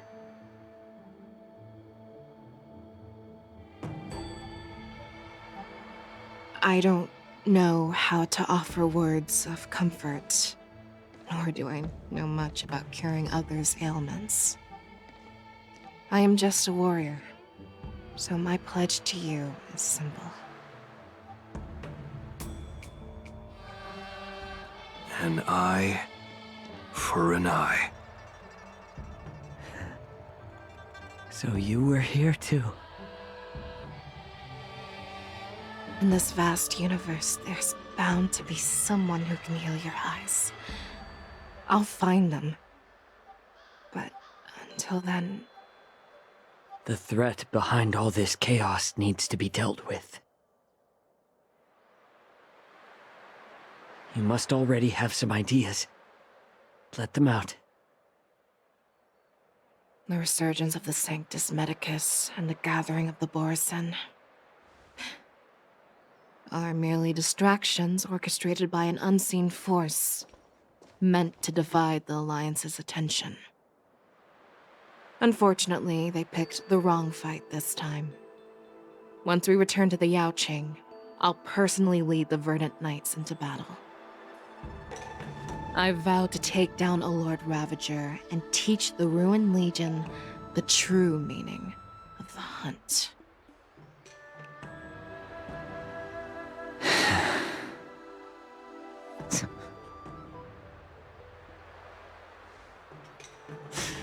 I knew it.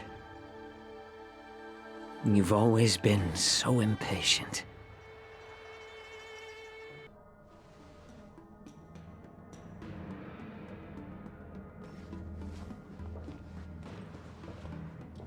I apologize for my tardiness once again. The Alchemy Commission detained me for some time for a health examination. They released me only after ensuring I was in good condition.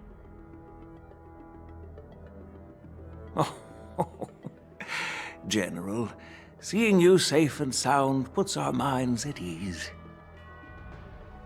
Hulei's escape caused significant upheaval and forced the war dance to be put on hold. A truly unforeseen disaster.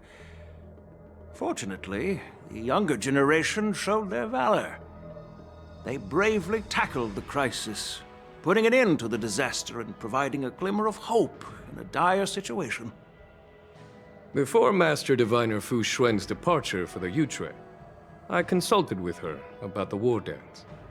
She left a note stating, "The hexagram oscillates between thunder and heaven, a sign of great power, assuring us that we would successfully navigate any challenges." She advised me to trust the younger generation's abilities and let them lead. Her predictions, it appears, have come true. It's just... the Xianzhou Luofu's long-standing duty of keeping Hulei imprisoned ended with his death on the Sky Splitter. This event is likely to bring much criticism from the Alliance's upper ranks.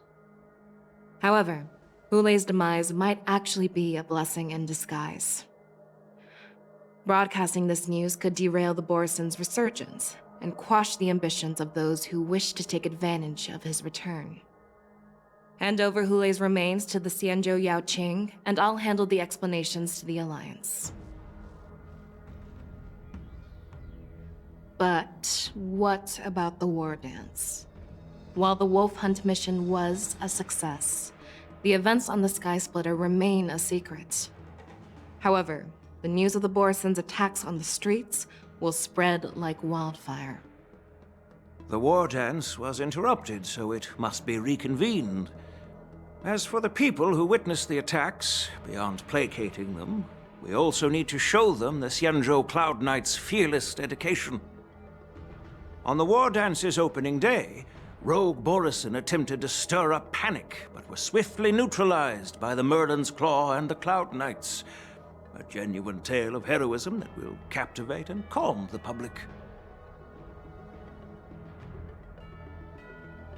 As Elder Huayan suggests, the Lawfu will do its best to heal the wounded and compensate those who were affected.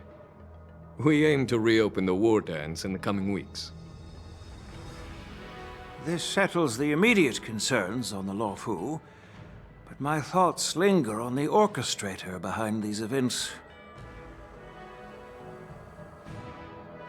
From the onset of the Ambrosial Arbor crisis, the Xianzhou Lawfu has experienced numerous disturbances, directly linked to the Lord Ravager Fantilia.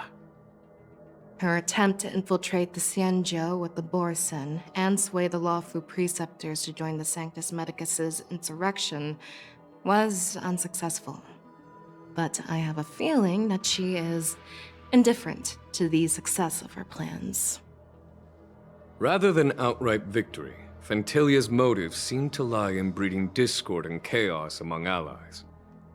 Should the Alliance fail to mend these rifts, it risks disintegrating into a pile of sand.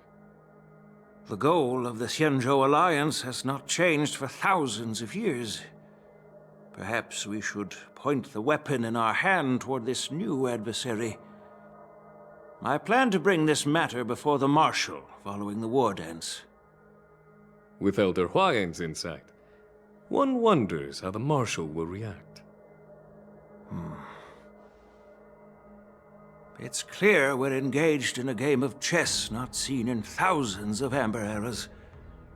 A game where even the strategists become pawns in battle, where the stakes are as high as the fates of countless stars in the sky. Predicting the Marshal's decision is beyond me, yet she's well aware of our concerns. She has tasked General Yao Guang with performing extrapolations day and night to gauge the situation comprehensively. We gathered today not just to tackle the Lawfu's predicaments, but also to address a matter requiring our collective presence.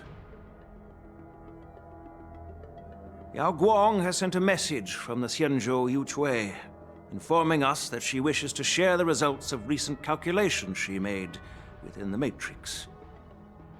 Xing Yuin, I'd like to borrow the seat of Divine Foresight's chessboard for this purpose.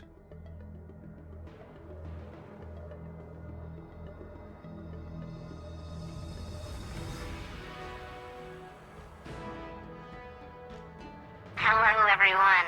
It's been a long time. Over 3 decades have passed since we last convened. And I've dearly missed each of you generals during this time. Was the Seer strategist thinking of us or thinking of the fates we're destined for? The Merlin's Claw. As blunt as always. Though, not everyone's cup of tea, huh? You once told Jing Yuan, you're lucky that I'm the one who came this time. If it were the Seer strategist, this conversation might not be so friendly. I'm intrigued. Did the conversation really come to pass? I've never heard anyone mention that the Decalite reflection barrier could eavesdrop on even the quietest whispers. It appears that the Marshal sent not just 2 generals to the Lawfu, but an uninvited 3rd guest as well. People have been saying that Mr. Jing Yuan's intellect shines as brightly as the Seer strategists. With the Lawfu caught in such strife, the Yuchui couldn't just stand by and watch. Seer strategist, our time with the Yellow Bell is limited. Let's get straight to the point. Alright. Thanks to Mr. Jing Yuan, the interrogation of the 2 prisoners on the Yuchui has concluded. Mr. Genuine Speculations were correct. Of the crimes they confessed to, planting a Stellaron on the Lofu was a complete fabrication meant to mislead. Their real aim was to secure a meeting with the Marshal to present their Godslayer protocol, a strategy they firmly believe in. And what was this grand strategy proposed by Jing Liu and that traveler? The narrative they painted was vast and difficult to put into words. It all revolves around the coffin of the blonde traveler. To be precise, it's the remnants of the propagation. The remains of the swarm author? More accurately, it's a fragment of the divine body. In the future they depicted, this fragment serves as the final nail, sealing the fate of the plague's author and securing its doom. Before reaching that point, battling the gods necessitates a larger alliance. Hence, they sought out an ally for the Xianzhou. I assume you've all heard of the famed Genius Society member number 81, Ron May, haven't you? The Eye of the Yuchui has just seen this uninvited guest arrive on the Xianzhou Lafou. 3, 2, 1. Right on time. Now, as for the best way to receive our distinguished guest, I'll leave that in your capable hands. Do you remember your name? My name is Ting Yun.